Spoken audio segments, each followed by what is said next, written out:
Weren't we just here for directions? Yeah, why the hell is he demanding loot all of a sudden, seeing his buddies about to blow their cover? Subai cleared his throat and hissed through gritted teeth. You two shut it. Crushed by that heavy aura, the Emerald Elder broke into a cold sweat and started nodding his head like crazy. You noble lords have come so far. Our tribe will surely treat you well. Please wait just a moment. A moment later, the Elder slithered back with two subordinates respectfully presenting a wooden tray. Here are 3 glowing red spirit fruits, sparkling with pure magic. These humble little snacks are just a small token of our deepest respect. Han Jan's eyes lit up behind his glasses the second he saw them. He whispered in total shock, Whoa, this is level 4 spirit grass. These spirit fruits are literally packed with insane amounts of spiritual energy. Just one bite can fully heal a gold-rank warrior in seconds. Beside him, Wang Yang swallowed hard and nodded like a bobblehead. Exactly, total jackpot. Subai hid a devious smirk under his hood, nodding like he was some kind of big shot. All right, you guys did great. It is getting late, so we are going to crash here for the night. He pointed straight at the massive fortified castle sitting right in the center. We are staying in that building, he commanded loudly.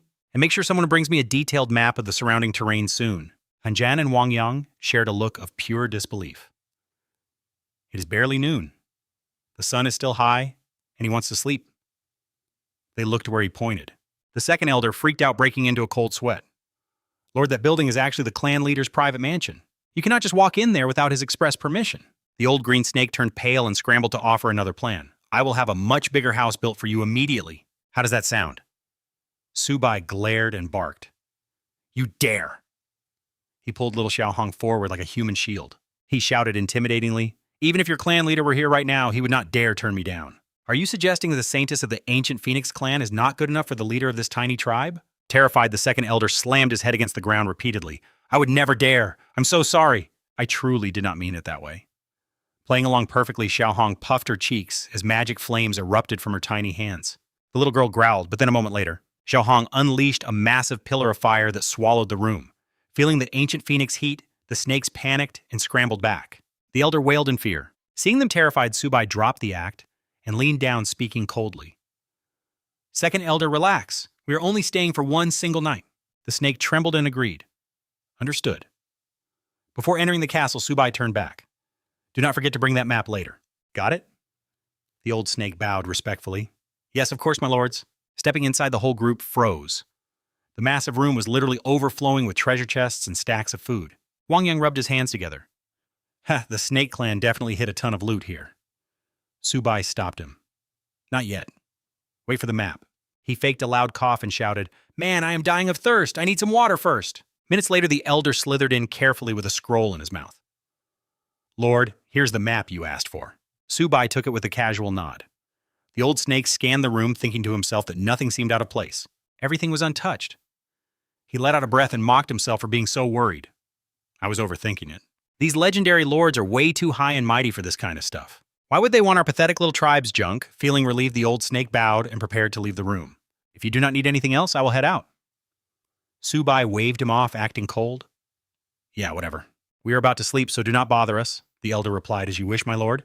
The second those words left his mouth, the heavy wooden doors slammed shut, sealing them inside the castle. Subai instantly tossed his cloak aside, his eyes gleaming like a professional thief. Old Han, old Wang. Listen up. You two search the first floor and bring me everything valuable. Xiaohong, you and I are raiding the second floor. Like a pack of starving animals, the group shouted back with pure excitement. On it. Xiaohong showed her fangs with a grin, while the guys ripped off their cloaks, looking totally devious. The looting officially begins. Wang Yang smashed a treasure chest open with raw strength. Han Zhan picked up a precious jade vase, cheering with joy.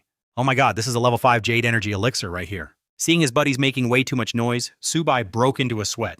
Han, be quiet, damn it. You are being too loud. If anyone outside hears us, we are totally dead. Han Zhan whispered back. Okay, I got it. From the loft, Xiaohong poked her head out, eyes glowing like headlights. Master, I found an entire chest of level 4 spirit fruits. Subai gave her a huge thumbs up. Great job. Keep looking. There have got to be more secret compartments around here.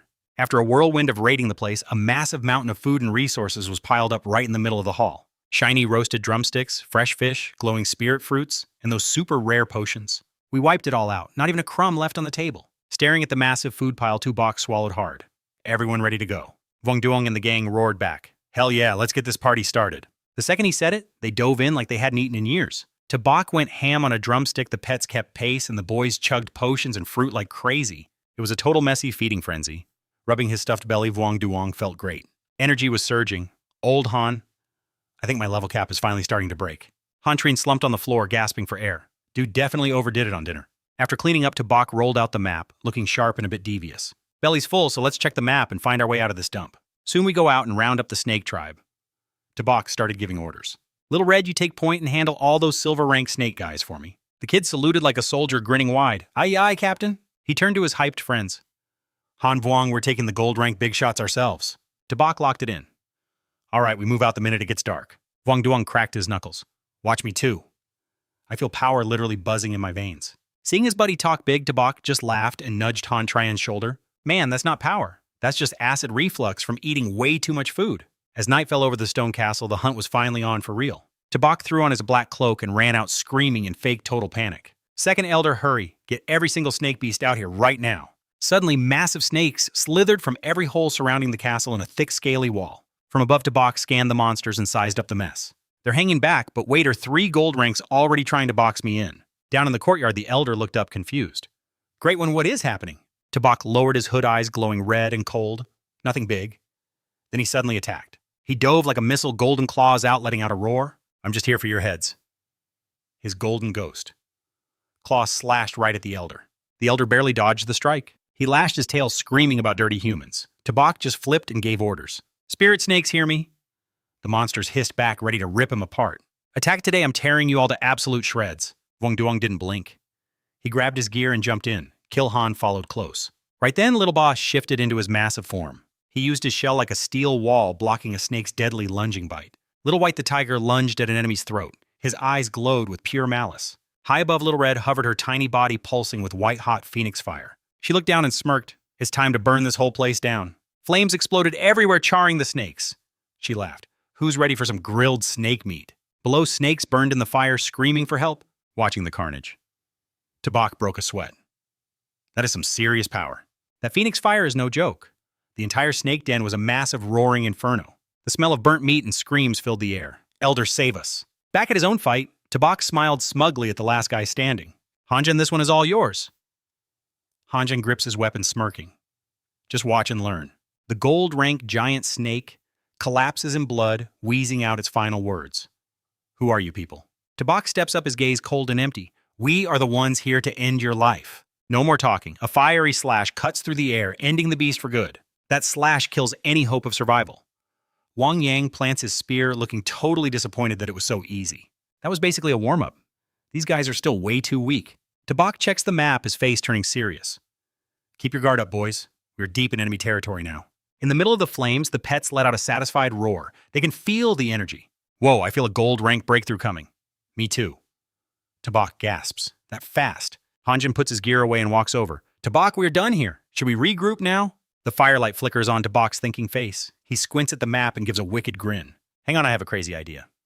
The others freeze. What kind of idea? Tabak points at the map, his eyes burning with pure recklessness. Look, we are already at the heart of their land. Why don't we just kick their front door down instead? The guys freak out. Just the 3 of us. That is way too risky. Tabak just squints his eyes, wearing a smile that is incredibly devious and shady. High risk means high rewards. The more dangerous the zone, the better the loot, right? You guys are not scared, are you? Hanjan just face palms and groans.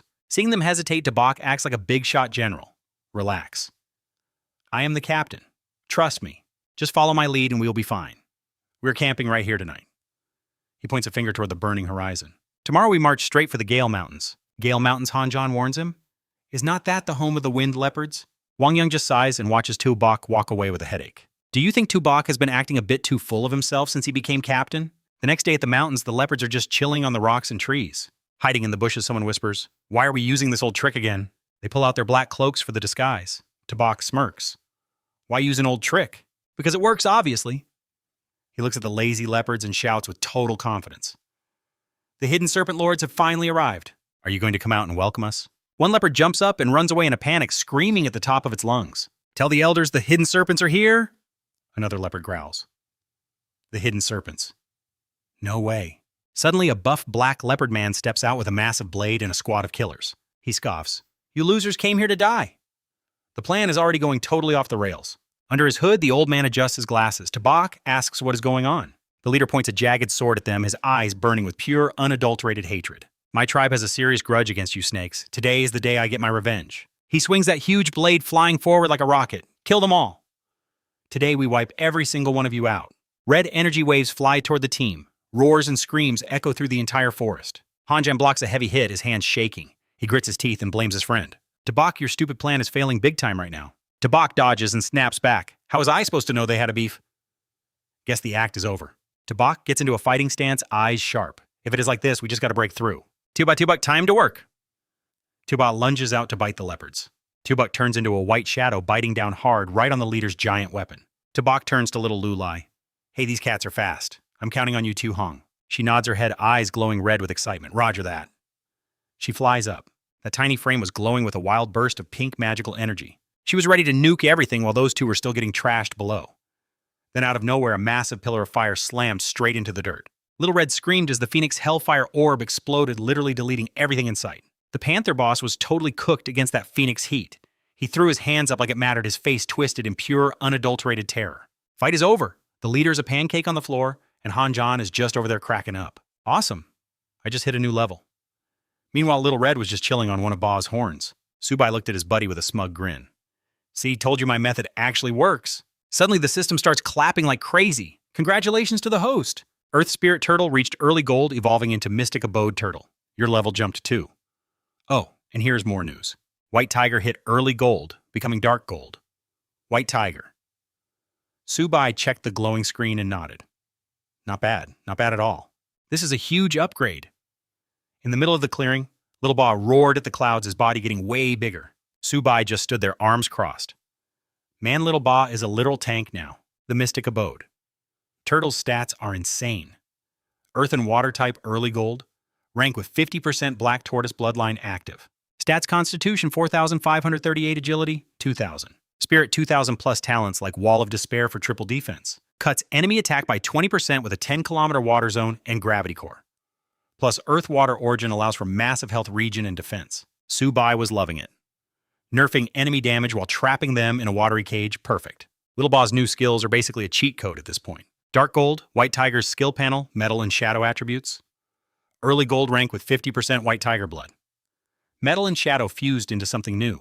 Stats Constitution 4,250 agility, 65,550. Got Mirage Dance for double speed and Shadow Strike for another 200% speed boost. When the Shadow Origin kicks in, he vanishes into the dark for massive buffs. Gold Spirit adds Shredding and Armor Pierce, ignoring all defense. Plus, Gold Shadow Origin lets him absorb primal power for massive damage and incredible lightspeed movement. Subai was hyped. Shadow Strike doubles his speed. That is way faster than the Ghost Walk. Little Bai looked like a beast covered in those dark blue shadow flames. Subai pointed a finger, acting all proud. From now on, you are the Shadow Lord. Hanjan's eyes practically popped out from pure jealousy. Bro, you leveled up again. Old Hu looked miserable. I've got the willpower and the faith, so why am I still stuck in place? Subai tribes like they are nothing but tiny little ants. Just think about all the fame you will get, and the legendary victories you will eventually deliver for the sake of the human race. Tabak's eyes burned with pure fire as he yelled like a preacher. Plus, we are doing all this for the greater good of mankind. This is peak glory. Even if we do not make it back alive, we are still performing one truly epic and legendary act for the world. You guys get it or what? That brainwashing worked way better than anyone expected. Hanjan clenched his fists, veins popping on his neck, and screamed at the sky with some serious main character energy. Exactly, all for humanity. I, Hanjan, was born for greatness and will die in glory. With tears in his eyes, he rushed right over, grabbing Tabak's hand and shaking it like crazy. Honestly, old Han right there was the literal definition of a proud human hero. Watching this weird bromance unfold, old Hu pushed his glasses up his mouth, twitching as he wondered to himself. Is he really that easy to hype up? The plan was set. Tabak excitedly waved his arm forward. Xiao Hong, lead the way. Little Lulai Jiang replied with a smile. Got it, master. Hanjan stood right behind her, throwing a punch to celebrate their new mission. High up on the dead branches, crows cawed as they blended in with the loud shouting coming from the group nearby. Move out! For the greater good of humanity. For the greater good. Even the crows were over it. 3 days later, led by Xiao Hong, the crew had crossed the entire wasteland. A totally exhausted Tabak asked, how much further is it? The little girl skipped ahead, waving with a huge smile. Almost there we are, just about there. Suddenly, Xiao Hong pointed all the way toward the horizon and cheered, That is the main city of the hidden snake tribe. Tabak shaded his eyes, squinting ahead and stuttering. What was currently appearing, right before their eyes, was definitely not your average normal city, but a massive dark castle piercing right through the swirling storm clouds, looking as terrifying as a literal mountain of death. Han Jan swallowed hard, trembling as he spoke. How can you even call this a main city? It looks exactly like a giant mountain to me. Old, too. I'm suddenly starting to regret this. Tabak clenched his fists and tried to hype himself back up. What are we even afraid of? We are the great heroes of the human race. Meanwhile, Xiao Hong started explaining everything with a knowing look. The main city of the Hidden Snake Tribe is easily the most impressive place out of all the major cities. A few years ago, the Grand Elder and I actually came here for a visit once. She pointed toward a hologram map that appeared, showing that each side of the wall has 13 different gates. Usually the royal forces pass through the main center gate, while the actual members of the Hidden Snake Tribe use the side entrances on both sides. The rest of the side gates are for other noble races. However, everyone still has to pass an aura check and pay a fee to enter. Hearing that, Tabak's eyes went wide with shock. What an entry fee! Xiao Hong naively pulled out a small, golden pouch from her pocket. It is basically just purple crystal stones. To put it simply, just one of these purple crystals is enough to buy a standard level 3 spirit herb. Xiao Hong held up a glowing purple stone, explaining everything very clearly. Purple crystals are not just money, they also hold massive energy that is great for cultivation. She kept talking with a professional vibe. Cultivators who are platinum rank or higher even use better grades of spirit stones for their own personal training. These high-grade spirit stones do not just contain regular old energy. They are infused with the elemental powers of heaven and earth, like metal, earth, space, and other elements. Tabak crouched down, patting Xiao Hong's head with a sneaky grin. Xiao Hong, you are a noble saintess, so do not tell me this little bag only has one cheap purple crystal in it. Xiao Hong puffed her chest out proudly. This is a spatial pouch with 100 square meters of storage. She spoke clearly, then turned the bag upside down, letting a waterfall of purple crystals pour out. Xiao Hong smirked. I am actually pretty loaded. Both Han Zhan and Old Hu stood there with their mouths hanging open in total shock. Old Hu gasped. Man, that is a lot. Han Zhan was visibly jealous. No wonder she was so calm when she was using up those spirit herbs. She did not even hesitate because it turns out she actually trains using these purple crystals. She is a total little rich girl. Xiao Hong looked at her pile of wealth and pouted. Hey, that belongs to me. Tabak quickly snatched up every single crystal, his eyes flashing with dollar signs while acting all serious and noble. It is not safe for a kid to carry this much cash. As your master, I will keep it safe for you. Xiao Hong stared at the empty bag, stuttering. Wait, but... Tabak tossed the heavy bag over his shoulder with a satisfied grin. All right, it is decided. He grinned ear to ear, thinking to himself, man, I finally hit the freaking jackpot this time. Old Hu saw the scene and cleared his throat, trying to snap everyone back to reality. Cough, cough, hey, old. We probably should get into the city right now. Shouldn't we? Little Hong nodded. I will once again grant you all the aura of an occult hidden serpent. This aura lasts for 7 days, so if we slip through the side gate, we can save ourselves a little bit on those entry fees. Tabai gave a thumbs up. Okay. With Little Hong's cover, the group radiated the exact energy of the Serpent Clan, making the surrounding monsters back off out of pure respect. Tabai folded his arms, acting smug. See that? Told you so, this method never fails. Just look at their reactions. Moments later, as the crew reached the side gate, the Serpent Guards immediately bowed their heads in greeting. A guard swung open the heavy stone gate and spoke with deep respect. Welcome home to the main city.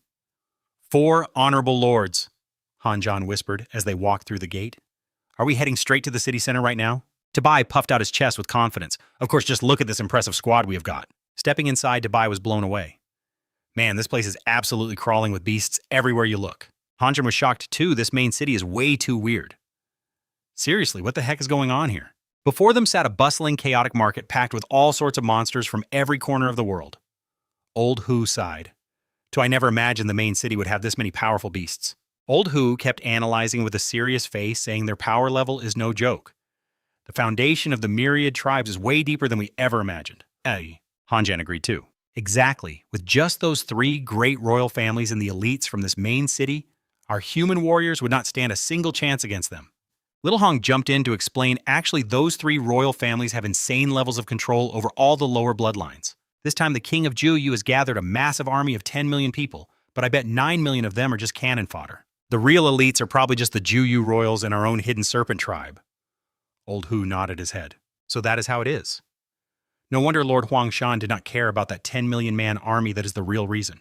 Tabai looked around and smiled. I did not expect the main city of the myriad tribes to be this hyped. How about we take a little stroll around? Suddenly a ding rang out in To Bai's head, it was Little Ba's voice coming straight from the system space. Master, I found something good. About 10 kilometers to the southwest. He was surprised, huh? A note. After leveling up, Little Ba and Little Bai were chilling in the system space. Tabai turned to his two friends and cleared his throat, acting all serious. Cuffled Han Old Hu, just look at this royal city. If the three of us stay bunched up, our efficiency is going to be trash. How about we split up and move solo? Old Hu immediately agreed. Fine by me, I want to see if there is a place to study the ancient records of the myriad tribes. Tabai pulled out 2 purple crystal stones and gave one to each guy. Do not go saying I am an unreliable brother now. Here, everyone take a purple crystal, just wing it, and I will meet you back at the city gate when you are done. Hanjan was annoyed. You're only giving us one that is way too stingy. Old Hu joined in. Yeah, Little Hong has got a whole bag full of them. Tabai waved his hand like a big spender. No need to thank me, just remember this. Then he turned to the girl. Little Hong, let's roll. The girl answered happily, yes. Hanjan and Old Hu stood behind them, muttering, Tabai, you are such a cheapskate. Hanjan turned to Old Hu and smiled. I am going to find a place to check out some ancient books. You coming? Old Hu shook his head. Nah, I am going to check out the weapon shops in the city instead. Tabai and Little Hong followed the system's directions, and pretty soon they arrived right in front of a massive square. He chuckled to himself. Heh, according to the tip, this is the spot. Tabai pulled his hood down low, eyes sparkling with mischief. I wonder what kind of good loot is hiding around here. Staring at the towering stone tower in front of him, he muttered, could this actually be the main city's treasure vault? The wall is not even that high, I could easily hop over it.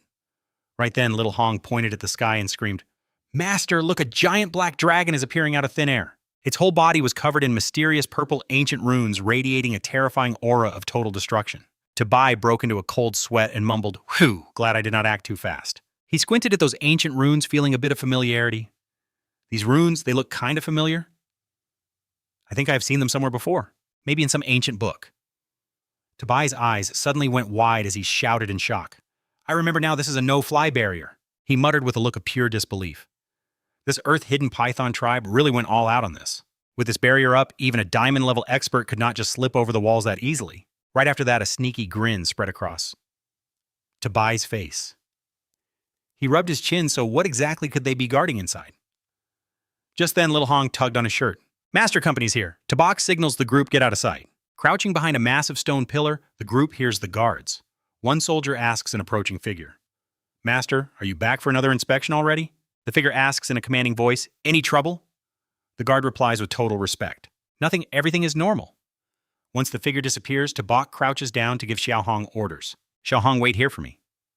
She nods obediently. Okay. Tabak whispers, let is test out the new power. Instantly, his body turns transparent like a blue phantom, activating his killer new Shadow Strike ability. Xiaohong whispers in total shock, Whoa, you actually went invisible. Hidden from sight, Tabak strolls past 2 snake guards, barking orders like he owns the place. Lock the doors once I'm inside. A guard obeys without a single doubt. As Tabak passes, he delivers a swift strike to her neck, dropping the guard instantly before she can even make a single sound. Reappearing, Tabak casually dusts off his hands, standing over the unconscious guard, saying smugly, This Shadow Strike move is actually pretty useful. Standing before the massive stone doors, Tabak's shadow stretches inside.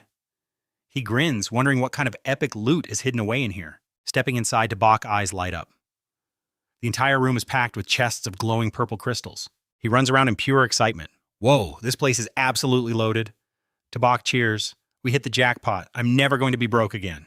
Suddenly, a weird sound echoes from a corner of the room. Tabak snaps into a fighting stance. Wait, is someone else here? 2 dark shapes peek out from behind a stone gate. Tabak gets suspicious. Could it be the Snake Clan? Then a very familiar voice rings out from the shadows. Who is there? Show yourself. Tabak freezes. Out from the deep darkness, Old Hu and Hanjan cautiously peek their heads out. Old Hu stammers. Tabak Hanjan realizes it is him too. Tabak jaw drops. He points at them with a look of pure disbelief. What in the world are you doing here? You two? One said he was checking weapon shops, and the other was reading ancient books. Hanjan coughs awkwardly to hide his embarrassment. Wow, what a massive coincidence. Old Hu stammers too. You are here as well. Tabak puts his hands on his hips. Aren't you two supposed to be all righteous? What is with this stealth gear? He looks impressed. Man, you guys are even more talented than I am. How did you guys even get in here without alerting the guards? Hanjan scratches his head, laughing awkwardly. Well, there is a tunnel over there. I was just wandering around and somehow just ended up inside. Tabak waves his hand, cutting off the excuses. Enough! Stop talking and start moving right now! Grab what you can, just keep it quiet. He points to a corner full of chests. And do not follow me. Old Hu and Hanjan start looting, grumbling as they go. Come on, old, don't be so stingy. A bit later, Hanjan carries a heavy, bulging bag, panting hard.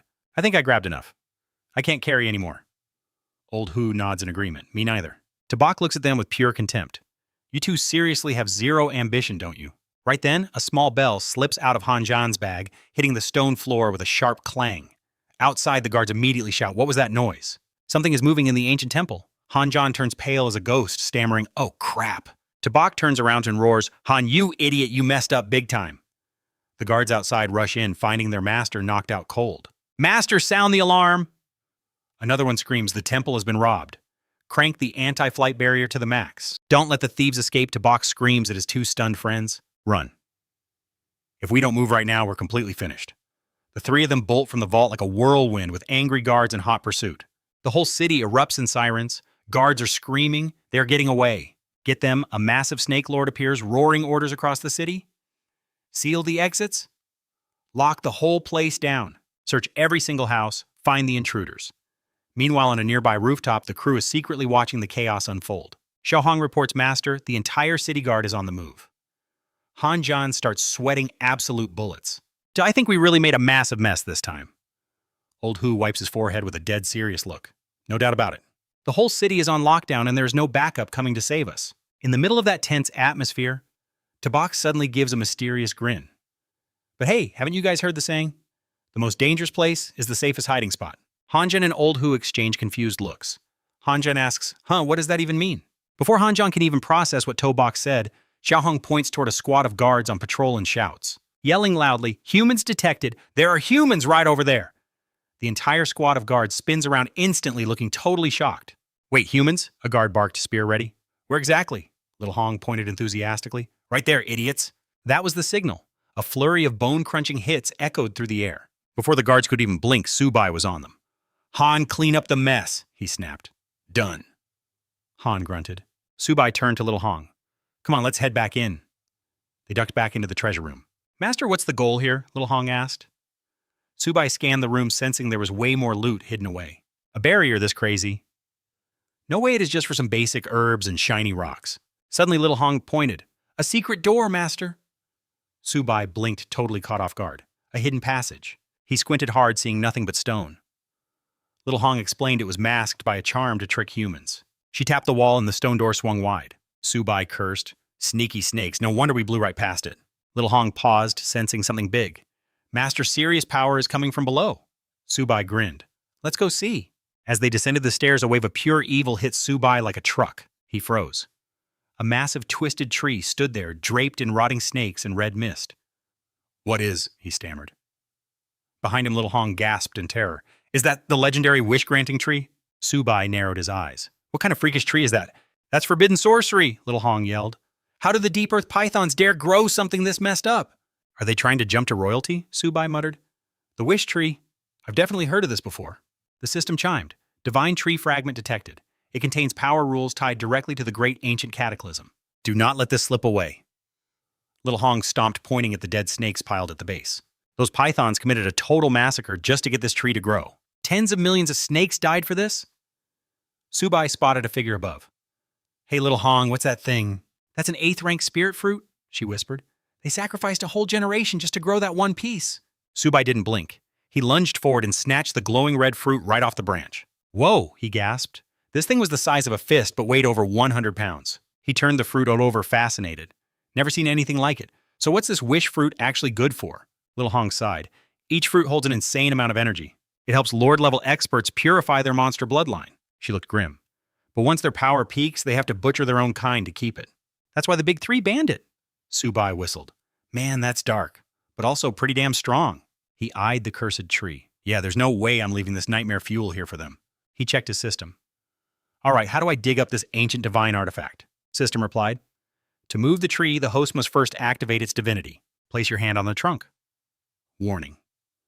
The transplant might cause minor glitches in the mortal world. Brace yourself. Subai scoffed. "Minor glitches?" He shook his head. "Whatever, I'm taking this tree one way or another." He pressed his palm against the bark. "I'm ready. Let's do this. Activate the divine tree's hidden power now." Instantly, red and gold light exploded and the entire cavern started to rip apart. Reality itself began to fracture around Subai, opening pitch-black spatial rifts. A rift? He roared at the system. This is what you call a minor disturbance. You're kidding. Little Hong panicked. Master, what did you do? The world is collapsing. We've got to move and fast. If we don't, we're stuck in the void forever. Explosions rocked the entire cavern floor. Little Hong screamed in a panic. Master, move it! We are out of time! Let's go! Subai fought the massive gravity of the growing rifts. He gritted his teeth. This whole place is toast. Seeing no choice, Subai yelled, Little Hong, get down! He shoved her spatial bag into a safer crack. The bag vanished into the darkness of the chaotic void. After a brutal struggle, they tumbled out of the rift into safety. He panted, Okay, we're clear. Barely. Little Hong cheered. Master, you did it. You actually stole the legendary wish-granting tree. Inside the system space, the wishing tree turned into solid gold, standing right next to the massive treasure pile that To Bok had collected. He muttered that it looked like a success, but then why was the ground still shaking? To Bok realized with horror that his purple crystals were melting into energy and getting sucked up by that gold tree. He yelled, What? Is this tree literally devouring my loot? He lunged forward in a rage, kicking the trunk over and over. What the hell? Did this damn tree just steal all my elixir ingredients? Spit them out right now, you total jerk. Suddenly, the golden tree exploded with a blinding light. Xiao Hong screamed, Master, move! The wishing tree looks like it is. Right then at the Great Wall defense base, a massive pillar of golden energy shot straight into the sky. A soldier turned to his superior, Lord Niajing, this energy. The general stared at the light in total shock. This power, it is incredibly intense. It feels like it is literally breaking the laws of nature. Niajing muttered. With a face full of worry, could something even more powerful than the 9 Nether King have finally awakened deep inside the Myriad clan's territory? The soldier was terrified. What? You mean something beyond the king level exists? Niajing gripped the balcony railing tight, knuckles turning white. His face was incredibly tense as he immediately ordered his subordinates to contact the scout team and find out exactly what was going on down there. The soldier bowed solemnly, Yes, sir. Meanwhile, at the royal capital of the 9-tailed Heavenly Fox clan, the Fox Queen hovered in the air with a look of pure shock, whispering, Is this actually god-level power? Her maid was just as panicked behind her, asking how this was possible when the forbidden zone was still intact. How could divine power leak out like this? The Fox Queen narrowed her eyes, her voice dripping with suspicion. Why would such a terrifying source of energy suddenly appear in the capital city of the Earth Python clan? Without wasting a second, she barked an order. Hurry! Send scouts to investigate. The maid hurried to obey. Understood, Majesty. It was not just the foxes. Even in the 9 Nether capital, the white-haired king on his frozen throne frowned as he felt this terrifying surge. What is going on here? He muttered in confusion, wondering why such a horrific aura was showing up right in the middle of the Earth Python capital. His massive muscular subordinate stood below, sweating bullets. He turned back nervously and said, I honestly do not know, my lord. I will head to the city immediately to investigate. The impact of the blast did not stop at the cities. Over at the forbidden Clearwater Marsh, the water churned violently as a blinding light from the deep depths suddenly woke up a massive sleeping water dragon. Shifting to the sword tomb. Forbidden Zone, the sky was filled with dark clouds and lightning. Thousands of swords stuck in the mountain began to resonate, glowing with bright blue light, as if answering the call of an invisible force. Deep under the lava river, Forbidden Zone, giant stone cocoons started shaking gently. Simultaneously, this weird energy spread all the way to the 10,000 mountains and the undersea Ivory Mountain Forbidden Zones. At the peak of this chaos, way out in deep space, a massive celestial body burst into flames, its voice echoing through existence. The gods are eternal. It will not be long before we return to the human realm. Back on the ground, right at the Myriad clan's battlefield, the earth cracked wide open. Bright red light erupted from the ground, making both the monsters and the humans freeze in their tracks. One beast gasped. What the hell is happening? Is this an earthquake? Standing on a high cliff? The blue-skinned demon commander turned pale, looking toward the capital while clutching his chest and sweating. Damn it, the wishing tree. His bloodshot eyes bulged in pure panic. He cursed, gritting his teeth. If the 3 royal families find out I used forbidden dark magic to grow this thing, I am dead meat. Completely terrified, the blue commander roared and shot a purple signal flare high into the sky immediately. The Earth Python clan retreated instantly. Below them, the gorillas and bears were stunned, then started pulling back too. Meanwhile, the battlefield was screaming with human war cries to kill every last one of them. Wiping out the Myriad clans was the plan. The gorilla leader waved his arms in total confusion. How the hell are we supposed to keep fighting? The pythons are all gone? Seeing the tide turn, the gorilla leader gritted his teeth and roared at his gang. Get out of here fast, we are retreating. The monkey subordinates panicked and started echoing the retreat call. In an instant, the Myriad clan's formation collapsed completely. Swarms of black snakes turned tail and bolted from the field, while the human battle cries to kill them all continued to echo right behind them in pursuit. Left all alone, the demon bear clan stood there like statues. The bear leader growled furiously. Damn it, how could those earth python cowards just run away like that? The smaller bears nearby urged him on. Do not just stand there, we need to run. While the entire world was in chaos, the culprit, Tabak, crawled out of the wreckage with a mud-covered face. He stared blankly at the swirling black smoke. What the heck is happening right now? Did I actually cause all of this insane mess myself? He stood on the edge, staring down at the massive pit that used to be Oi Hung City. Gulping hard, he muttered, maybe I went a little too far with this one, right? Before he could blink, Tabak jumped as a bright pink pillar of light slammed down from the sky. A figure appeared in the glow with a piercing scream. You thieving brat! How dare you touch our sacred tree! Tabak clutched his head and groaned in pure misery. Well, I'm officially in some seriously deep trouble now. That figure was the ninth elder, a platinum-rank snake demon. She lunged through the smoke with bloodshot eyes and wild hair, screaming at the guards to go grab him immediately. Seeing two aggressive snake men charging at him with their weapons drawn and ready, Tabak spun around and bolted, thinking if I do not get out of here right now, I am toast. He quickly triggered his skill, his body blurring into the shape of a blue dragon as he sped away. Watching her prey try to escape, the ninth elder gritted her teeth. You think you can run? She swung her massive sword, unleashing a deadly pink light as she slashed forward. Instantly, a giant crescent-shaped blade of pure energy sliced through the air with destructive force, screaming down toward Tabak's position right now. Drop dead, feeling a chill down his spine. Tabak glanced back, eyes wide with terror, as the glowing pink energy blade closed in on his face. Without wasting a single second, Tabak spun around and thrust both hands forward with all his might. He summoned a glowing hexagonal energy shield to block the hit. The massive impact sent him flying back, his feet tearing up the rocky ground as he struggled to keep his balance. Panting for breath, he wiped sweat from his forehead and muttered, she is definitely a platinum-rank powerhouse. Hovering high above the ninth elder was still fuming as she spat a blast of pink fire downward. You destroyed our tribe's sacred tree, ripping you into 100 pieces wouldn't even begin to pay for your life. Down in the ruins, Old Hu and Han Trien were hiding and watching. Old Hu pushed up his glasses, sweating bullets. What is with that sudden energy surge? Don't tell me Tabak caused that too. Suddenly, Tabak gaped at the scene ahead, his eyes filled with shock and pure excitement. Oh man, did he really hit gold rank? Turns out Han Trien had jumped in just in time to stop the chaos. He swung his spear wildly. Using every bit of strength to block the ninth elder's incoming pink blade, he screamed, Old, to get out of here! I will hold her off! But the elder didn't give him a second to breathe. The ninth elder went ballistic, swinging her pink greatsword down with an overwhelming murderous intent. You're dead! Han Trien gritted his teeth, raising his spear to block the crushing force, letting out a pained cry. Ha! The destructive power shattered his defense, sending Han Trien flying through the rubble, his chest armor cracking wide open. He coughed up blood. The ninth elder floated midair, smirking with pure contempt. You actually thought that pathetic armor could withstand me? Seeing their friend in trouble? Tabak and Old Hu rushed over to help. Old Hu asked nervously, Old Han, can you handle this situation? Tabak broke into a cold sweat and urged him, if you can't win, don't overdo it. Let's just run. But Han Trien propped himself up and stood tall, roaring heroically. You two go on ahead, I've got the rear.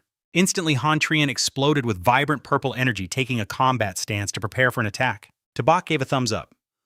Old Han, you're a total beast. Then he turned to his teammate. Old Hu, let's get out of here first. Han Trien was still pumped up, shouting back at them. All right, let's bring the heat. Han Trien glared at his opponent, pouring all his power into his weapon and shouting, witness my ultimate blade technique. He unleashed 3 consecutive slashes that tore through the very space toward the enemy. But the ninth elder just flicked the energy away with a smirk. Those are just pathetic little tricks. You really think an attack like that could actually hurt someone like me? Seizing the moment she was distracted, Han Trien turned tail and bolted like his life depended on it. See ya. That sneaky move made the ninth elder's blood boil. She screamed while giving chase. Are you actually trying to run away? Get back here right now. Han Trien was sprinting like an Olympic athlete alongside his friends. Tabak threw him something while they were both booking it. Here, eat this spirit fruit quick to get your energy back to normal. Losing her mind, the ninth elder erupted with pink killing intent, her eyes rolling back as she screamed at the top of her lungs. Damn it, none of you are getting away today. Ignoring her threats, the 3 young men immediately maxed out their movement talents, turning into 3 flashes of lightning as they tore through the wind to escape. Like 3 rockets, they left blinding streaks of light as they zipped across the barren wasteland at insane speeds, while the ninth elder's pink aura stayed glued to their heels in a total rage. Even for a platinum rank expert, the ninth elder's jaw hit the floor at the absolutely insane speed of those 3 targets. Seriously, is that really the kind of speed a gold ranker is supposed to have? 3 hours into the brutal chase, they reached a cliff by a massive river. The 10th elder, a platinum lizard snake hybrid, hissed through clenched teeth. Those punks are fast, but there's no way we let them get away. If these 3 humans escape us, our lives are absolutely dead meat. Our heads are on the chopping block if we lose them now. Panting and drenched in sweat, the ninth elder asked, "You sure they came this way? This is the forbidden zone of the Heavens Fall River." Go any further and we hit the blue lake. The 10th elder cut him off his cold gaze, locked onto the monster birds circling way off in the distance. Forget that right now. We have to bag those humans no matter what, or it is game over for us. Meanwhile, behind a massive boulder on a grassy patch, the trio was slumped on the ground, gasping for air. Old Hu wiped his sweat. "Let's take a breather. There's no way they caught up to us that quickly." Han Nhien was still tripping. "They're chasing us like total maniacs, screaming about some holy tree. What is that even about?" At the mention of the tree, Subai's glowing fruit popped out of his bag with a bright red flash and a smug grin. Shrugging his shoulders with a totally punchable face, he said, "Man, it is a long story. Just focus on getting your energy back so we can bail as fast as possible." But before his smile even faded, a heavy, terrifying voice boomed from the rock. "Not a single one of you is going anywhere." The Platinum 10th Elder crushed the stone under his feet, looking down at them like they were absolute garbage and totally useless. "Since my guys failed, I guess I'll handle you trash myself." Sensing the killer energy of a high-level enemy, Han Nhien immediately stepped up, gripping his glowing purple spear and shielding his teammates. "Su, get out of here!" The beast roared down, "Give up our tribe's divine tree right this second." Energy exploded as the elder shifted into a massive, terrifying dragon snake monster. He unhinged his fangs, hissing a sound that seemed to swallow the entire sky. "I will make your deaths quick and painful." The monster lunged a massive tail strike, shattering the earth. Even with his weapon up, Han Nhien got tossed like a cheap toy, letting out a brutal and painful scream. "Ah!" Subai yelled in panic. "Old Han!" Seeing his friend's bloody wounds, Subai stepped forward, absolutely fuming. He pointed right at the monster's face. "You really call that trashy wish tree a divine spirit tree? Please. I did the world a favor by wiping that evil thing out for you idiots." The giant snake hissed through the dust, lizard eyes glaring with pure hate. "Let's see how long you talk big while I'm crushing the life out of you." In that do-or-die moment, Han Nhien stumbled forward and ate a spirit fruit. "Su, take Old Hu and run. I have got this." Subai was shaken to the core. Han Nhien clutched his bleeding chest and let out a desperate, heroic roar that shook the air. "I'm not playing around. One of us dying is better than all of us getting wiped out. Winning this war for humanity is the only goal." Hearing those heartfelt vows, Subai and Old Hu stood there, frozen teeth clenched and sweating with pure helplessness and raw emotion. Han Nhien didn't waste any time.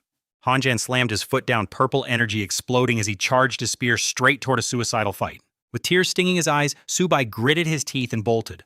"Old Han, we will wait for you up ahead. Don't die." A second later, the massive dragon snake lunged again, snapping its jaws at the fleeing backs of Subai and Old Hu. "You think you can run from me? Just die already?" The giant mouth opened wide to swallow them both whole. Han Nhien leaped high into the air, swinging his glowing weapon with everything he had left. He smashed it into the monster's head, screaming, "I am your opponent!" The beast roared after taking the hit. Infuriated, it swung its massive body, slamming into Han Nhien with a force that felt like a mountain. It smashed him into the dirt, causing a massive shockwave that sent rocks flying everywhere. As the dust settled, Han Nhien lay crushed, completely unable to fight back. The dragon snake arched its neck, looking down with total arrogance. "You lowly little human, you really thought you were something special? Your pathetic life isn't worth more than a common bug I step on in the dirt." It started to turn away, but then a weak, shaky voice called out from below. "I am not done with you yet." Han Nhien stood up, face battered and eyes bloodshot, roaring a final defiant challenge. "I told you I am your opponent." The snake just looked down with disgust before turning its back on the fool.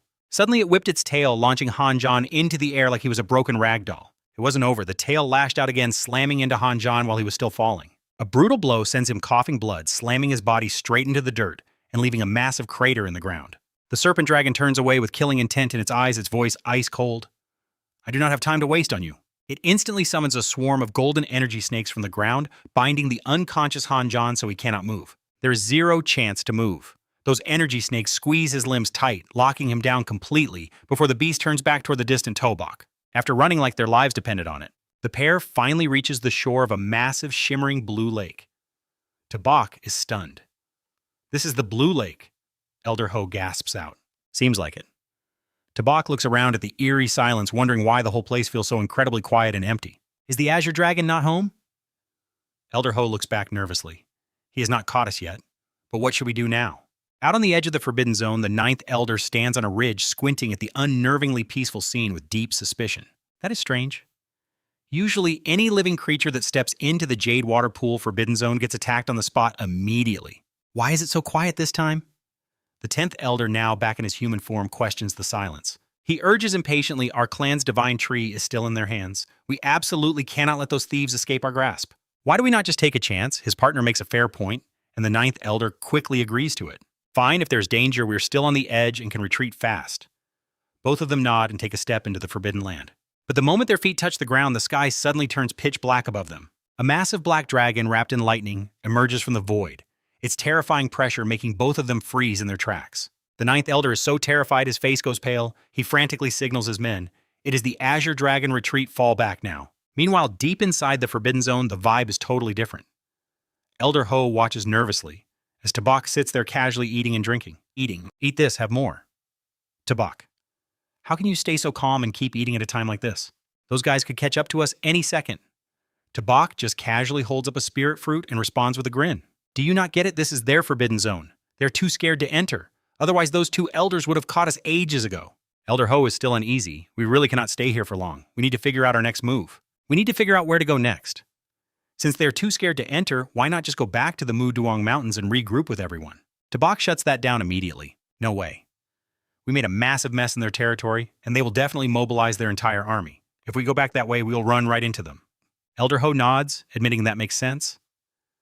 Suddenly, Tabak's eyes flash with a clever idea, and he lets out a very sneaky, mysterious little grin. So, why don't we head back to the center of the 10,000 tribes and launch a surprise attack of our own? Suddenly, Elder Ho screams in pure terror, what he is so freaked out that he almost jumps right out of his skin. Are you insane? If we go back there, more than just 2 platinum ranks will be hunting us down. Tabak just waves him off confidently. We are not taking the old path this time. We are taking a detour. Elder Ho still looks like he does not believe it. A detour. You sure you even know their way? Tabak beats his chest with total confidence, plus we can try to find old Han. Relax. A tree dies if it stays still, but a person thrives by moving around. So just trust me on this one, okay? Elder Ho is totally speechless at his friend's insane overconfidence. Meanwhile, Little Fire sits on a turtle snacking on fruit while hearing Tubok yell in the distance. Let's move. Stop eating already, you little glutton. Later, while they are running, Tabak says, I realized something after those last few fights. Elder Ho asks while gasping for air, what is that? When you are facing a platinum rank or higher, trying to fight them is just not an option. Tabak keeps on analyzing. It is better to focus all our energy on boosting our own speed and slowing them down.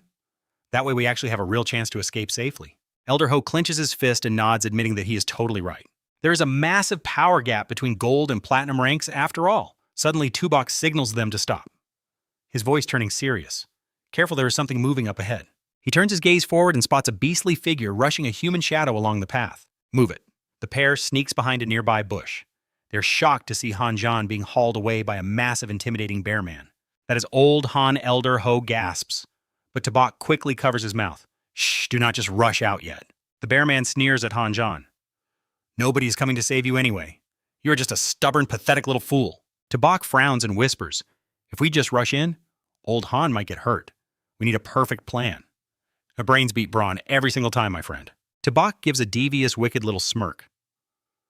Elder Ho breaks into a cold sweat, feeling a disaster coming. What kind of crazy stunt are you pulling now? Meanwhile, Han Jin took a brutal whip hit from that bear man. He hissed a curse, but the beast just snarled. Still got a smart mouth, I will beat you to death. Just as the whip was coming down, a cold voice echoed from the trees. Stop! 2 cloaked figures stepped out. One of them demanded to know what was going on. The bear man immediately bowed his head. Sir, we are just following orders from the 10th Elder to take this human back to our territory. Even with his face all bruised up, Han Jian recognized that voice. He weakly called out for Tabak. Tabak, hiding under his hood, did not hesitate, and slammed a heavy fist right into the back of Han's neck. Han was caught off guard, seeing stars from the pain.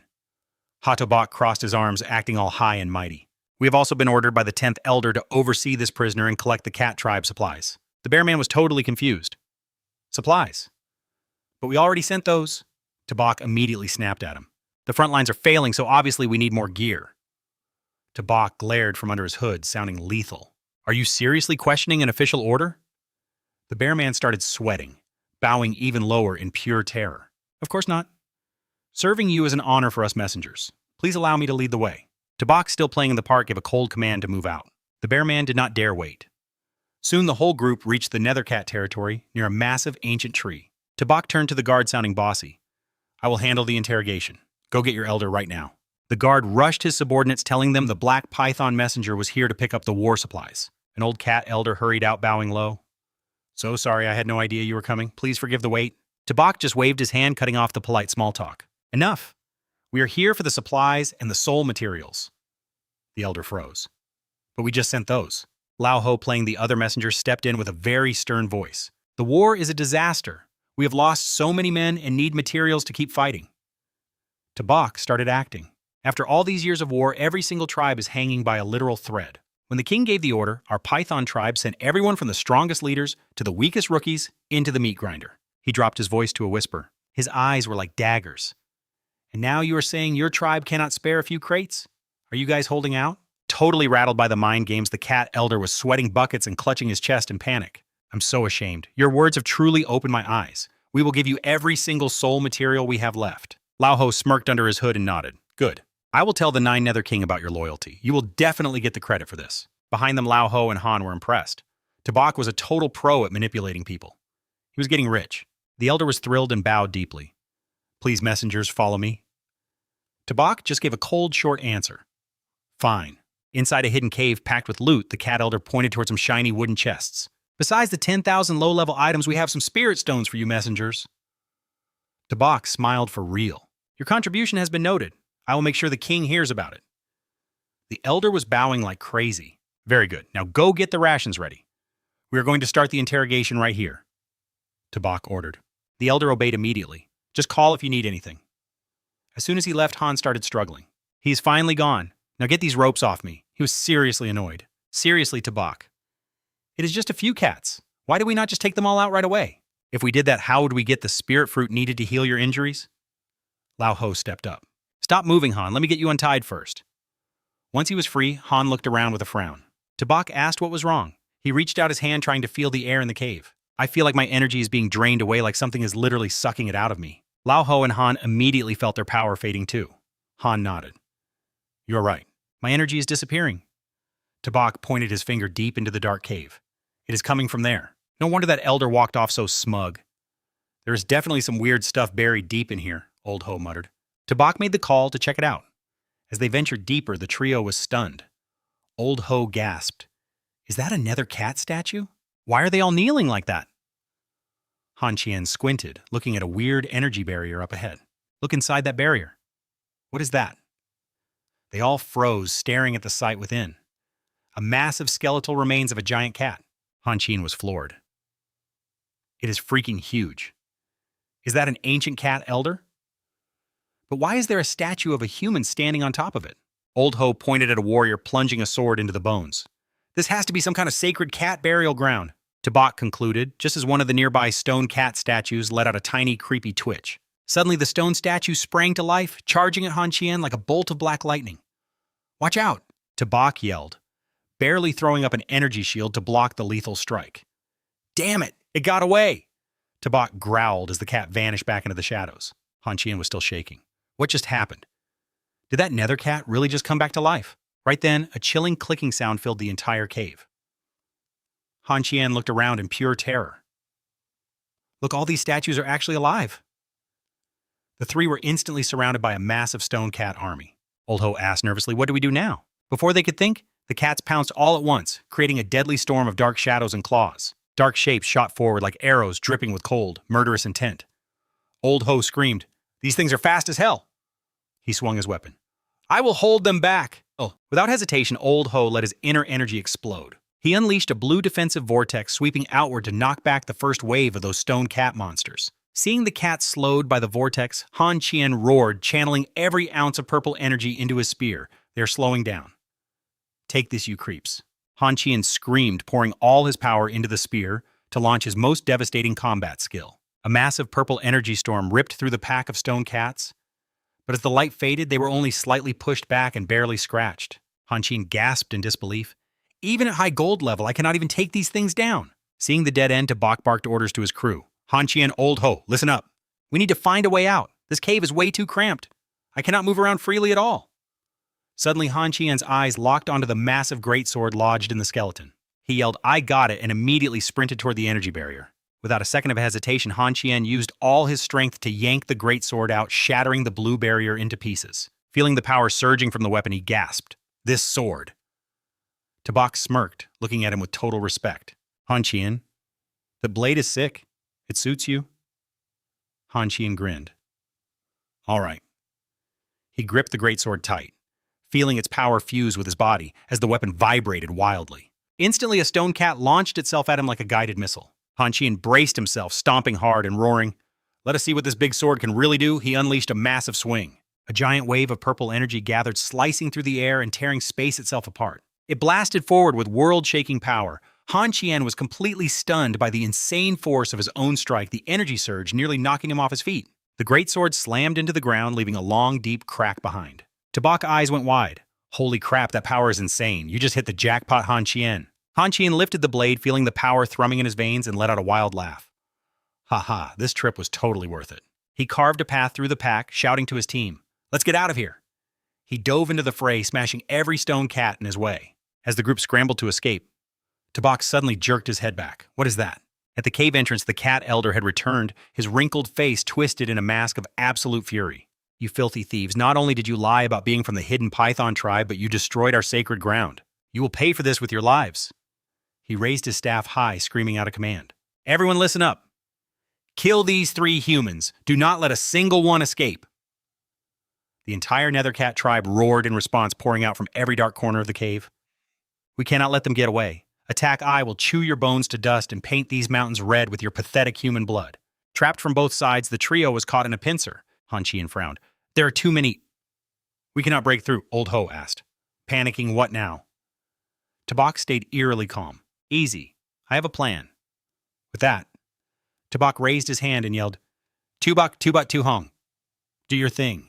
3 bright lights shot out, turning into massive spirit beasts that crashed into the enemy ranks, instantly sparking total and utter chaos. The cat elder saw the tide turning and screamed, Kill that summoner first, die, you lowly human trash. Seeing a blast of magic energy flying his way, Tabak roared, No mercy! Take them all out right now! That magic beam moved at insane speeds. Old Ho shoved Tabak aside and took the hit full force. Watch out, Old Ho! He was sent flying by the explosion. Tabak rushed over, panicked. Old Ho, you okay? The old man coughed hard. Relax, kid. I'm too stubborn to die just yet. Tabak handed him a glowing spiritual fruit. Here, eat this. It will get you back on your feet in no time. Tabak stood tall, shielding his buddy. His eyes went ice cold with determination. Hang tight, Old Ho. I am handling the rest of this mess. We broke out of the underworld python capital. No way we are getting shut down by some low-level cat tribe like this. He barked orders to his beasts. Little Red, watch Old Ho, Little 8, cover me. His 3 spirit beasts responded with a loud roar. Master Tabak was suddenly glowing with pure energy from his beasts. He shouted, I am going straight for the head honcho first. The cat elder sneered. You are just some gold rank punk. You think you have the guts to take me down? Let us see it. Tabak lunged his gauntlets blazing. Hey, old man, time is up. Eat this sacred beast power and die. Both warriors let loose their ultimate moves, but the cat elder froze when he got a look at Tabak's glowing gauntlets. That is sacred beast gear, he shrieked. But it was too late. The attack swallowed him whole before he could even finish his scream. A massive beam of energy ripped through the sky and the mountaintop, causing an explosion that shook the entire world. Right after that final blow, Tabak yelled, Han Chien, grab Old Ho. We need to move, and we need to move fast. Little 8, Little Red, watch our backs. Without wasting a heartbeat, the team and their beasts smashed through the enemy lines.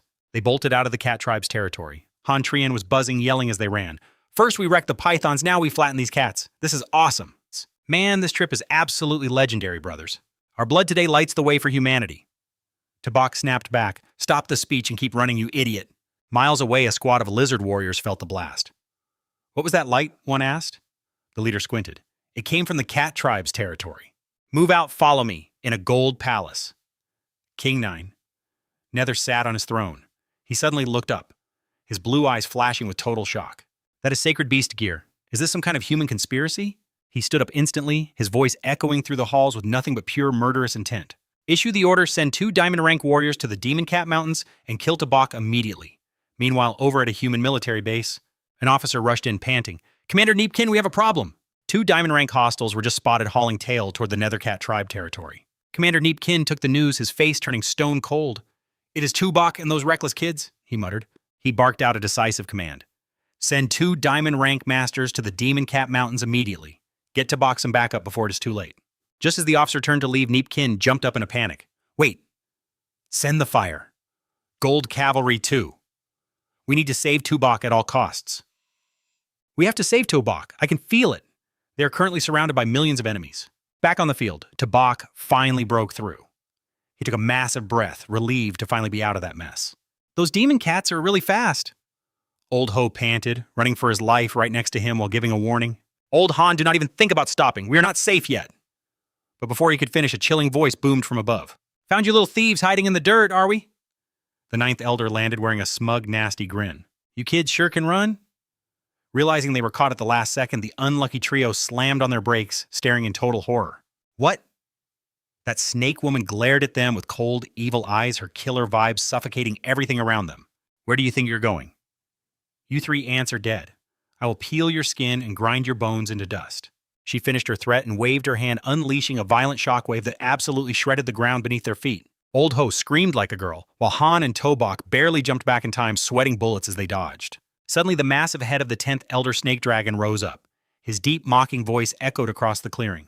Just a gold-rank punk, yet you survived her hit. Guess you are good for more than just running away, kid. Under the crushing pressure of both elders, Han and Ho were slammed into the dirt. Tobak spun around, screaming in a total panic. While they struggled, the 9th Elder hovered arrogantly above. Number 10. Drop the poison fog. Block them in. If we let these three little ants slip away, we will be the laughingstock of the entire world. Do it now. His friends were still dazed, but Tobak suddenly looked up, a cocky smirk on his face as he provoked them. Don't mind us, just keep coming. A creepy green poison fog swirled around him, but Tobak did not even flinch. He bursts with glowing yellow energy, sliding into a fighting stance while growling, leaving just as not my style. Despite the circle closing in, Tobak throws his hand out and shouts, Kids, is get to work right now. A massive blinding pillar of light erupts with brilliant power shooting into the sky and shredding through the toxic fog.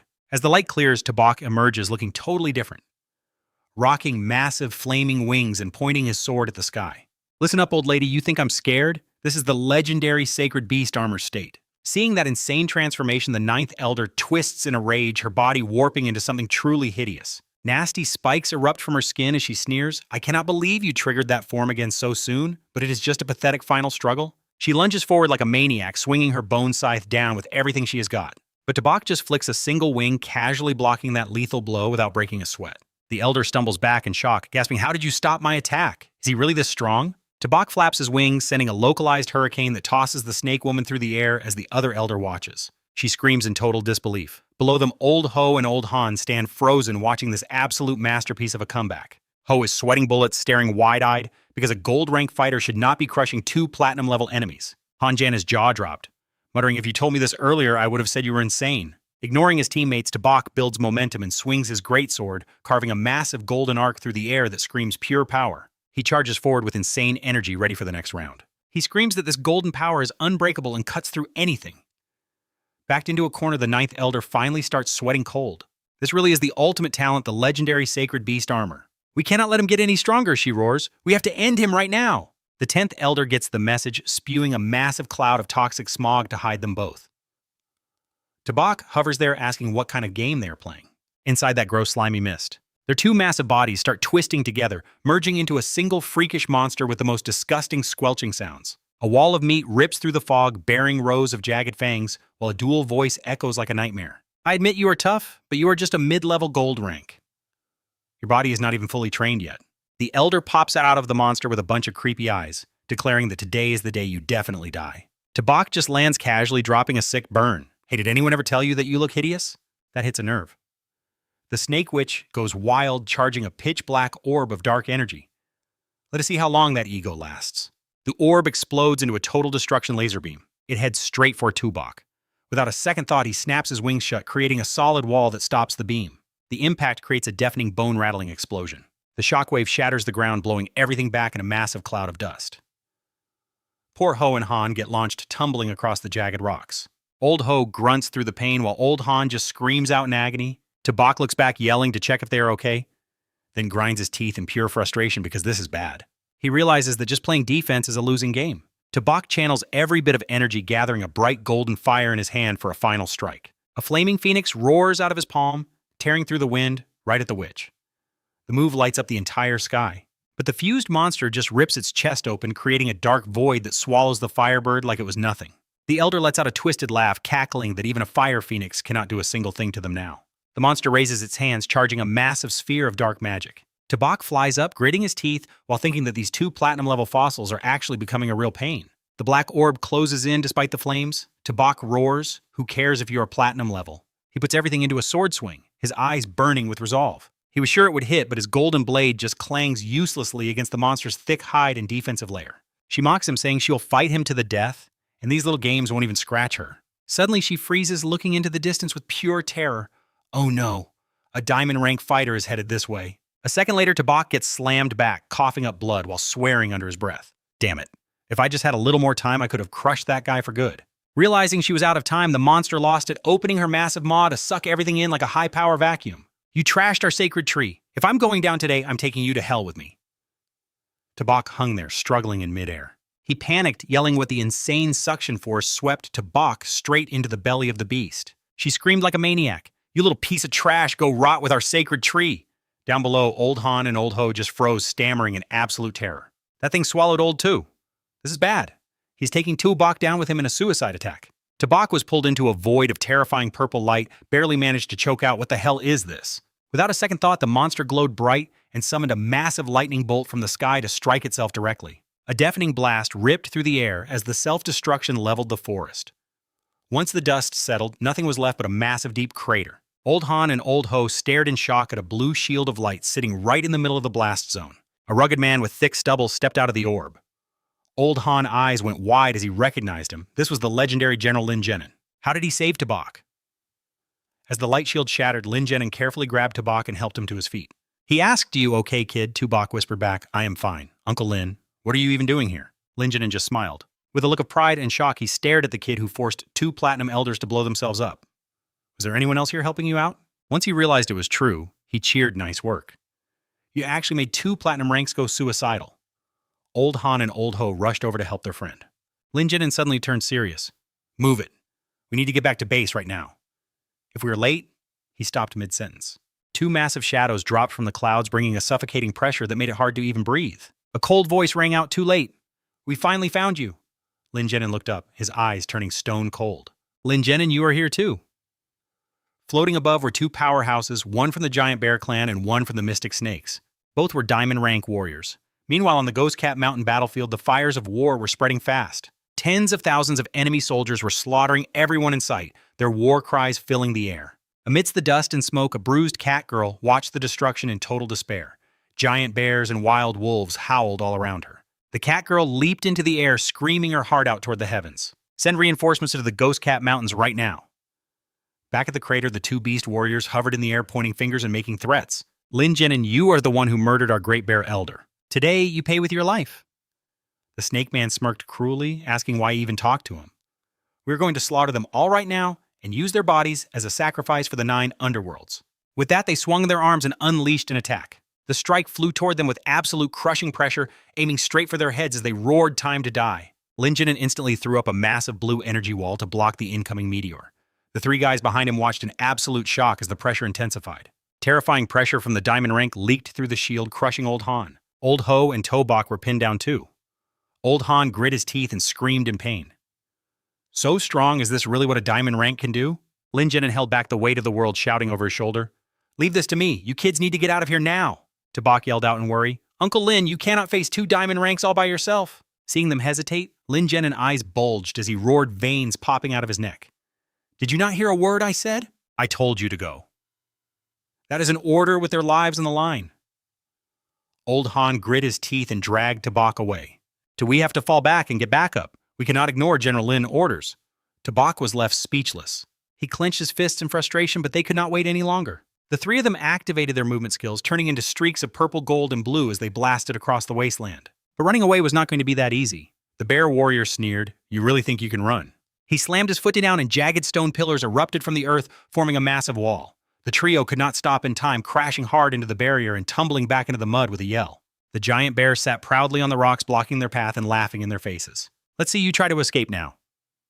Backed into a corner, Tabak drew his weapon and yelled, "Han Ho, it is time to fight for our lives." At the same time, Lam Nghien Nhien was struggling to fight off dozens of purple energy snakes that were wrapping around him. That snake man just sneers, saying Lin is too busy failing himself to ever worry about saving anyone else. Despite the danger, General Lin screams for them to run, because they cannot handle a diamond tier monster. Ignoring the warning, Subai ignites his fighting spirit and summons all his fiery battle pets at once, Little 8 and Little White. Flank the enemy, while Little Hong blasts him head-on.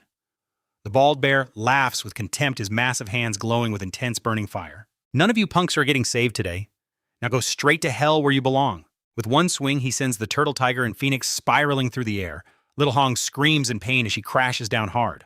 Ow, that hurts. The impact blasts Subai and his entire team backward into the dirt. Subai panics. Diamond rank is terrifying. They can actually bend the forces of nature to their will. We are totally outmatched here. The bear guy glares with fire in his eyes, screaming for the trash ants to tremble. Just as death closes in, a red energy blade flashes from the void.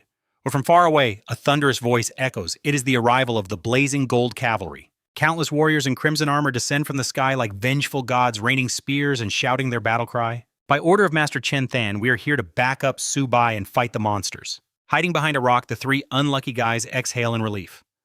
Old Han cheers that the cavalry is finally here to save them. We are saved. Subai clenches his fists, eyes burning. Backup is here now. Let us get some payback, boys. The bear clutches his wound, shocked. Did the humans really send the elite blazing gold cavalry to this place?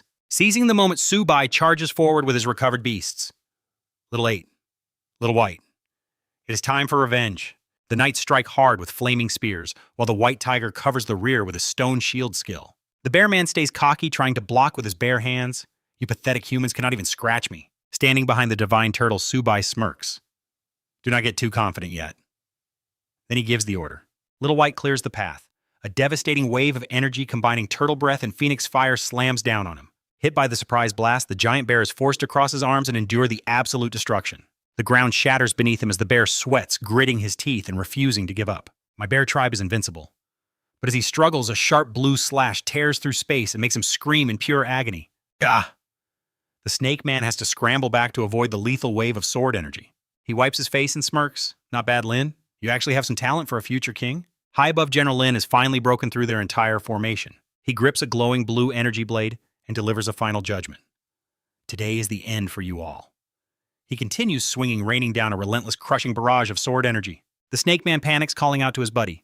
Bear, they have the numbers now? What is the plan here?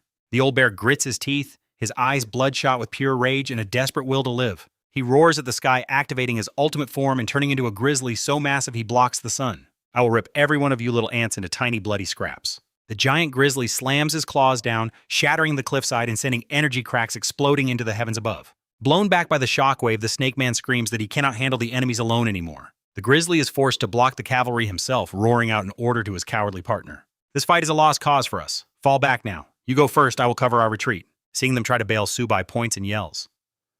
You were so cocky before, now you think you can run. The divine turtle raises both heads, charging primal energy before firing two blinding beams of pure destruction. The snake man nearly drops his jaw in midair. How in the world is this even possible? Can this beast actually control two different elements at the same time? The beams hit the grizzly, making him spit up a massive mouthful of blood. Meanwhile, the flaming spears of the cavalry tear through the air, raining down on the weakening enemy force. A fire spear slams right into the bear's back, causing a massive fiery explosion. The snake man looks back in horror, but his traitorous instincts kick in.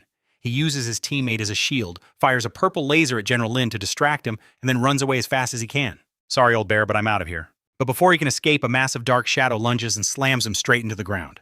He barely moves an inch before a suffocating darkness wraps around him. Is this the power of shadows?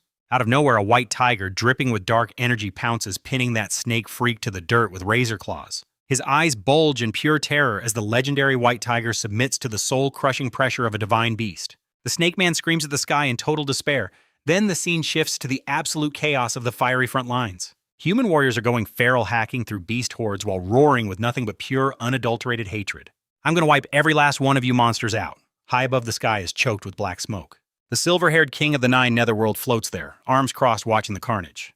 Suddenly, a powerhouse wrapped in an overwhelming blue aura rises up to block him, his voice sounding like rolling thunder. Nine Nether, if you make a move, do not expect any mercy from me. Just surrender already. The Nine Nether king just sneers with total contempt. Do not get ahead of yourself, human. If the Phoenix and Sky Fox clans had not bailed before the fight, your pathetic human race would be literal dust by now. You might be a hair stronger than me, but you will never break the combined might of our three royal families. The human leader Chen Than just smirks with total confidence, staring down his enemy with an alpha vibe. We have been gritting our teeth and building strength for 100 years just to unleash a counterattack as legendary as this. You call yourself a king, yet you think you can fight fate. That kind of stubbornness is exactly what is going to get you killed. Hearing that Nai Nether crosses his arms and spits back some venom.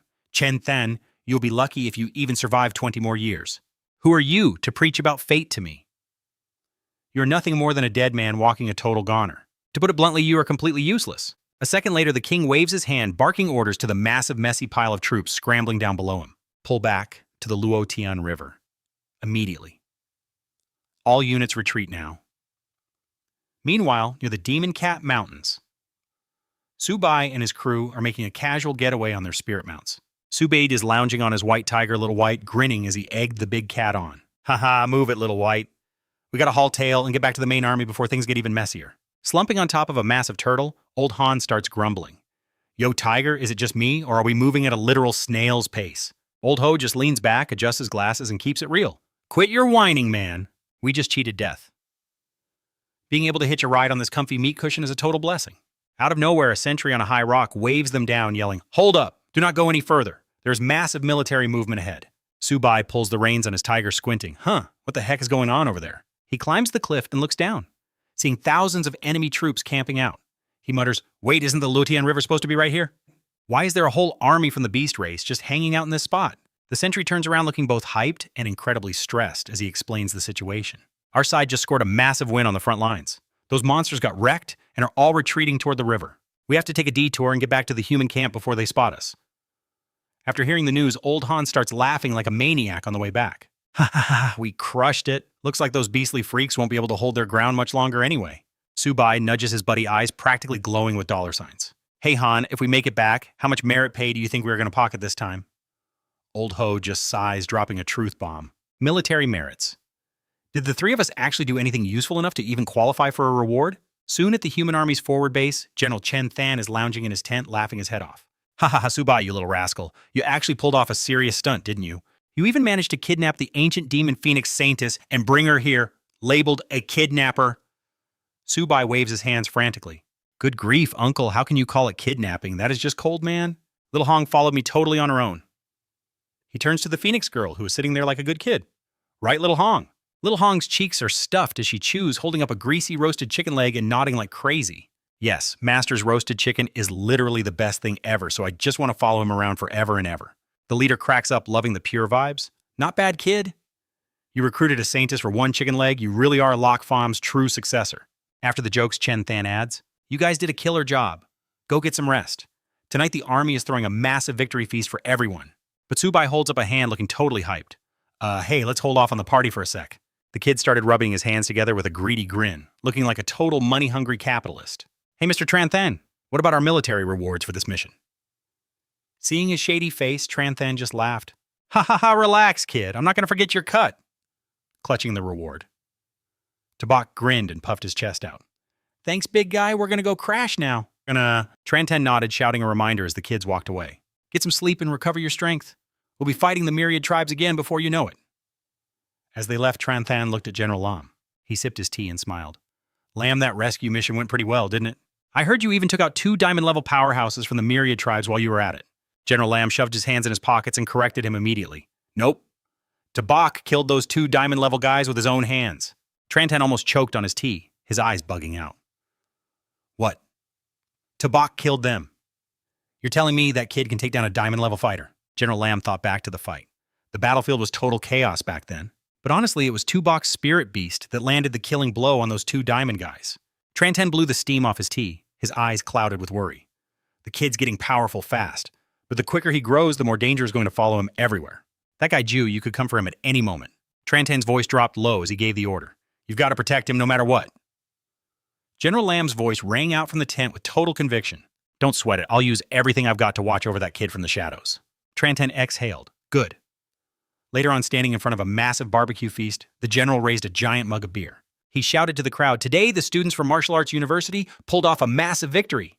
So let's raise a glass and celebrate this legendary victory for all of humanity. Bottoms up. The soldiers all cheered at once, their voices shaking the sky. Cheers, humanity wins. The whole place was buzzing with energy. Little Hong was busy stuffing her face with meat, her eyes sparkling. Man, this grilled chicken is straight fire. Holding a foamy beer. Old Han walked over to Tobak with a grateful grin. Old Tu, that was way too close. I almost kicked the bucket today. Thanks for risking your neck to save me, man. You too, old ho. This one's for you guys. Tabak just smirked with a totally devious look on his face. Look, Han, your life's got to be worth more than one cheap drink, right? I already put together a little invoice for you. Just send all those materials and gear straight to Jiangzhou Martial Arts University later. Old ho clinked his glass and started laughing. Haha, you're getting played. Han Tabak really knows how to strike while the iron is hot, even though he was getting shook down in public. Han just laughed it off. Ha ha ha. I know all his dirty tricks, but I always pay my debts back fairly. It's only right. Deal, consider it done. He slammed his beer in one shot while Tabak gave him a smug pat on the shoulder. Haha, glad to see you've actually got a conscience, Han. Plus, you really turned things around this time. You walked away with a massive legendary weapon. At the mention of loot, Han excitedly slammed his empty mug down right next to that massive greatsword. You know it. He grabbed the giant blade and lifted it up. He looked a bit confused, though. The thing is, I couldn't actually tap into its real power during the fight. Come to think of it, I hasn't really had a chance to check this thing out properly. Tabak rubbed his chin and looked it over, clicking his tongue. Honestly, it doesn't look like anything special from the outside. Just then, General Tran Than walked over, squinting at the intricate patterns carved into the steel. If I'm not mistaken about this, he said quietly, this could be an actual ancient artifact. However, it looks like its true power has been locked behind a seal. The whole group gasped in shock. A seal for real. The general nodded immediately, killing Han's excitement with some cold, hard facts. Exactly. To break this seal, you'll probably need to reach the king-level stage before you're even worthy of waking this thing up. When he heard that insane requirement, Tabak's jaw dropped as he started complaining. King level, that's basically impossible, like trying to grab a star. But then Han's eyes lit up with pure determination. Fine. If that's what it takes to unlock this divine weapon, I'll train like a madman to reach king level as fast as possible. All that tension vanished instantly. Instead, things got rowdy as 3 giant beers slammed together, sending foam flying all over the place. All right, here's to Han finally ascending. Leveling up to king level, bottoms up. Ha ha ha, let's go! The scene shifts to the next day at the Great Wall Garrison Base. A red-haired student standing nearby tried to help. Principal, you've been standing here for 3 days straight. The old man let out a worried sigh. This battlefield isn't a school tournament. Tabak and Ho Then Thu have 0 real-world combat experience. I'm worried. Out of nowhere, this soldier in a red cloak comes hauling tail, screaming his lungs out with some massive news. Humanity won. We actually freaking won. We just absolutely shredded 800,000 of those enemy troops back there. We forced those monster tribes to tuck tail and run all the way back to the Luotian River. News of the victory hit like a hurricane.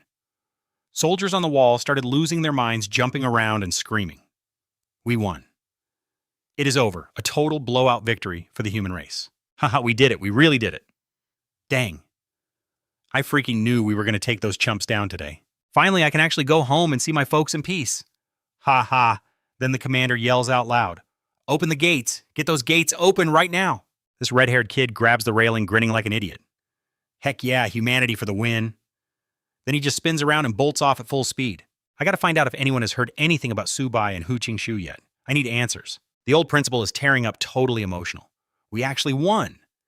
He sees this chubby general walking over and literally trips over himself to grab the guy's leg. He stammers out, General. Please, do you have any word on Subai and Hu Qingshu? Are they okay? The general just beams a huge smile and says, Look, old man, those 2 kids you are worried about, they're not just alive, they're freaking legends. General Jay laughs with pure pride. Ha ha. And do not forget that Han Zhan kid either. Those 3 are basically superstars now. Everyone knows their names. Suddenly, a massive crowd of soldiers swarms him, yelling questions. Yo, brother, is the front line really done for? Is the war over? Spill it? Did 8 million monsters really get wiped out? And what about Commander Kong? Is he still alive or what? Tell us everything. The general waves them off. Chill out, boys. Everyone just relax and let me tell the story the right way. He pulls up the tactical map and starts popping off about the whole operation like a pro. This epic showdown went from Bone Mist Mountain all the way to Demon Cat Range. After a month and 8 days, the Beast Army totally collapsed and scrambled back to the Luotian River. Out of millions of those creeps, less than 200,000 actually made it out. He keeps going. Lord Nijing ordered a new Luotian base built 20,000 miles past the Great Wall. Right along the river, the troops start pumping their fists and screaming. Humanity is finally taking over this whole place. Victory. Total victory. The red-haired kid starts geeking out. Once that base is up, we can just teleport straight to the front lines whenever we want. A badass shot of the 3 teens appears as the general tells their story with fire in his voice. During this war, our human warriors fought like absolute beasts. Pure bravery on the battlefield. Especially Subai, Hu Qingshu, and Han Zhan. These Jiangzhou students charged straight into the heart of the enemy without even caring about dying. Just those 3 kids wiped out over 100,000 monsters inside their own freaking dens. They wiped out no less than 10 whole tribes. Then those 3 raided the main city of the Black Python clan, triggered a massive earthquake that leveled the place and crushed tens of thousands more enemies. But the real kicker, Subai and his White Tiger, finished off the elites. Subai actually soloed 2 diamond-tier powerhouses all by himself. Everyone's jaws hit the floor. They were so shocked they could barely even speak. What, Subai actually took down a diamond-tier warrior? Are you freaking kidding me right now? I did not hear that wrong, did I? No way a college kid smokes a diamond-tier enemy. The general smooths out an official document and reads it. In this war, Subai's achievements are basically unheard of. He is a legend. He outshined the whole army. Hanzhan and Hu Qingshu are staying enrolled at the martial arts university while they serve. Plus, they are now official lieutenant colonels assigned to the special Luotian garrison unit. Subai gets the first-class Medal of Merit, the highest honor there is. The entire crowd below just goes dead silent. The red-haired kid is sweating bullets, asking in a shaky voice like he can't trust his own ears. Bro, are you sure about that? When Subai left, he was only silver tier, right? The old principal is just standing there gaping like a fish. This is insane. Everyone starts whispering. What kind of crazy stuff did Subai and those guys go through out there? The general nods seriously, confirming it again. It is all true. 100% legit. Lord Ni Jing himself ordered this broadcast, killing thousands of enemies in 2 diamonds. My God, that is just straight up wild. The soldiers behind them are buzzing. Holy crap, Subai is a freaking monster. The shock was just too much to handle. That red-haired kid falls to his knees, clutching his head and screaming under the spotlight like some drama queen. Why Subai when the heck am I ever going to catch up to a legend like you? 3 days later, inside a dark enemy palace, the white-haired King Ju Yu is bowing down before a mysterious figure. He looks absolutely terrified. Lord Bian, I did not expect you to show up personally. If you get involved, humanity is basically toast. Kicking his feet up on a stone throne, Bian, a 2-star king-tier powerhouse with massive muscles, ripped off his hood and started screaming at Ju Yu. Listen up, you total piece of trash. Just how long has it been since I sent you down there? Not only did you fail to take over this planet, but you also went and got your entire squad wiped out. Ju Yu broke into a cold sweat, flinching as he scrambled for a pathetic excuse. The seal is getting weaker by the second, and our time is running out. Sir, after this battle, I have finally gauged the full extent of human strength and power. Our next target for the invasion will be the Shanghai Pass, he added, desperately trying to save some face. Oh, and there is one more thing. Those humans actually managed to capture the Saintess of the Phoenix Demon Clan. I am planning a trip to the ancient Phoenix Demon Royal City. Hearing this, Bian actually looked somewhat interested. Well, that is interesting. They really had the guts to lay a hand on the Phoenix Demon Saintess. Bian stood up, raising his hand with a truly wicked evil grin on his face. A glowing red stone pulsing with murderous intent appeared. Go on ahead. I have brought the Blood God along for this specific trip. This time we wipe out humanity for good. Ju Yu backed away, bowing like a total suck-up. Ha ha ha. I wish you a truly massive and glorious victory, my lord.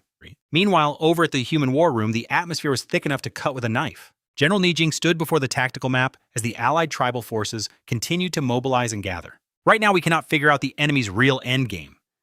He pointed at a man wearing glasses. Huan Shan, what is your take? The man named Huan Shan pushed up his glasses, his sharp eyes already dissecting the entire tactical situation. If I were leading the Ju Yu forces, I would definitely launch a massive decoy strike against the Milky Way fortress before our defensive systems are fully operational. This would draw all human firepower away, allowing them to breach the Shanghai Pass at any cost. Hearing those words, the entire room gasped, staring at the map in shock. The Shanghai Pass 1 commander frowned, stroking his chin in total worry. Yeah, if the Shanghai fortress falls, we are in deep trouble. Ni Jing shoved his hands in his pockets and barked out an urgent order for immediate troop deployment. 200,000 troops have been deployed to the Jiangzhou military base to prepare for any possible emergency that could pop up at a moment's notice. This entire army will be under the direct command of General Lam Nghien Nhien. Standing perfectly straight and tall, General Lam Nghien Nhien nodded to accept the order, his face showing absolutely no signs of fear. I will follow General Ni Jing's orders to the letter. I, Lam Nghien Nhien, will fight until my very last breath. Just as he finished speaking, there was a sharp knock at the door. An officer led Tubai inside to report to General Lin. Sir Tubai has arrived as requested. Lam Nghien Nhien turned around and gave a quick nod. All right, you're dismissed for now. Behind him, Tubai and Old Hu were already standing by, ready to take on their brand new mission. Tubai scratched his head, giving General Lin a goofy and slightly shady grin that was totally typical of him. Hey, General Lin, it feels like you have something you really want to tell me, right? See that platinum armor you gave me last time? It kind of got trashed. Any chance you could hook me up with a brand new set? General Lin smirked, totally brushing him off. We will deal with that later, he said, not giving the kid a single chance to keep begging. General Lin suddenly got serious, leaning in close with a sharp gaze to ask a question that made Tubai freeze right in his tracks. Tubai, do you actually like Yan Ran? Caught off guard by the sudden question, Tubai jumped back, looking completely panicked. Whoa, why are you asking me this all of a sudden? Lin Jianin let out a sigh, his voice dropping into a low, somber tone. Yan Ran was supposed to head to the Great Wall Guards to train her skills, but her mother suddenly came down with a very serious illness, so now she has to stay home to take care of her. He closed his eyes, his face showing the deep lines of a man in pain. I have not been a good husband or a good father. Hearing that self-pity, Tubai suddenly got serious and put his hand over his heart to make a promise. Uncle Lin, do not even worry about it.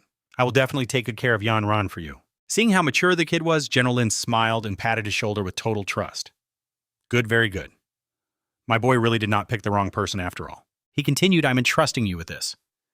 Next, I have to head out to the Shanhai Pass to lead the defense. A massive battle is likely to break out there. Tubai was shocked.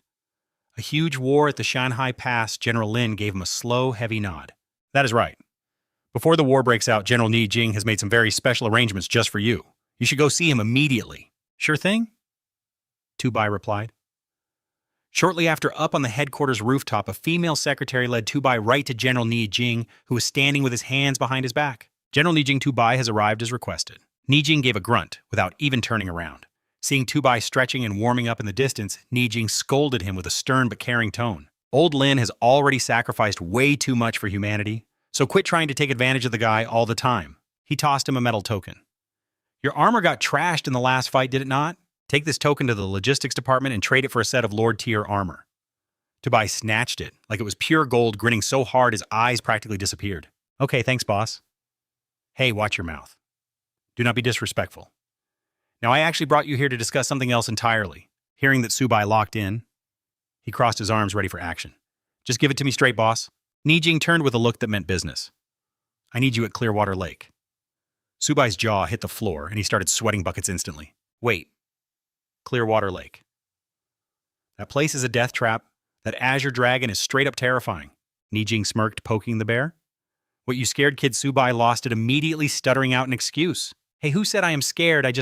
Ni Jing did not even let him finish the sentence. He ripped open a glowing blue rift in space and grabbed Subai's sleeve. Time for a little stroll. This portal only stays open for exactly 1 minute, so move it. Tubai got dragged along, screaming on the inside. Like, how is this even happening right now? Right at the edge of the rift, Tubai closed his eyes. He exhaled, gritting his teeth. Screw it. Worst case, I just go down swinging. He stepped inside. Stepping out the other side, Tubai blinked. Why is it so creepy and quiet out here? They stood together facing the lake, which was clear as jade. Ni Jing put his hands behind his back and roared across the water. Ni Jing and the heir of Luo Fan are here. Azure Dragon, show yourself. Nothing happened. Tubai gave an awkward laugh and scratched his head. Maybe the big guy is out. Then the lake erupted.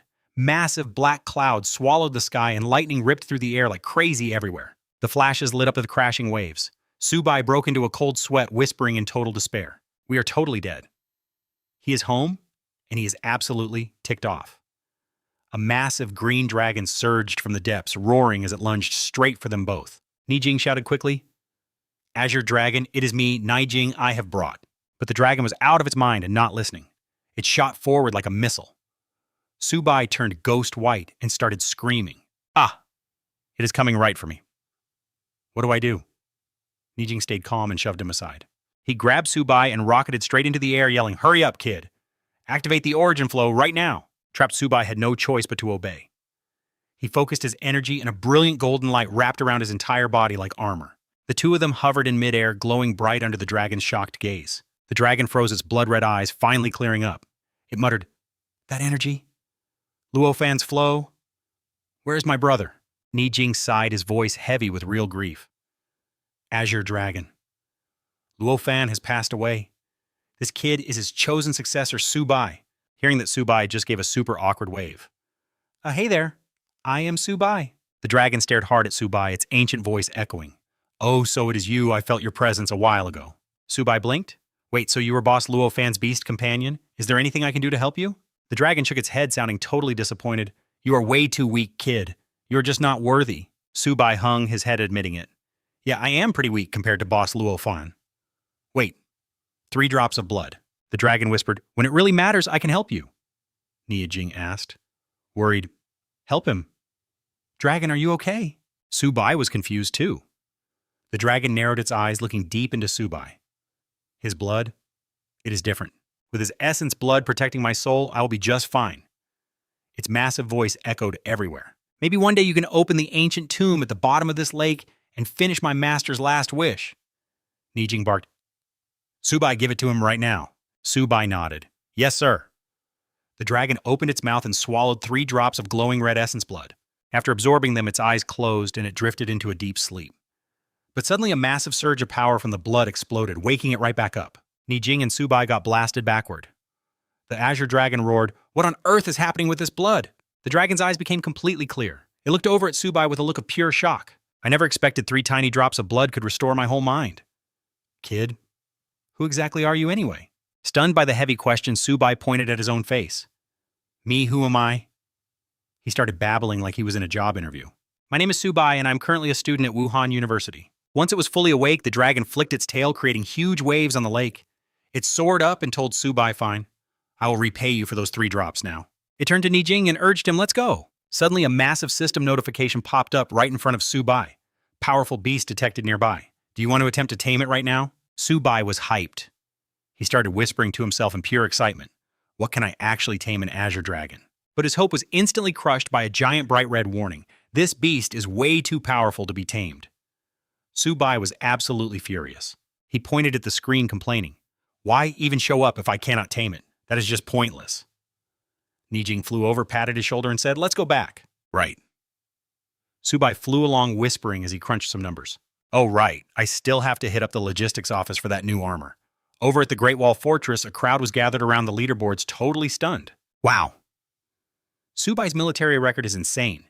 He's easily top 10, even compared to the legendary generals on this list. Just another loser, someone else added with a shrug. While the generals take down high-tier monsters, they never waste time on the weak ones. The merit board suddenly flashed with some absolutely massive totals. First place Subai with 850 million points. Second, Hu Qingshu with 84 million. Third place, some Korean guy with 79 million points. One guy pointed out that Subai's massive military score was just a result of insane grinding, while everyone else watched with pure, salty jealousy. Subai reached an overlord tier military rank using nothing but gold tier power. That is just ridiculous. In the crowd, old Han squinted at the numbers and asked, "Old Hu, with all those points, can Subai even spend them all?" Old Hu pushed his glasses up and smirked.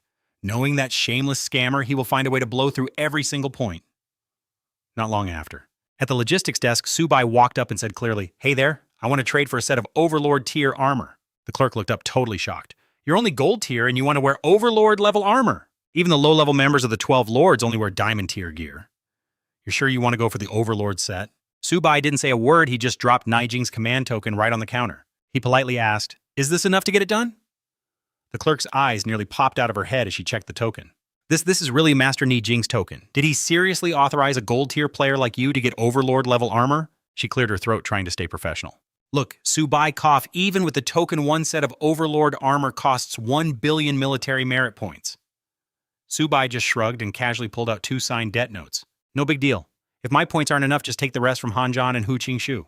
Here are their notes and thumbprints. You can verify them right now." He flashed a wicked little smirk, thinking to himself that making them sign those notes was a pro move. The clerk sighed and started tapping away on her keyboard.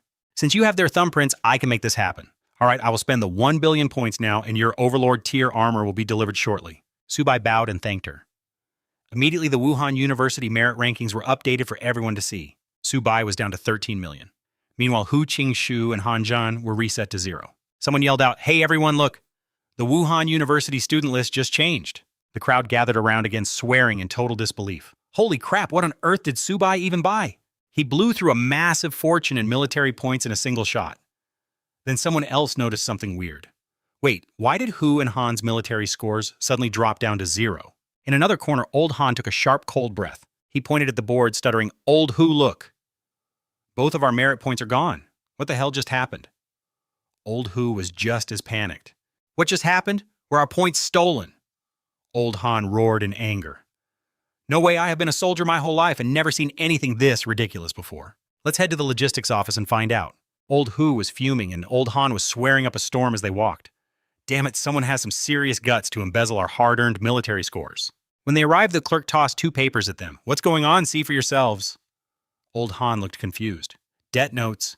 It's all there in black and white, including your thumbprints. Subai used every single one of your military points. The clerk explained as they stood there, speechless faces turning pale. Old Hu gnashed his teeth, Subai's image haunting his mind. I told you when we were being hunted by those powerful clans. There was no way he was just being nice by giving us those soul materials for healing. He had this planned all along. Subai, you shady little businessman. Han Zhen crumpled his debt note and sighed deeply. Let's go. It looks like we still have a lot to learn from Subai. Old Hu followed in silence. Back at the training ground, the crowd started whispering as soon as they saw Subai. Someone screamed, "Oh my god, look at what Subai is wearing." Am I seeing things? Is that seriously a set of Lord tier armor? Subai is only a gold tier warrior, so seeing him in Lord tier armor like that is insane. Another guy was jealous, saying even generals could not afford it. One big guy balled his fists. I'm actually starting to think about robbing that guy. His friend agreed and asked to join in. Subai in his shiny new armor walked up and tapped his friends Old Han and Old Hu. You guys here, I just swapped my gear. How do I look? He puffs his chest, flexing the shiny armor while acting all modest. Man, it feels a bit oversized and seriously awkward to wear. Old Han and Old Hu are seething, gritting their teeth and cursing under their breath. Old Han turns to leave, faking a cough. I am not feeling so hot. I'm going to go lie down. Old Hu backs away too. Yeah, I am out. See ya. Tabak just stares totally clueless. Hey, why are you guys just bailing? Cut to Shanghai Pass. The Nine Nether King and Bayan stand on a cliff staring down at the fortress. Nine Nether reports Lord Bayan, 3 million members of the Phoenix Demon Tribe are ready for war at any moment. Bayan nods with a smug grin. Not bad. 1 million Alliance troops plus 3 million Phoenix Demons makes for one seriously massive and deadly force. Deadly vice. But remember, we only get one shot at raiding Shanghai Pass. Standing beside the Nine Nether King, the beefy Demon King Bayan barks out an order. To be safe, I'm sending 100,000 barbarians to back you up. The Nine Nether King lights up, totally sucking up, for real. If that is the case, then this victory is basically guaranteed. Hellfire erupts from Bayan's palm as he swings his arm, morphing the flames into a massive wind-slashing scythe. He lets out a roar, "Answer my call." The flaming scythe rips through the sky, tearing open a massive spatial portal. From within, countless bull-headed monsters armed to the teeth come flooding out like a tidal wave. This savage, battle-hardened army is none other than the insane and bloodthirsty Mad Bull tribe. The Nine Nether King is so hyped, he bows down in gratitude. Thank you, Lord Bayan. With a powerful warrior and such savage beasts backing us up, our tribe is absolutely going to crush this and take the win. Bayan roars to the massive crowd of soldiers. My brothers in arms, follow me. Let us storm Shanghai Pass, feast on their flesh, and burn their legacy to the ground. The minions below let out a unified roar. We obey the king. We swear to follow Lord Bayan to the death, to conquer humanity and slaughter them all. The air boils as the savage army charges forward, the ground shaking under their boots. From the cliff, the Nine Nether King waves his hand, signaling the total assault. All troops storm Shanghai Pass. The massive horde of monsters swarms toward the human fortress like a sea of ants, letting out world-shaking screams as they go. Watching the massive army, the female general of the Phoenix tribe stands there deep in thought. Ever since our great king passed away, the Phoenix tribe hasn't lifted a finger against humanity for 100 long years. Suddenly her eyes narrow, flashing with pure hatred. But those humans, they had to go and kidnap our saintess. She roars in a total rage, I will never stop this blood feud until every last human is wiped off the map. The entire Phoenix tribe raises their weapons, screaming to bring back the saintess and annihilate the human race. The total assault kicks off with a bang. Thousands of monsters swarm from everywhere, launching a brutal attack on the Shanghai Pass fortress. Cut to General Lin's office. Tabak and Lin Yanran are standing right there, looking so shocked, their jaws practically hit the floor. They shout in unison, what marriage? Yeah. General Lin nods firmly, acting like it is no big deal at all. Exactly. You're both old enough now. Let us set it for the 16th of this month. It is a lucky day, trust me. Yanran's cheeks turn bright red as she shyly objects. Dad? I'm not really ready to get married yet. Tabak is sweating bullets too, scratching his head all awkwardly. Yeah, is this not a bit sudden? Pops. General Lin narrows his eyes, hitting him with a question that leaves Tabak totally speechless. Tabak, you are not saying you do not want to marry my daughter? Tabak starts waving his hands like crazy. No, I really want to marry her. The second he says it, General Lin slams the table. Done. Then it is settled.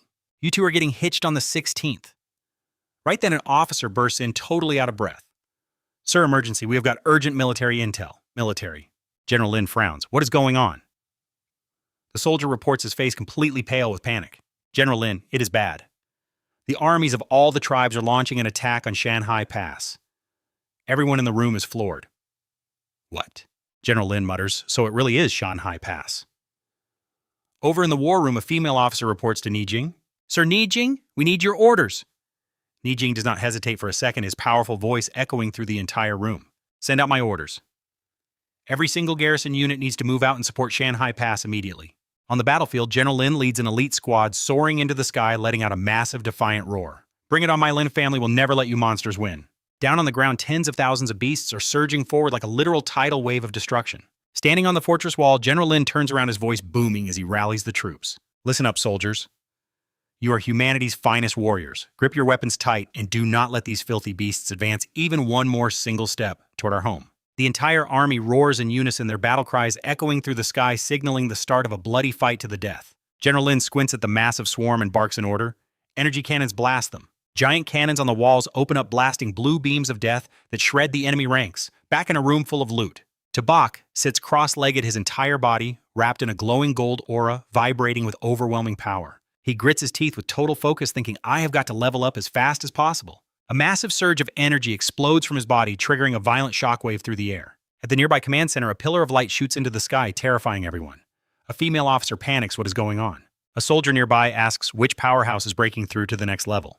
As the glow fades, Tabak stands up with orange lightning flickering around his body, and he confidently declares, I have finally hit the Platinum Realm. From a distance, two guys stare at his room. One of them totally shocked. Wait, what? That looks like old Toe's room, the other says in shock. Did he really just hit the Platinum level? In the war room, an officer immediately reports to Nikin as he studies the map. Reports Sir Commander Nikin Tabak has successfully reached the Platinum rank. Nikin just whispers, oh. He gives a knowing smirk, eyes gleaming with respect. This kid might actually have more potential than even Lok Pham. Ni? Kin turns around, his powerful voice echoing, but the battlefield is the only place for him to get real experience. It is time to send him to war. He commands, send out my orders. All martial arts university students must assemble. The officer salutes. Yes, sir. Meanwhile, at the Forbidden Endless Sea, a massive army of the 1,000 tribes gathers on the shore. General Phoenix turns and questions the jacked demon king Tottengan. Why did you bring our main force to this endless sea? King Kuyu stands nearby, whispering and guessing with a real sneaky look on his face. After crossing these waters, we can flank the mountain pass and launch a surprise attack on humanity. The general disagrees. My lord, my demon emperor tribe is ready to march to the Great Wall and face humans head-on. King Kuyu interrupts, sounding worried. My lord, are not there rumors of a grim reaper beneath these waves? Tottengan holds up a glowing red crystal. Relax, he says, with this, you can cross the sea safely. They both freeze, stunned by the treasure. As he lifts the crystal, its light illuminates the entire area. Relax. I will lead the way. He turns back and orders, follow me closely. Do not get lost. Then Tottengan steps onto the water. King Kuyu watches the sea parting on its own, feeling a mix of jealousy and pure rage inside. Damn it, if I had that treasure, I could break through the mountain pass myself. He gasps in shock as the ocean water pulls back, while Tottengan turns to yell, Why are you standing there? Follow me, King Kuyu quickly orders his massive army. Quickly orders his? Everyone group up and move out. Do not get separated. The entire army shouts back in unison. Yes, sir. The entire army is encased in a massive energy bubble, moving safely through the deep ocean floor. General Phoenix looks around, feeling totally on edge. I cannot sense a single thing down here. But our ancient texts have a legend warning us about things at the bottom of the deep sea that no one should ever disturb.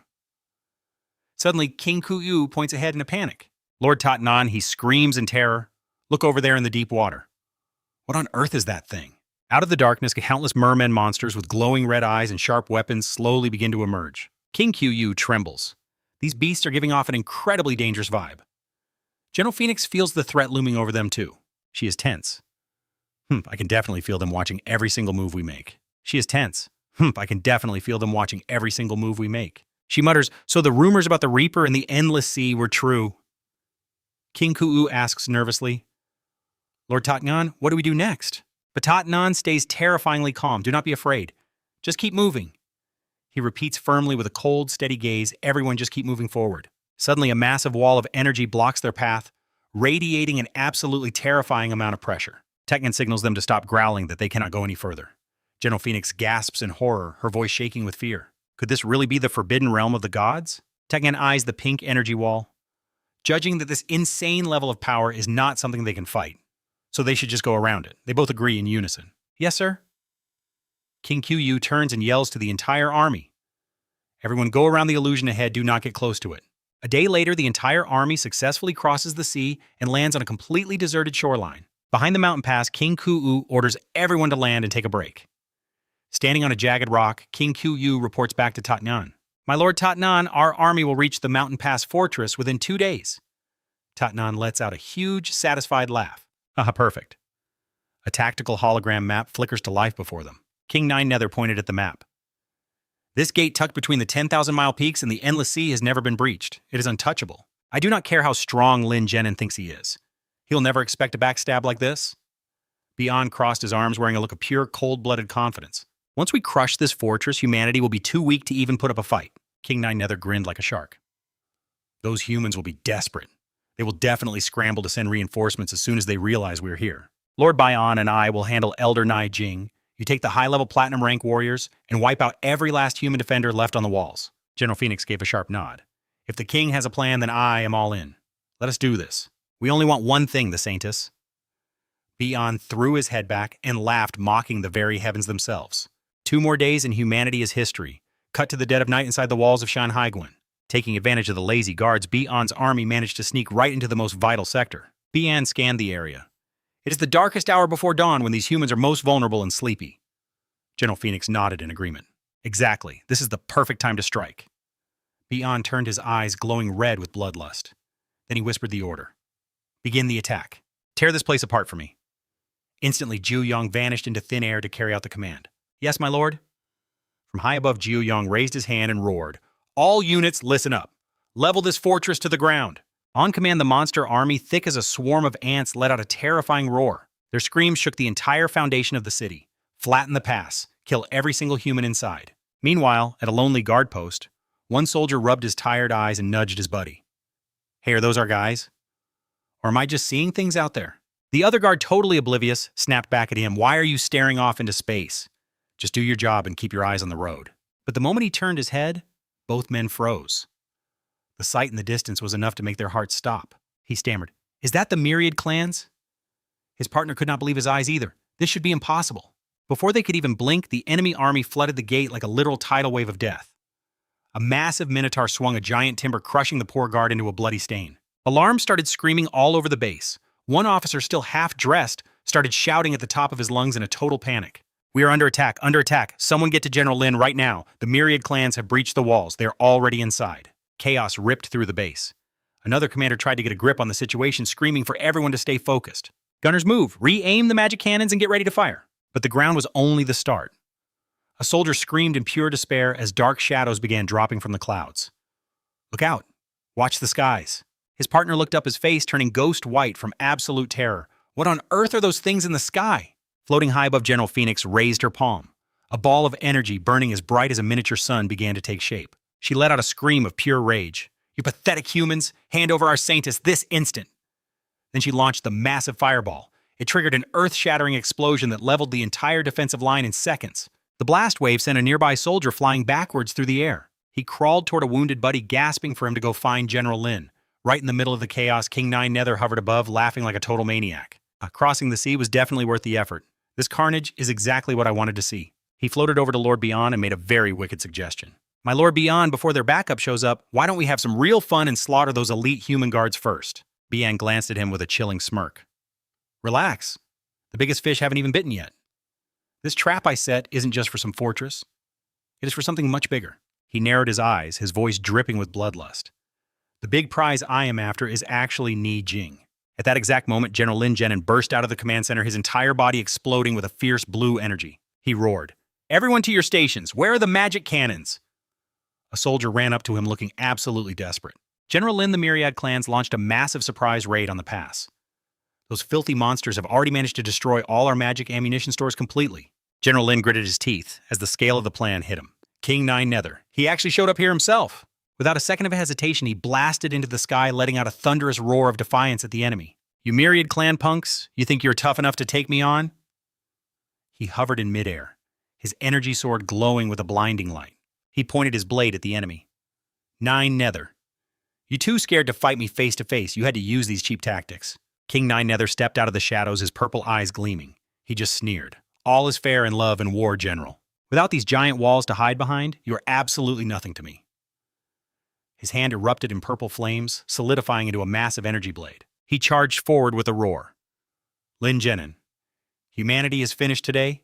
Get ready to meet your maker. He swung a lethal strike right at the guy's head, but in that split second, General Lam's blade clashed against the King of the Nine Nethers. He braced himself against the heavy blade, his face twisting into a mask of pure rage. The general's eyes burned with fury as he let out a hateful roar. Pushing the king's sword back with everything he had, he screamed, "Humanity!" A blood-red aura exploded around General Lam, his muscles bulging as pure power coursed through his entire body. He bellowed that he would never be defeated. An energy sphere pulsed in his hand while his eyes glowed a terrifying shade of crimson. He spat out, "You myriad race freaks!" He hurled the energy orb, watching it morph into a massive crescent blade that sliced across the battlefield. He thundered, "Get the hell back to your own territory." The energy blade grazed the king, who stared back at the blood servant. With a smirk, he asked, "Lam Tran Nam, you looking to die with me?" Below them, the human soldiers felt their spirits soar. They hoisted their weapons high, let out a massive bone-chilling cheer. General Lam is going to win. Humanity is going to win. Listen up. If the general is this beastly, we can't back down now.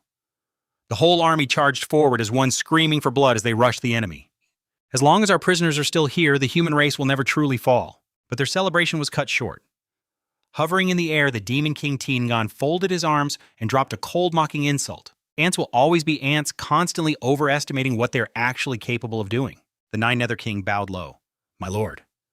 Without another word, Tianyan raised a hand, radiating a freezing, murderous intent. "Since you want to die so badly, I will give you a head start." A purple ring of energy ripped through the sky, diving straight toward the general's position. The soldiers could only scream in total and utter despair. General Lam. The sneak attack was so fast and vicious that he couldn't block it. He was sent flying, crashing hard into the rubble. Soldiers rushed to his side. "The general is hurt!" He coughed up blood, struggling to stand. "Cough, who the hell are you?" Up above, the king sounded apologetic. "Lord Tianyan, I am so sorry you had to personally handle this trash." Tianyan just shrugged. "Like I said, I want the big fish. I will leave these pathetic shrimp for you to finish." The king obeyed instantly. "Yes, sir." He turned back, his killing intent hardening into a sharp purple energy spear. He aimed it at the bleeding general and snarled, "Lam Tran Nam, your time is up. You die today at the pass." He let out a roar, screaming, "Die!" as he unleashed a wave of pure destructive magic. Facing certain death, one final image flashed through his mind. "Lam Nghien Nhien, you two have to avenge my death." Just as the clock hit 0, an earth-shattering explosion rocked the entire area. A massive turtle shell, covered in glowing gold patterns, appeared out of thin air, completely tanking that lethal hit. General Lam was stunned. What that is Tabak's war beast. Right then, reinforcements arrived as Tabak and his squad charged into the fray. Someone yelled, "General Lam, we have got your back." Tabak asked worriedly, "Uncle Lam, are you okay?" The general coughed a few times, forcing himself up with a grin. "Not dead yet, kid. But if you had been any slower, you would be picking my remains off the pavement." Tabak was in no mood for jokes, though. He gritted his teeth, his eyes bloodshot with rage. "First you sneak attack the pass, then you touch my future father-in-law." His two sacred beasts growled beside him, ready to tear someone apart. Tabak's power spiked a golden radiance surrounding his body. He roared, "King of the Nine Nethers, I am ending you today." The turtle looked worried. "Boss, chill out." The white tiger agreed. Tabak calmed down. A friend put a hand on his shoulder and spoke with total seriousness. "Leave this to us. You get the general back behind the city walls." Everyone shouted in agreement. Tabak took a deep breath, closed his eyes, and unleashed a massive burst of holy energy. Even Tingyan was shocked by the sudden change. How does this human kid have this kind of power? Massive golden wings sprouted from his back and flared wide. Tabak soared up, pointing at the enemy. "You are going to pay for this." Watching this happen, even his own friends were left with their jaws on the floor. One whispered, "This vibe is way stronger than before." He leveled up again. The other gasped, "Wow, talk about a life-changing level up." The soldiers below looked up in total shock. "Is that really the same Tabak we know? Since when did he get this ridiculously strong?" Another whispered in fear. "This power could rip the sky open and split the earth. It is terrifying." Tabak shot forward like a golden arrow, screaming, "Die." The king just sneered, looking completely unimpressed. "You think too much of yourself. I do not care how strong that beast is.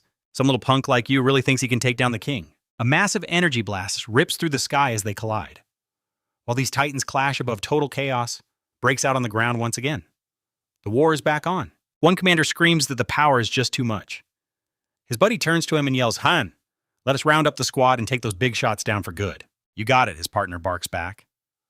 Suddenly, the entire battlefield is swallowed by a sea of flames and insane explosions. It is a literal war zone out there. Humanity's bravest soldiers charge straight into the meat grinder, ready to die just to stop those alien freaks. After a brutal scrap, the Nine Nether King gets shoved back.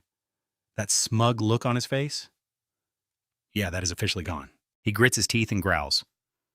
Fine, I underestimated you. Then he lets out a feral roar and charges up his ultimate move. You are dead meat, kid. A million purple energy tentacles whip out from his chest, wrapping around Tabak before blowing sky high. Tabak pops his shield just in time. He does not even flinch. Instead, he just drops a cocky smirk like he is bored. Yo, King of the Nether. Is that really all you got? That trash talk hits the king right in his fragile ego. He loses it, screaming in rage and charging like a freight train. You little ant, your big mouth is going to cost you your life. A massive blow slams right into Tabak before he can even blink. He lets out a sharp cry of pain and goes flying through the air. He hits the deck hard, leaving a massive crater in the dirt. His teammate rushes over, panicked. Yo, to talk to me, you still alive? Meanwhile, the Nine Nether King just hovers up there, sounding like the most arrogant jerk on the planet. Even if Lock Fawn was still breathing, he could not stop my legions from wiping you pathetic humans off the map today. But he has no clue that a streak of blue light is sneaking up right behind his back. The king gets caught slipping. Suddenly, he feels a sharp sting as that blue light rips right through his chest, making him scream in pure terror. Nghien steps out from the smoke, standing right in front of Tabak. His voice is cold as ice. Hey, nether bullying kids. Now have you no shame? The troops see who it is and start losing their minds with joy. It is Nghien, he is here. We are actually saved. The king clutches his wounds, seething with rage. Nghien? You really just snuck up on me. Nghien just stares him down, sounding totally sarcastic. Hey, did you not just say all is fair in love and war? He points straight at Tatngan. So your tribes managed to cross the ocean and hit our mountain fortress, huh? Turns out there's a real mastermind pulling the strings here. Tatngan gives a slow, cold clap. Well, thanks for the compliment, human. The human king. Nghien. You finally showed up, he adds with a grin. Honestly, I only came all this way just to put you in the ground. Tatngan roars and waves his hand, sending a swarm of creepy ghost hands flying straight for Nghien. Nghien does not even blink. He counters with a massive wall of giant swords. I am honored. Let us see what you got. Purple and blue energy slam together so hard, it creates a massive blast that literally starts tearing the sky apart. Everyone watching from below is totally freaked out. Is this really what it looks like when two king-level legends go at it? Right in the middle of it all, Tatngan turns into this massive purple demon and lets out a nasty laugh. You think you still have enough gas in the tank for this, Nghien? Do you really believe you can save humanity all by yourself? Nghien stands his ground. A giant blue phantom of a war god rises up behind him. He shouts back, humanity does not need Nghien to save them, because humanity will never let those tribes win. Even if only one of us is left, we will fight until the bitter end. The two giants collide in a world-shaking battle. They're brawling in the void now. Every single punch they throw packs enough power to level an entire city. Nghien energy blade rips right through Tatngan, but at the exact same time, the demon's claw sinks deep into Nghien shoulder. The two massive phantoms suddenly just freeze there, floating high up in the sky. Tabak and the squad are confused. Why did they stop suddenly? Tatngan speaks up with a weirdly respectful tone. Not bad, human king. You are actually pretty incredible. But then he pulls out that glowing red crystal from the ocean crossing. His bloodlust is absolutely off the charts now. Today you are done. Nghien suddenly feels a sharp biting pain and lets out a shocked gasp, right where that demon claw poked through. Gross, blood-red tentacles start sprouting out from the wound on his back like some horror movie. Nghien screams in agony. This thing is literally sucking the power right out of me. Tatngan just laughs like a maniac. I just planted a demon seed in your spine. I do not care if you are the human king, this divine blood will eat you alive. Down on the ground, Tabak? And the guys are watching this nightmare in total shock. What is happening to Lord Nghien? Looks like he fell for a trap. Should we jump in and help him hold on?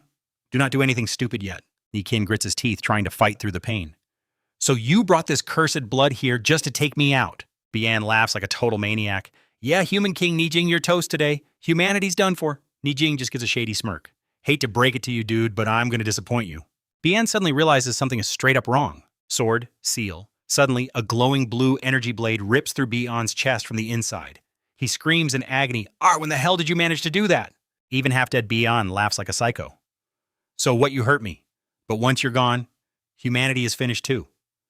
Nghien stares him down and answers back. I told you humans aren't going down that easy. Bian roars in a final desperate rage. Humanity's fate aside, Nghien, you're definitely dying. Crimson tentacles explode from Naijing's body, wrapping him up in a dark, bloody cocoon. In his final moment, he manages one last message: Subai. Lead humanity. Kick every last tribe out of our world. Naijing pushes through the pain, shouting with total resolve, refusing to quit. Those tentacles squeeze tight, and he vanishes into a sphere of blood. Subai and the crew just scream out in total despair. Lord Nijing, that red power has trapped him. He's gone. Bian floats there, bleeding out, but acting like a total winner. He announces, the human king is dead. Nijing is finished. He barks at the Naya Nether King, smash that barrier, combine our forces, and hit them from behind, wipe out every last human. The king obeys, shattering the mountain sea pass defense with one swing. He bellows, warriors of the 1,000 tribes, get in there and slaughter them all. Thousands of monsters roar, flooding in like a massive, terrifying wave of destruction, ready to crush all hope and butcher every single person in sight. A panicked soldier looks down from the crumbling wall and screams, we're cooked. The monster army is pouring through the gate right now. Then a massive explosion rocks the base of the wall. The defense is totally trashed. Crap, it's all falling apart. In the chaos, Subai charges the blood sphere with his glowing greatsword, yelling with pure grit, Lord Nijing isn't dying today. Hang on, I'm coming for you. He delivers a monster swing, slamming golden energy into the blood sphere. But it's useless. The thing just swallows his power whole. From a distance, the wounded Bayan just laughs. Ha, not happening, kid. Stop wasting your energy. Bian explains with a smug, punchable face. Godblood parasites are eating him alive. Even a god couldn't survive this. Subai's eyes go blood red with fury. He points his sword at Bian. I'll kill you for what you did.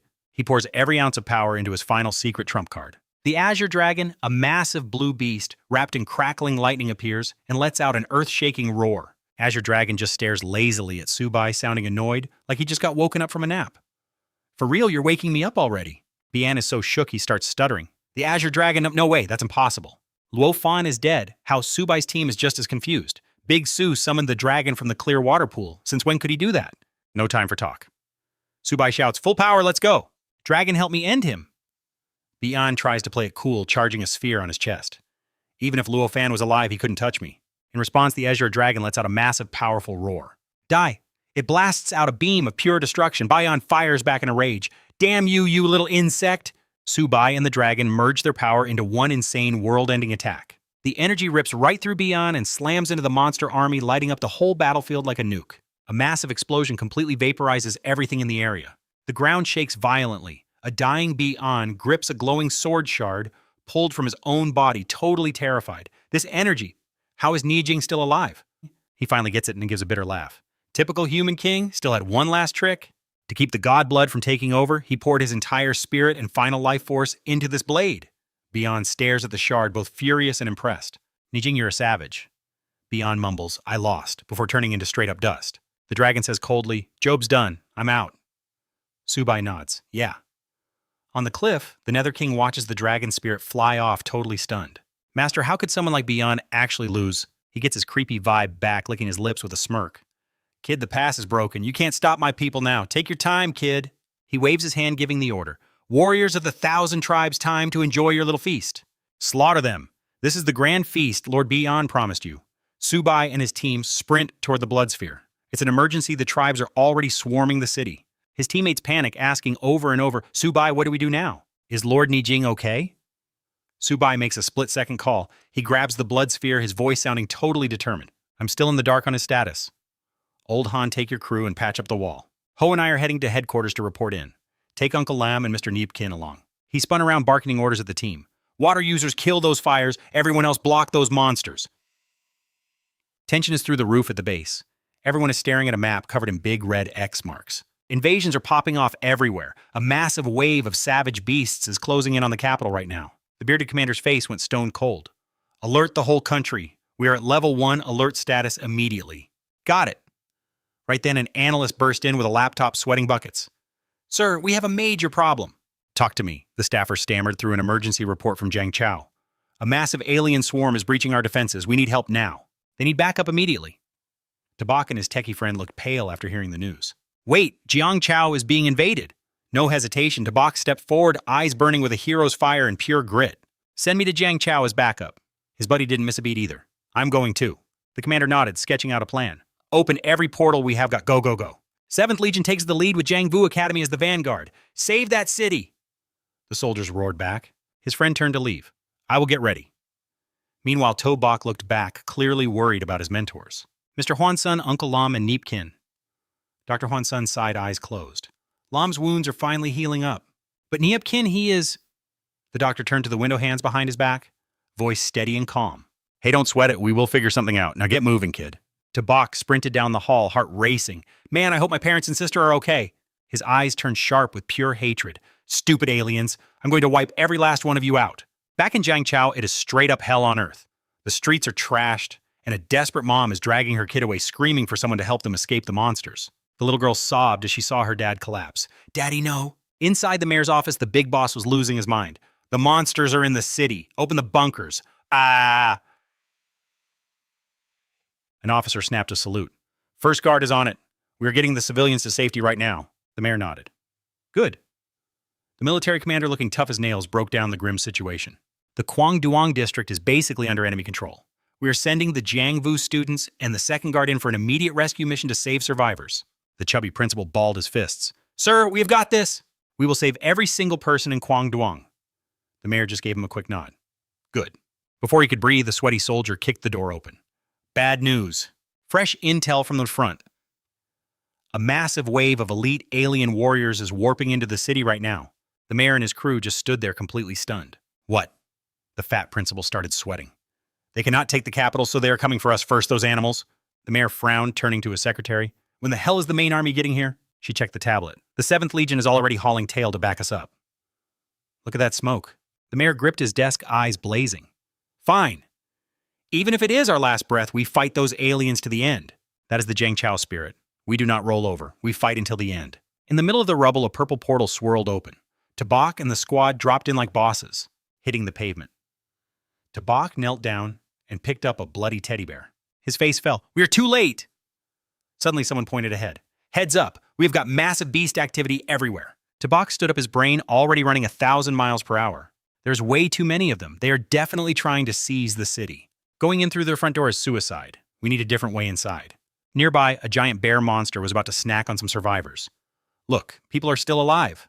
Go. In a flash, a pink sword slash ripped through the air, carving right into the bear's back. His teammate vaulted onto the beast's shoulders like a pro. He rested a massive sword on his shoulder with a cocky grin. Below him, Tobok charged in like a beast, screaming insults at every monster in his way. How dare you punks trash Jiangzhou, go straight to hell, you animals, while the crew is out there slicing and dicing. The guy in glasses is acting way too chill, and it is honestly annoying, fanning himself with a glowing fan while saying, leave these bottom feeders to me. He snaps the fan shut, launching a wave of razor-sharp wind blades that shred right through the monster swarm. Drop dead. Once the small fry are toast, Subai starts mapping out his next big move. The principal and the rest are likely pinned down at the school. That is definitely where the main invasion force is hitting hardest. We need to get there and back them up. His buddy adjusts his glasses in agreement.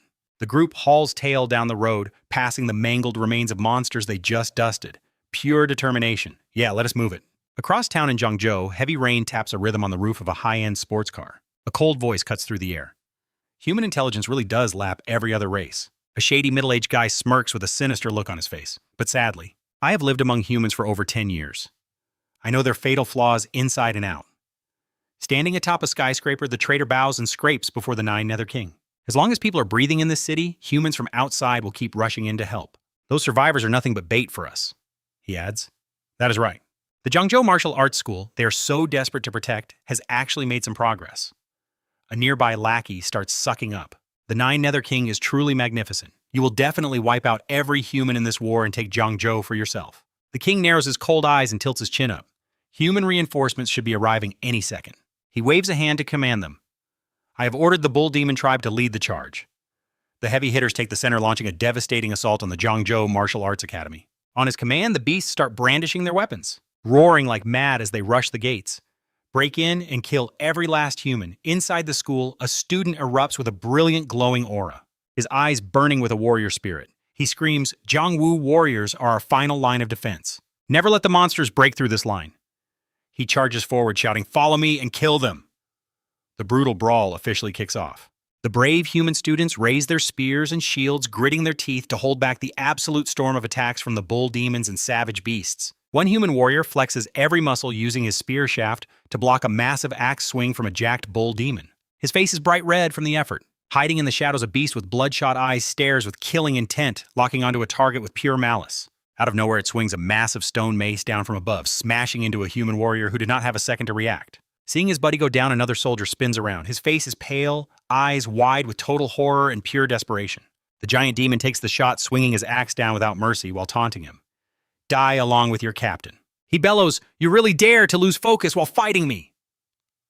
The bull. Demon flares his nostrils in rage, roaring like thunder to slaughter every one of these human ants without leaving a single soul alive.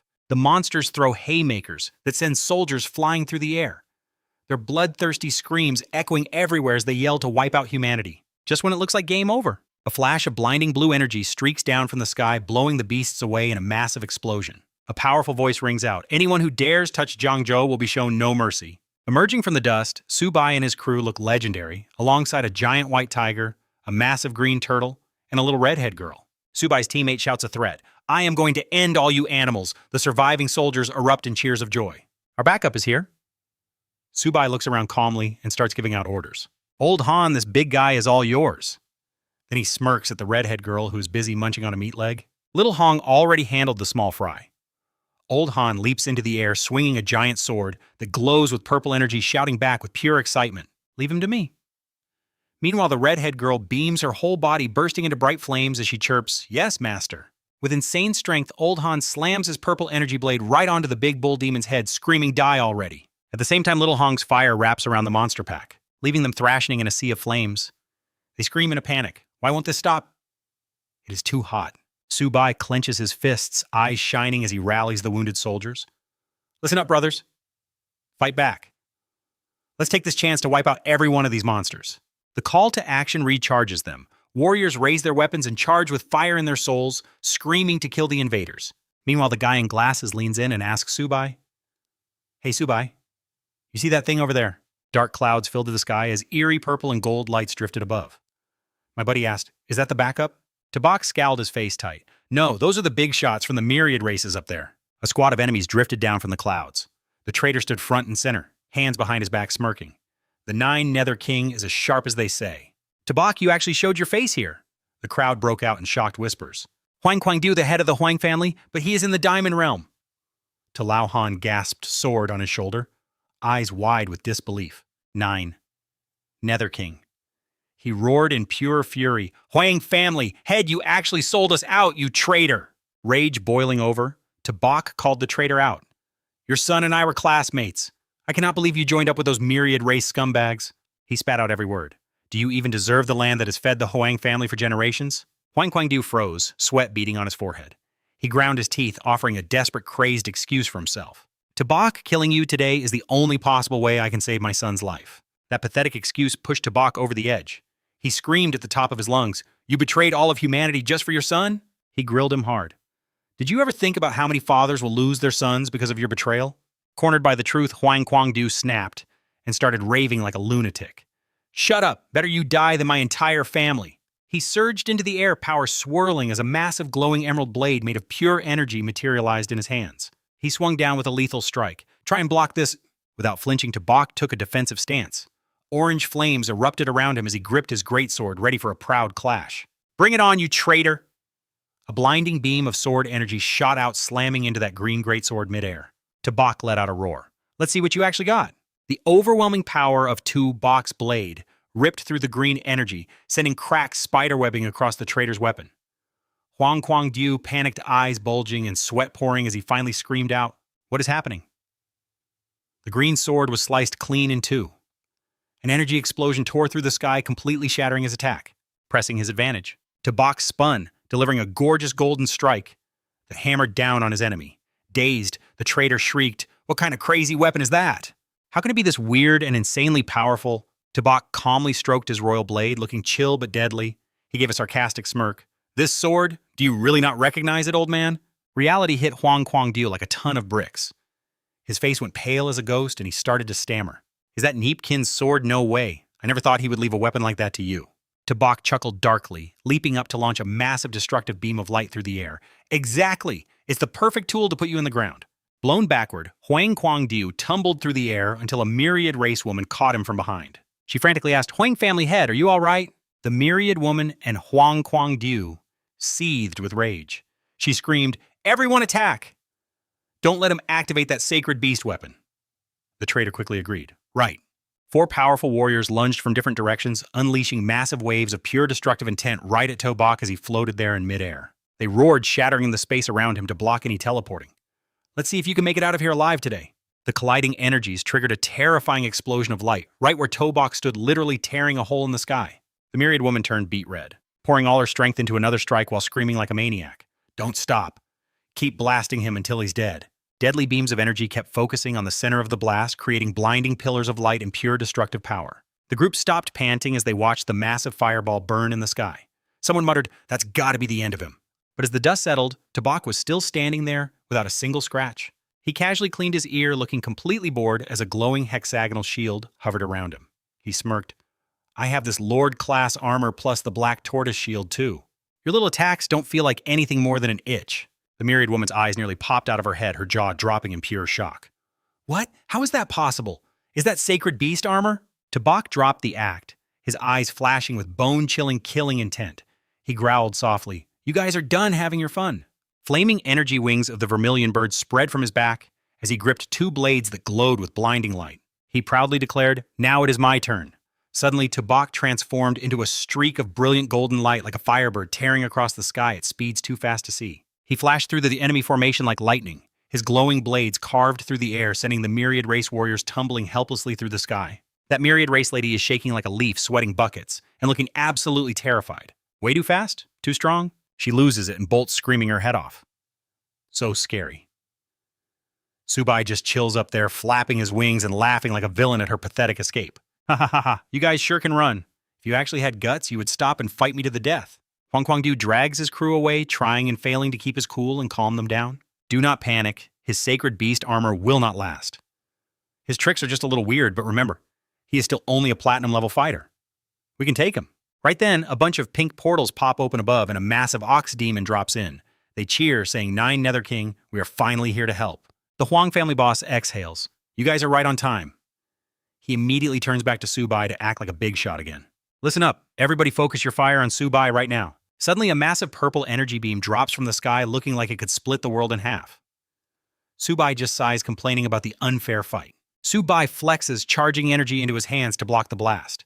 He grits his teeth and starts complaining about the lack of fairness. "You guys have zero morals." A blinding sword blast explodes from him, slicing that purple beam of death right down the middle until it just vanishes. Huang Kwangdu and his crew just stand there stunned. They cannot believe their ultimate attack was shut down that easily. "We hit him with everything we had. How did he just shrug that off like it was nothing?" Huang screams until his veins pop, desperate to find a win. "Subai, I will admit, you are tough, but you are still just a platinum-level nobody. I do not care how special your energy is. There's no way you can keep this up forever." Subai hovers there, raising one hand. Behind him, a massive ghostly tree starts glowing with a crazy bright golden light as it wakes up. He raises an eyebrow. "Is that so?" "Well then, why don't you come and find out?" Down below, the monsters are shaking and sweating buckets from the pressure. They realize that light is the aura from their own sacred tree. Subai does not give them a second to breathe. He roars and slams a brutal punishment right down onto the ground. Golden light whips down like dragon tails. The monsters get tossed around like rag dolls, screaming and scrambling to get away from the absolute mess Subai is making. The Huang family boss tries to hold his ground. "We have the numbers. We can still win this." But the woman next to him is losing it. "Stop being stubborn. We cannot beat this guy. That sacred tree is crushing their will to fight." The lady just bails. "Forget fighting. His energy is back and we are toast." Down on the ground, Subai's buddy with the glasses pumps his fist, ready to get in on the action too. He rallies the crew. "Hey Zhengzhou students, we cannot let Subai have all the fun." Old Han and the guys grab their gear and charge in. "Let's show these monsters what us Zhengzhou students are really made of." Humans surge out from the rubble and smoke like a literal hurricane. They are not holding back anymore. Battle cries echo through the streets. It is time to wipe out every last one of those monsters. Far off on a skyscraper roof, the Nine Nether King watches the show with his hands behind his back. He is staring at the massive light.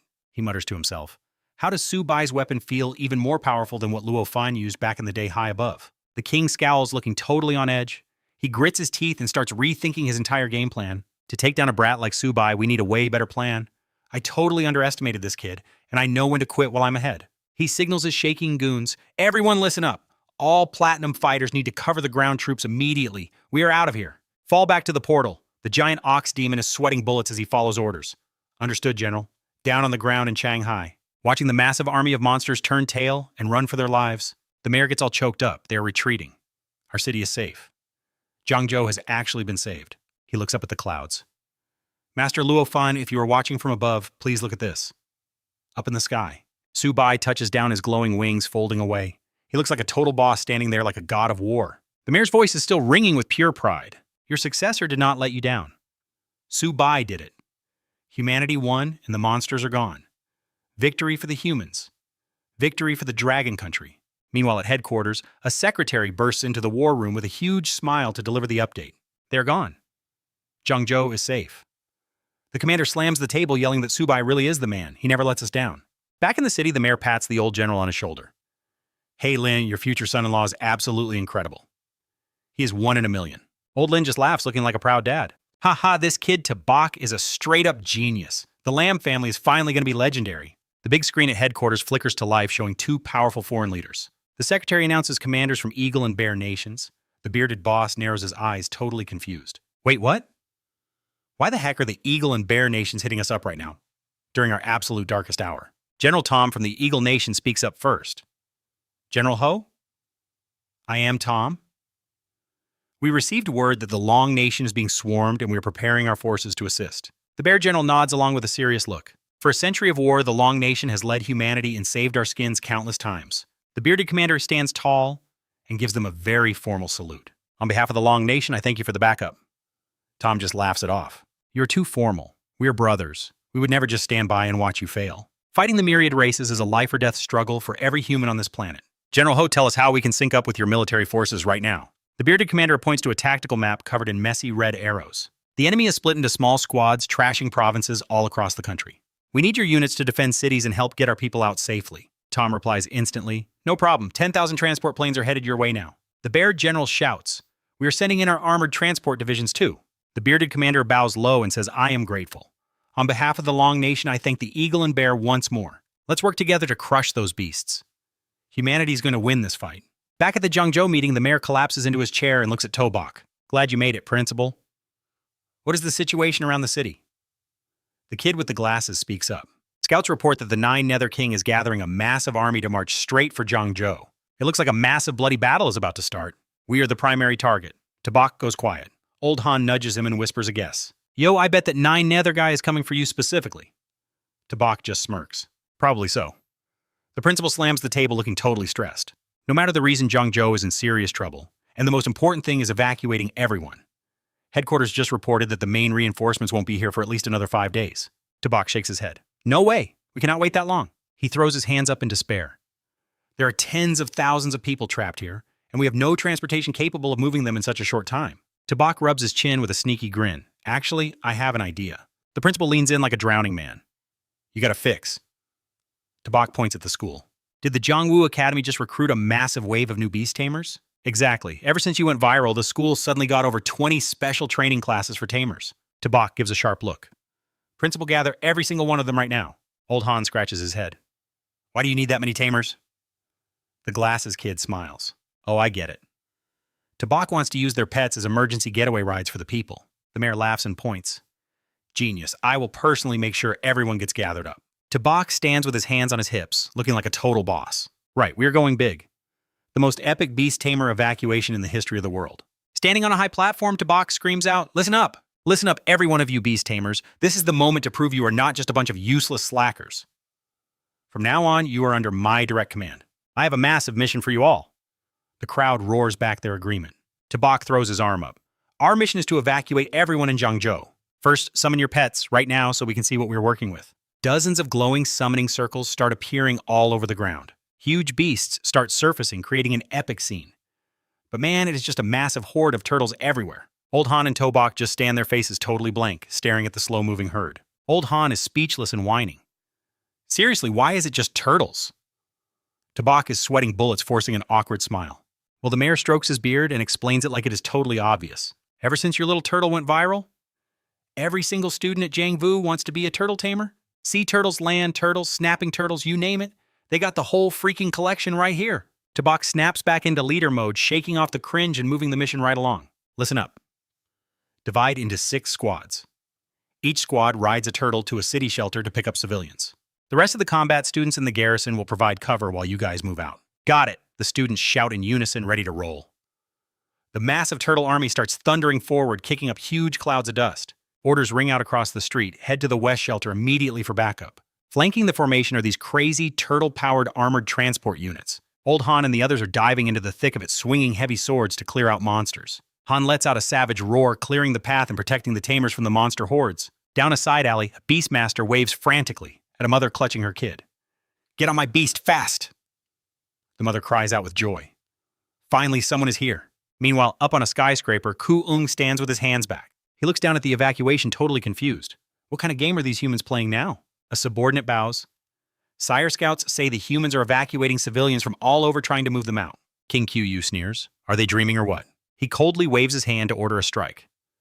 Gather the army and shut this down now. The girl obeys instantly. Understood.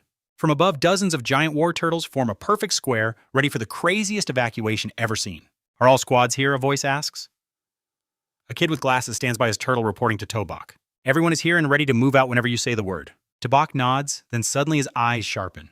He spins around, sensing something nasty headed their way. At the end of the road, a massive dust storm comes rolling in. Hundreds of monsters are charging in a total frenzy, screaming as they rush the line. The refugees are losing it. A mother grips her newborn tight, while her older child screams in pure terror. "Oh no, the monster's caught up to us. Mom, I am so scared." Without missing a beat, Old Han and his white tiger jump into block. He looks back and yells to Tubok Old to get them out of here. "We will hold the line." Tubok nods. Do not waste a second. Immediately, Tubok leaps onto the white tiger's back and throws his hand up, signaling the entire Turtle Legion. All Beastmasters lead the people to the East Gate now? The whole team shouts, "Copy that." The tiger roars and takes the lead with the slow-moving turtle army thumping along behind him. It is an epic sight, but honestly, it's also kind of hilarious. Old Ho is sitting on Little Bat's back, complaining that these turtles are moving like snails and won't make it. Tubok taps the shell. "Little Bat, can you speed things up a little?" On command, the turtle's eyes flash with a brilliant blue light as mystical energy wraps around its body. Bright blue waves of light start pulsing out from him. The light hits the other turtles, making them glow too as they start moving at insane speeds. Seeing the plan work? Tubok stands tall on the tiger's back, pumping his fist with a weirdly proud look on his face. Turtle evacuation squad, move out. The army blurs like race cars, smashing through everything in their way. The glasses kid laughs. Whoa, look at them go. Let's ride. At another turn, a pack of wild wolves is hunting some lost civilians. They suddenly stop, staring into the distance with total confusion. The alpha wolf doesn't even have time to process the nightmare that is about to hit them. He stammers, "Where did all these turtles come from?" Before they can move the high speed. Turtle army mows them down, tossing wolves like rag dolls. Everyone is shouting, "Go, go, go." Tubok barks out orders. All Beastmasters hit the gas and blast through the East Gate now. The Turtle Riders are going wild, cheering for their war beasts like it's a race. Commander Gozi Xiaomo put some hustle into it. Up above King Ju, Yu coldly weaves a hand seal, blasting a beam of violet energy straight into the dirt. The ground starts thumping hard as massive stone walls erupt out of thin air. They slam shut into a giant box, swallowing the entire turtle army whole. Cut off Tubok's tiger slams on the brakes. He screams, "We've been played." It's an ambush. Trapped in that tiny cage, people are losing their minds and screaming. What is happening? Is this some many tribes trick? No way, I am too young to die. Glasses looks up totally freaked out and points. Tubok, look at the sky. King Juyu and that snake Huang Kwangdu float down, looking at them like bugs in a jar. Juyu speaks first. Tubok, I've waited for this. Huang Kwangdu just gives a nasty smirk. You're a dead man, Tubok. To crush that Saint Beast armor, Ju-ung used the secret magic of the 9 Nether bloodline. Juyu Wang raises a hand swirling with creepy purple energy ready to deliver the final blow. A massive purple magic circle glows under Tobok's feet, lighting up the ground. The energy prison traps him and his crew. Old Ho yells a warning. Tubok, watch your back. Tubok grits his teeth, realizing the target. They want me. You've got to get everyone to safety right now. From inside the trap, violet phantoms materialize and lunge straight for Tobok's throat. Juyu Wang sneers, asking if he's really worried about others. Tubok mutters, "These things aren't normal warriors." A streak of purple energy grazes Tubok's face, leaving a thin trail of blood. He dodges another hit, stunned by the speed. Man, they're fast. Huang Kwangdu just watches with his arms crossed. Those 6 phantoms are elite specialists from the top royal families. You're out of your league, kid. You think you can win? Outside the barrier, Glasses is sweating bullets and clenching his fists. Oh man, Tubok is really boxed in. I have to find a way to help him. Huang Guangdiu lets out a crazy laugh. Dying in the Seven Souls. Severing a ray is a huge honor. Tabak lets out a frustrated roar. His shield is cracking, but then he smirks with an icy tone. You really thought I was just some pushover? Suddenly, a blinding golden light explodes from his body. His power levels hit the roof, Saint Beast armed, right in the center of the trap. Tabak manifests his full armor sporting fiery vermilion wings and gripping that massive greatsword. He shouts, I don't give a damn about your stupid magic circle. He flaps those wings and dives like a meteor. He swings the glowing blade, slicing through a pink energy fox and roaring, just die already. But before he can celebrate, Tabak's smile fades and his eyes widen in total shock. The fox he just cut in half doesn't disappear. He mutters, what is this mess? What the hell is going on? Somehow that deep wound on the monster's body is closing right up. It gives him a creepy, ghostly grin. Below them, Old Ho is pale as a ghost. It's actually self-healing. Seeing that the traitor Huang Guangdiu smiles wickedly. Tabak, you're only just starting to taste the power of this magic matrix. This array will drain you dry, rip the soul out of your body, and dump you into eternal suffering. He gestures for the energy ghouls to swarm from every single side, shouting the order to finish him off for good. Surrounded on all sides, Tabak hangs on dodging and slashing back while muttering how much he hates this. Huang Guangdiu keeps mocking him. Let's see how long that fancy armor of yours can take a beating. Just as things look hopeless, a flash of light streaks in along with a loud battle cry. Old, too. I've got your back. Tabak spins around in a panic, waving him off. Stay away, get help. But it was already too late. Old Han charges over the wall with his weapons ready. The cavalry has officially arrived. Down below, the kid with the glasses screams in total desperation. Principal, it's Old Han. The chubby principal starts glowing with a fiery aura and asks urgently, Fanthu, what happened? Tabak is stuck at the soul-severing array that Snake Huang Guangdiu sold us out, principal. Hearing that the principal gets so heated, his beard actually starts twitching. Pointing right at his face, he snaps, seriously, Huang? You'd rather be a lapdog for those alien freaks than an actual human being. While Su Bai struggles to knock back an energy monster that sellout Huang Guangyao, fires back with the smugness of a guy who thinks he is ahead of the curve. Smart guys look ahead. Face facts, kid.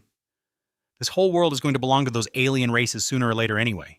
Right then, Su Bai uses a glowing shield to crush an incoming attack and slices another monster clean in half. Old Han touches down and shouts, Yo, you okay? Su Bai just grinds his teeth and fires back with total attitude. I'm not dead yet, but no promises on how I will look in 5 minutes. Watching from the sidelines, the principal frowns. He realizes something is off and mutters, Wait, why does the 7-soul life-shattering array only have 6 souls?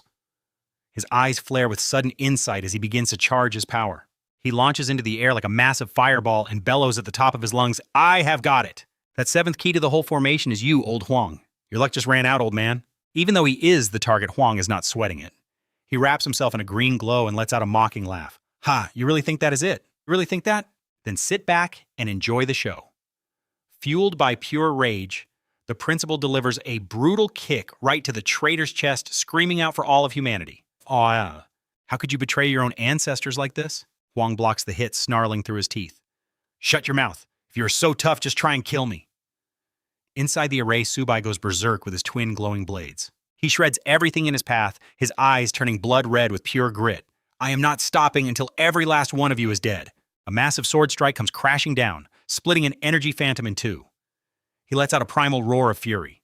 You bastards, but right in front of them, the scattered energy pieces just snap back together like nothing even happened. Old Han's eyes nearly pop out of his head. No way is that thing seriously healing itself. Not about to just stand there. Old Han pumps purple energy into his blade. He leaps up, delivers a killer vertical slash, and yells, Sue, hang on, I am jumping in. That strike hits with insane power, tearing up the earth and sending tons of dirt and rock flying everywhere in a massive explosion. But the second he lands, this weird pink energy slime glues itself to Old Han's legs, completely locking him in place. Outside the barrier, the kid with glasses panics and screams, Oh no, Han, you are stuck inside the formation too. Han thrashes around, trying to pull his feet loose, but it is no use. He curses under his breath. Even worse, the monster he just shredded rises back up without a single scratch. Han starts sweating bullets, muttering to himself in total despair. Is this thing seriously unbreakable? Looking at the total mess they are, the principal floats high above, pulling every last bit of his life force into his body. A blinding golden light explodes around him and his eyes glow with a fierce, unbreakable resolve. He growls, life or death, there is no way I am letting Zhongwu's 100-year legacy go down in flames on my watch. Even if I'm torn to pieces, I'm breaking this damn array. Suddenly, he triggers a forbidden spell, transforming into a massive destructive lightning dragon that lights up the sky. He dives straight at that traitor Huang, who only has enough time to let out one terrified scream. Ha! The impact turns the sky white as lightning explodes, punching right through the shield. The ground shatters, shaking the defensive wall to its very core. Seeing the tiny opening the principal just bought with his life, Old Hu's eyes go red as he screams his lungs out. Subai Han move now smash the array and get the hell out of there. Realizing the massive sacrifice, Subai's eyes fill with blood. He swings his glowing twin blades with pure, unadulterated rage, literally tearing the sky apart. A second later, they just reform again. Subai screams, "What, you have got to be kidding me? Nothing is working." Han slams his fist into the dirt, yelling in frustration, "Oh, it is no use. Nothing is changing." Even though he is a bloody mess, Huang just starts cackling like a maniac. His twisted laughter echoes everywhere. Ha, all that effort for absolutely nothing. He wipes the blood from his mouth, a gift from the principal's kick, and shoots them a look full of pure, cold mockery. You really thought this 7-soul array was going to be that easy to crack? Subai floats in the middle of it all, grinding his teeth in fury. Gripping his massive sword with both hands, sweat pours down his face. Damn it! There has to be a weak spot somewhere. Suddenly, the kid with the glasses points up at the king of the underworld just sitting there in the air. He yells, "Hey, look! That guy has not moved an inch." I'll look over there right now. The principal's eyes light up as the pieces finally click into place. He slaps his hands together and cheers. "Of course I see it now. The king of the underworld is a total fake. He is the 7th soul." Subai lets out a smug grin, his eyes cutting like razors as he glares at the imposter. Exactly. We have been completely ignoring that guy the entire time. He snaps his vermilion bird wings open and rockets toward the 7th soul, tossing a final direct order back to Old Han. "Who? The core of the array is all yours. Take him down," getting the signal. Hu surges with lightning and charges the fake king, yelling, "Time to bust this whole damn thing wide open." Huang Kuang-Diu panics, throwing his arms out to shield the fake 9 Nether King roaring to block the path. "No shot you're doing that." The principal doesn't flinch, pointing his finger straight at the traitor's face. He snaps a threat, then suddenly transforms into a massive glowing dragon made of pure, crackling lightning. Opening his giant jaws, he swallows Huang Kuang-Diu whole, while the traitor stares back in absolute shock. Meanwhile, the kid with glasses fires a wind-slicing sword beam at the king. But before it connects, a massive surge of dark energy from the king binds Old Hu tight. Way down below, Tabak is mid-fight when he sees the trap and screams for Old Hu. Old Han holds on for 3 more seconds before dumping every ounce of power into his massive greatsword and shouting, "Eat this!" Han braces himself, raising a purple energy blade to block a literal rain of pink monsters. "Old Hu, hold on, I'm coming for you." Right then, Tabak teleports in and yells, "Old Hu, get the hell out of the way." Tabak goes full beast mode, muscles bulging as he swings a glowing giant sword to shatter that fake king. The fake 9 Nether King takes a direct hit, his body exploding in a blinding burst from his eyes and mouth. Tabak's massive strike creates a giant rift of energy, slicing the fake king and the entire defense array right in half. Tabak sticks the landing eyes burning with pure rage as he glares up at the cracking sky above. Suddenly, blinding purple beams tear through the formation, aiming right for Tabak's head. He quickly slams his hands together, sparking a massive golden barrier to hold them off. The array detonates, wiping out everything in its path and kicking up a massive dust storm that swallows the landscape. The second the formation breaks, the real 9 Nether King instantly coughs up a huge mouthful of blood. The High Priestess turns to him. "Your Majesty, are you okay? That useless Huang Kuang-Diu completely ruined our grand master plan." He rubs his chin, eyes flashing with greed and malice, whispering the calculations under his breath. "I spent everything to conquer Jiang Chao just for that divine treasure, sealed 8,000 meters underground." He can already see the image of the glowing relic shimmering in his mind. He continues, "My first plan was to take the city and then figure out how to crack that seal." With that, he waves his hand, ordering his squad to organize troops and pin down the sacred ruins using the map. His minions bow low. He paces the room with a smug, winning look on his face. "Right now, all the human powerhouses are pinned down on the battlefield of nations. This is my one and only shot to reclaim the treasure." He stops, eyes cold. But Jiangchao base was built right on top of the treasure. Is that really just a coincidence? He turns around and barks out an order with total authority. Are the platinum-level experts ready in the secret room? "Also send the Bull Demon Army to keep crushing those humans," the minions shout in unison. Standing in the wreckage, Tabak rushes to his teammates, asking if everyone is still in one piece. Old Han leans on his sword and laughs. "Ha, finally broke that stupid array." The kid with glasses dusts himself off and sighs with relief. "We are good." But suddenly the old principal collapses to the ground, blood leaking from the corner of his mouth. Tabak panics and catches him. "Principal." The old man weakly grabs Tabak's hand as the boy asks if he's okay. Huang Kuang-Diu clutches his chest and tries to crawl away to escape. The old principal yells, "No, don't let him get away." Tabak makes the call, helping the principal up and barking out orders to the rest of the squad. Old Han lead the evacuation. "Thanthu and I are taking the principal back to Jiangvu University for medical help." Han nods firmly. Got it, stay safe. Later in the Jiangvu medical wing, the former principal finally opens his eyes. Tabak asks, "How are you feeling, sir?" The old man just sighs and tells him he is doing fine. He frowns and asks about Huang Kuang-diu. Tabak answers calmly, eyes like ice. "Don't worry, we caught him. There's no way he's escaping now," the principal mutters. That rat is definitely hiding some major secrets. I've always felt this invasion had a deeper purpose. A deeper purpose. The old man sits up in his hospital bed. The principal thinks for a second and then starts his analysis. Exactly. Jiangqiao isn't some big military base or a strategic hub, so why would the tribes launch such a massive attack here? Tabak crosses his arms, acting cool. Honestly, I just thought Nine Nether was trying to lure me into a trap. His friend laughs and trolls him. "Give it a rest, man. You really think you're that important?" Tabak smirks, rubbing his chin. "Well, yeah." He turns away, his voice going cold. "If that's the case, I guess I'll have to interrogate Huang Kuang-diu myself." Back in the cell, Huang Kuang-diu is tied to a chair, struggling like crazy when he sees Thanthu walk in. "You better let me go right now or else." Thanthu just stares him down. "Senior Huang, I'm here for a visit." Thanthu puts a finger to her lips. "Shh. Senior Huang, don't sweat it. I just have a few things to say." He leans in, dropping a hand on Huang Kuang-diu's shoulder, with a voice that sounds totally fake and sincere. "Senior Huang, let's be real. I joined the 9 Underworld King ages ago. Truth is, I'm only here to save your skin." Huang Kuang-diu's eyes light up like he found a lifeline. "Then get me out of here." Thanthu leans in, whispering with a smirk. "Thing is, I'm not sure if you're actually loyal to the king." Huang Kuang-diu freezes up. "Wait, what's that supposed to mean?" "See, someone leaked the king's real plan for being here in Jiangqiao. And word is, he thinks the snitch is you, Huang Kuang." Diu panics, his veins popping as he screams. "That's garbage. I didn't say a word. It's definitely those old fossils from the 10,000 tribes." Tabak steps out from behind the door, arms crossed with a smug grin. "Ha ha, so there really was a secret motive." Huang Kuang-diu realizes he's been played, his face turning beet red with rage. "You little brat, you dared to trick me." Tabak gives a cheeky wave. "Hey there, Uncle Huang." He puts his hands on his hips, shaking his head. "You're old, but your IQ is pretty low. Why would the king even pick a guy like you, feeling totally roasted?" Huang Kuang-diu lets out a furious roar. "Let me go, kid, and I'll kill you." Tabak just strolls around casually with little Tu Hong tagging along beside him. "Uncle Huang, you've got 2 choices here. 1, you spill the beans yourself. Or 2, I let them finish you off and we talk then." Tabak's eyes glow a fierce red as he leans right into the man's face, his voice sounding cold as ice. "So which is it?" Huang Kuang-diu trembles but tries to act tough. "Kid, you really think I'm that easy to scare?" Tu Hong sighs totally over it, while Thanthu mutters, "Who knows?" Tabak continues. "Also, if you're so brave, why did you end up becoming a traitor anyway?" Tabak smirks, getting right up in Huang Kuang-diu's grill. "Your powers are totally sealed away. You sure you want to find out what I can actually do?" The guy just gulps, looking terrified. Tabak turns and gives the order. Tu Hong lighted up. She chirps back, "You got it, boss." Then she spits out a tiny flame that wraps around Huang Kuang-diu's whole body. He screams in agony. "Ah, if you're going to kill me, just finish it." Tabak crosses his arms, explaining coldly. "Why would I ever do that? You know the drill, the ancient Phoenix tribe is immortal.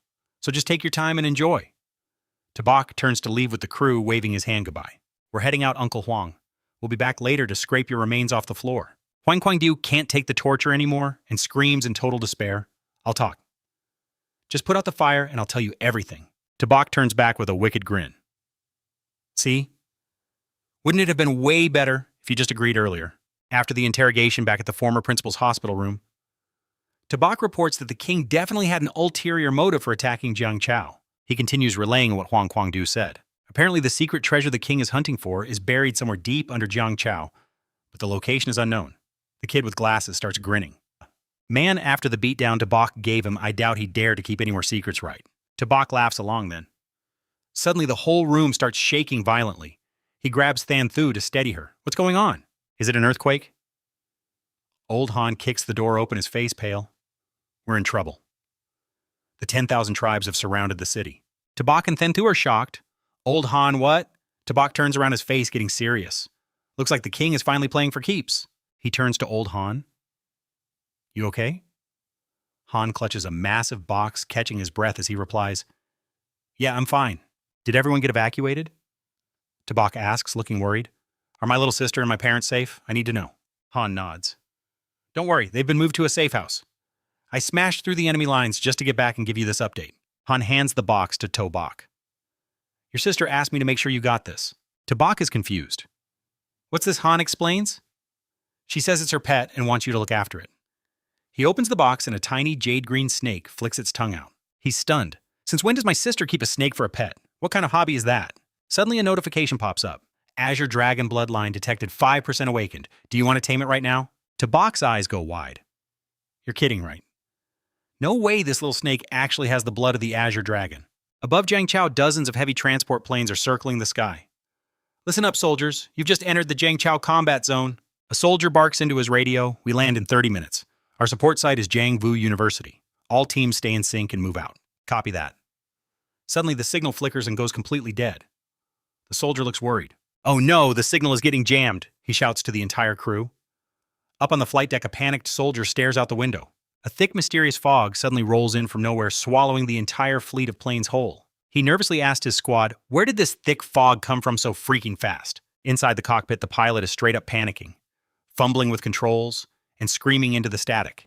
What is happening? I cannot see a thing. Ake, do you read me? Please answer if you get this signal.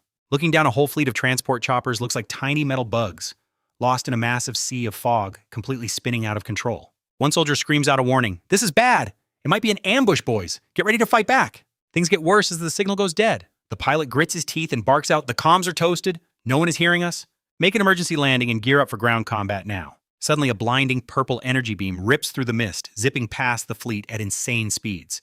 One soldier just gasps in pure shock. What the heck was that? The pilot in sunglasses stares wide-eyed, totally unable to believe the raw power he just felt. That is platinum-level power.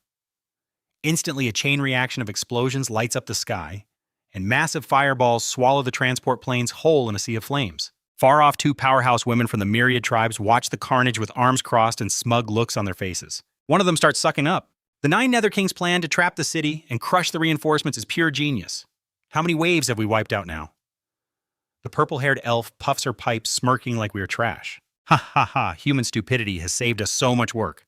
You people are just making this way too easy for us. It is pathetic that they use this scrap metal to move an army. She adds, her voice dripping with cold cruelty. We have to slaughter every human. We cannot let them mess up the king's big plan. She takes a deep drag from her pipe, blowing out a thick cloud that literally blankets the entire sky. Yeeta. Back at the Jiangvu communications room, a girl with a headset is frantically trying to reach the capital's military high command. Old Han is pacing like a caged tiger, grumbling that the reinforcements from the capital are already 10 minutes late. Why aren't they here yet? Keep trying. The operator grabs the radio again. This is Jiangvu School calling Capital Military Command. Do you copy? Suddenly, every screen in the room goes dead. The lights flicker, and the whole place just plunges into total darkness. The kid with glasses freaks out. What happened? Why is the power out? Old Han grits his teeth. He has a really bad feeling about this. This is bad. It looks like the myriad tribes are finally making their move. He turns to leave. I'm going outside to check. Outside, thick black smoke starts swallowing the buildings. It is a dead giveaway that an all-out invasion is about to go down, seeing the chaos. Tabak stands by his magic crystal cannon, his face turning to stone. He barks orders at the soldiers forming the line. Everyone get ready. Those myriad tribe monsters could strike at any freaking second.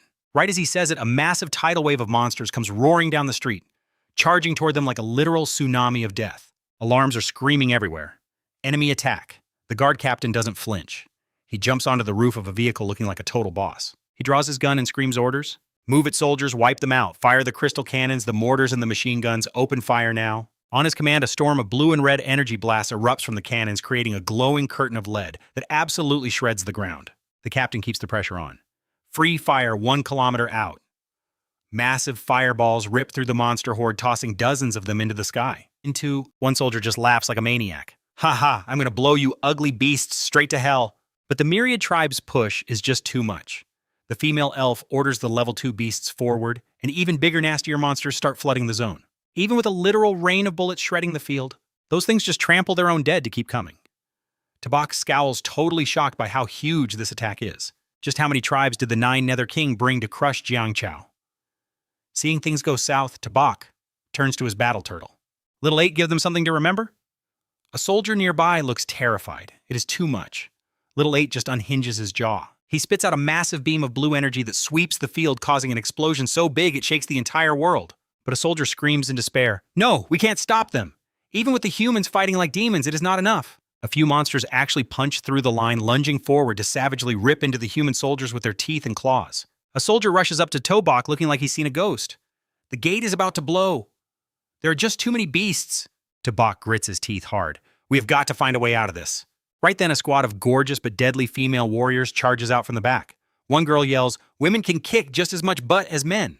They dive into the thick of it, swinging swords and shields to chop down those massive beasts while shielding the wounded soldiers. Standing on a monster's corpse with her smoking hot body, Yanran raised her weapon and shouted, "Let's fight these beasts together and protect Zhangzhou charge and show no mercy." Watching the scene unfold, Subai was totally stunned, whispering her name under his breath in disbelief. Yanran and her squad roared in unison, "Protect Zhangzhou! Kill them all!" Subai blinked, asking, "Wait, what are you doing here?" Yanran turned back, flashing a bright smile at Subai. Standing atop a dead earth dragon, she proudly declared, "Our female legion is here to back you up, hero." With the clock ticking and the situation getting desperate, Subai turned to the red-headed girl beside him and barked out an order. "Xiaohong, get over there and cover them now." Xiaohong snapped a military salute, grinning as she replied, "On it, master." Instantly, the girl shot into the sky, spread her arms wide, and screamed, "Get a load of this, you freaks!" A massive burst of red energy, shaped like a fire phoenix, exploded from her, wiping out a huge wave of monsters. High up on a skyscraper, a purple-haired goblin and her crew watched. One of the lackeys gasped in total shock and blurted out, "That's the saintess of the ancient Phoenix clan. Why is she helping humans slaughter our cannon fodder?" The goblin narrowed her eyes as a wicked idea sparked. She sneered, "Let's snatch her first. Then we'll see if that Phoenix elder still thinks he's such a big deal." Feeling smug about her plan, she licked her lips greedily. "Yeah, that's actually a pretty great idea." The goblin took a deep drag from her long pipe, blowing out a toxic purple cloud. She growled, "Listen up, saintess. Taste the poisonous mist of my tribe." The purple smoke coiled like a giant python, lunging forward to squeeze the life out of Xiaohong's fire phoenix. The girl cried out innocently, "Whoa, where did this creepy poison snake come from?" Hit by the toxin, Xiaohong felt dizzy instantly. She stumbled in midair, her face twisting as she called out, "Master, my head is spinning." Seeing Xiaohong under fire, Subai lost his cool. He roared, "That's it, you dare sneak attack my little Xiaohong!" He waved his hand, a beam of light pulling Xiaohong back to safety. He glared at the goblin with icy eyes. "Xiaohong, get back here now." Tisk, the big shots of the myriad tribes, finally lost their patience. Time to play. In a flash, he vanished from his spot. Subai didn't waste words. His wings flared out, gripping his glowing spear tight as he screamed at the top of his lungs. "Let's go, Xiaoqing, time for your very first battle. Glazed tiger spear, show them across the way." The purple-haired goblin shrieked in rage, her dark energy exploding violently. "Subai, you trashed our tribe's holy ground today. I'm ending you with this battle array." Facing the forming array, Subai just smirked and shot forward like an arrow. "You want me dead? Then come and get some." The goblin confidently raised her finger, a ball of energy swirling as she sneered, "So what if you have a god-beast weapon? Let's see you trying to stop me now?" Two terrifying powers collided, creating a blinding explosion of light. A soldier nearby watched in horror and gasped, "That's some insane energy. I can't believe the sheer scale of it." Watching from the back, Yanran grit her teeth, unable to hide her shock. Subai's power was just too overwhelming. The purple goblin couldn't believe her eyes. She shrieked in a panic, "How the hell did he get this strong so fast? It's only been a few days. What kind of freakish monster is this guy?" Standing midair, surrounded by the four god beasts' aura, Subai let out a massive laugh. Subai let out a, I never imagined that having Xiaoqing by my side would feel this powerful. The combined power of the four god beasts is absolutely insane." He stared down the trembling tribe, smiling with pure defiance. "You really think those pathetic little moves can kill me fine then? Let's see how you handle my actual firepower. Get ready." He raised his spear, channeling every ounce of his strength and letting out a heaven-shaking roar. Shatter! The energy blast shredded the array like paper, slamming straight into the goblin. She barely managed a desperate scream. "No, how is this possible?" Her followers stood there completely frozen in shock. One guy stammered out, "Boss," while another whispered in terror as he was instantly wiped out. One lucky survivor who dodged the blast panted heavily. "Thank God I actually made it out of that one." Yanran and the guy next to her were stunned. He gasped, "Subai just one-shot a high elder of the tribe. That's crazy." Yanran gripped her weapon, her eyes burning with resolve. With power like that around, she couldn't afford to fall behind. Seeing morale sky high, the guard captain drew his blade and bellowed, "All troops on my command charge and kill them all." The entire army roared back, "Kill." Floating in the air with overwhelming pressure, Subai's voice was ice cold. "A mere snake challenging a dragon? Please, the hunt officially starts now." Realizing things were going south, a bald guy from the myriad tribes screamed to his crew, "We're no match for Subai. I'll cover you. You guys need to fall back immediately and report everything to the Nine Nether King right now." Before he could finish, a cold chill pierced his chest. Subai had appeared behind him out of nowhere, spear tip driven through his heart. He whispered, "You think Zhangzhou is your backyard? You think you can just come and go whenever you please?" The lackey gasped, "No way." A soldier in the distance only saw a flash of light and shouted, "He's too fast!" Seconds later, the whole swarm of monsters trying to bolt collapsed in a pool of blood. Old Han, watching from the comms room, saw it all on screen and just sighed. Tabak? Man, this is a straight-up massacre. Can I even keep up with this guy? Meanwhile, up in the sky, the battle was still raging hard. A roar of pure rage echoed as more monsters were wiped out. Somewhere else, a heavy hitter was watching the whole fight unfold. He screamed "kill" and slammed his fist into the ground, gritting his teeth. "Literal trash," he hissed, watching his crew get wrecked so easily. King Juyu was seeing red. "You useless bunch," he roared. "I am not letting these morons ruin my master plan." He switched gears instantly and turned to the female lieutenant standing next to him. He barked out a cold order. "Tell every tribe surrounding Zhangzhou to stop the assault. Cut their water off. Kill the power and the food supply. Let's see them fight back then." The subordinate bowed. "Yes, sir." His eyes turned ice cold as he muttered through pure hatred, "Tabak, it won't be long now. I will show you exactly how powerful I am." It did not take long for the bad news to reach the Zhangzhou command center. A soldier reported in a panic, "What, our supply lines have been completely cut off." Another worried voice added, "So does that mean Zhangzhou is just a totally isolated city now?" Inside the meeting room, the atmosphere turned heavy as lead. Old Han analyzed the situation with a grim look. King Juyu has been hiding on Earth for years, studying human military tactics inside and out. These moves might look harmless on the surface, but they are actually straight-up lethal. The captain stood up fast, his voice sounding firm, but with a clear edge of worry. "The outside world cannot help us anymore. We are officially on our own." He turned to the principal with a desperate look in his eyes. "What should we do now?" "Principal, please give us the order." The old principal crossed his arms, thinking hard before speaking. "Right now, a massive army of different tribes is surrounding Zhangzhou. We have to handle our own defense. The power issue is not that urgent yet, but the food and water situation is a real nightmare." With that, everyone turned their eyes toward Tabak. "You're still just chilling on that sofa, huh?" the principal asked. "Tabak, you got any bright ideas for us?" Tabak just shrugged and answered casually, "Well, I have no idea if this will actually work, but I am down to give it a shot." Everyone just looked at each other confused, whispering, "What solution is he talking about?" Moments later, Tabak led the whole group out to the stadium. He patted the massive white tiger on the head, sounding like a boss talking to an employee. "You eat way too much normally, so it is time to put in some actual work. Don't be lazy." Just like that, a makeshift farm was set up. Tabak pointed and gave the order. "Little 8, get moving and plow the field." The massive war turtle shuffled out and started tilling the soccer pitch. He turned to the red-haired girl. "Little Red, make sure you plant those seeds accurately." Watching this insane scene, Old Han stood there with his buddy in glasses, completely speechless. Using a turtle to plow a field? I can't believe he actually came up with this. His friend in glasses just laughed. Old Tu always does the unexpected. Once the plowing was done, Tabak turned to the green dragon coiling on the ground. He asked Little Ching, "Did you find it?" Then he gave the order to the white tiger. "Little White, your turn to work." The tiger roared and took off. Old Han's jaw dropped again. He crossed his arms and muttered, using a white tiger as a drill. "What the heck is Old Tu even doing? Is he hunting for treasure?" The friend in glasses shook his head. "Probably not, man." The white tiger used its razor-sharp claws to dig deep into the earth. Then it slammed its paws down with all its might. Suddenly, a massive geyser of water shot straight up from the ground, splashing everywhere. Nghien Nhien's eyes lit up as she cheered out loud. They actually found a water source. She couldn't hide her excitement, rushing over to give Tabak a huge hug. "Tabak, you are literally amazing." She laughed. Tabak just let out a big laugh. Behind him, Old Han and his buddy in glasses watched the whole scene with some pretty awkward expressions. "Water problem solved. Now time for the food." At the Zhongwu warehouse, a commander spoke up. "Thanks for getting those vegetables into the back of the storage unit. Our food supply is officially sorted and organized." Old Han's friend was impressed. Tabak still has more tricks. Tabak stood in front of a mountain of food, patting Little 8 on the shell. "Little 8, get this grain moved inside, man."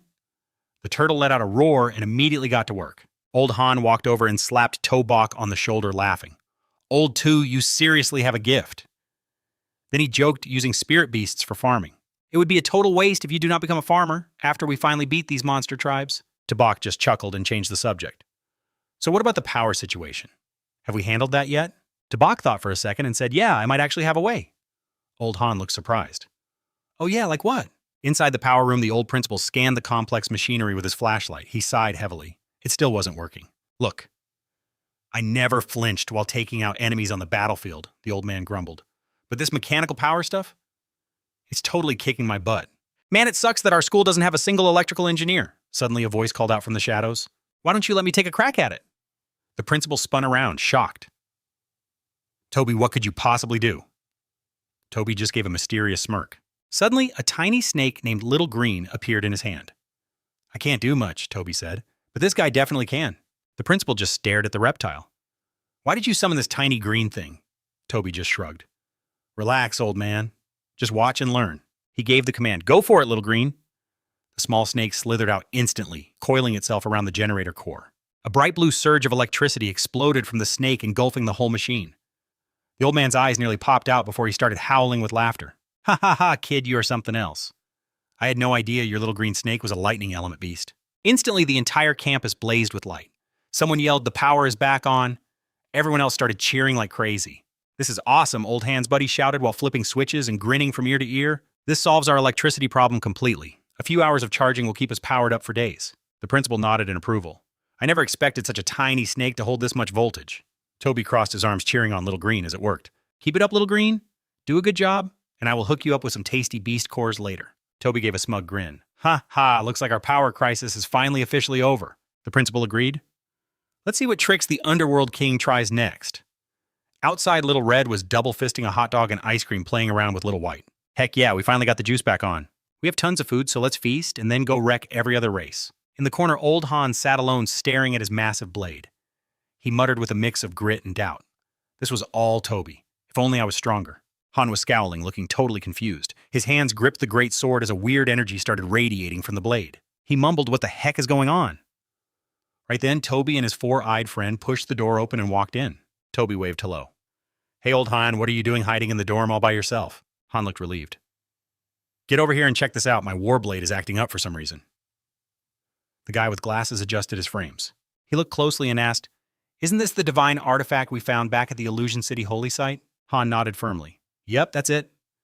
Toby stepped up, curious. All right, let me take a look. Toby knelt down, staring at the massive sword standing on the floor. He rubbed his chin. Remember Boss Nee said this divine weapon of yours was sealed. Is this weird glitching a sign that the seal is finally about to break? Han's eyes lit up with hope. You serious? Without a word, Toby decided to test it. He reached out and touched the blade.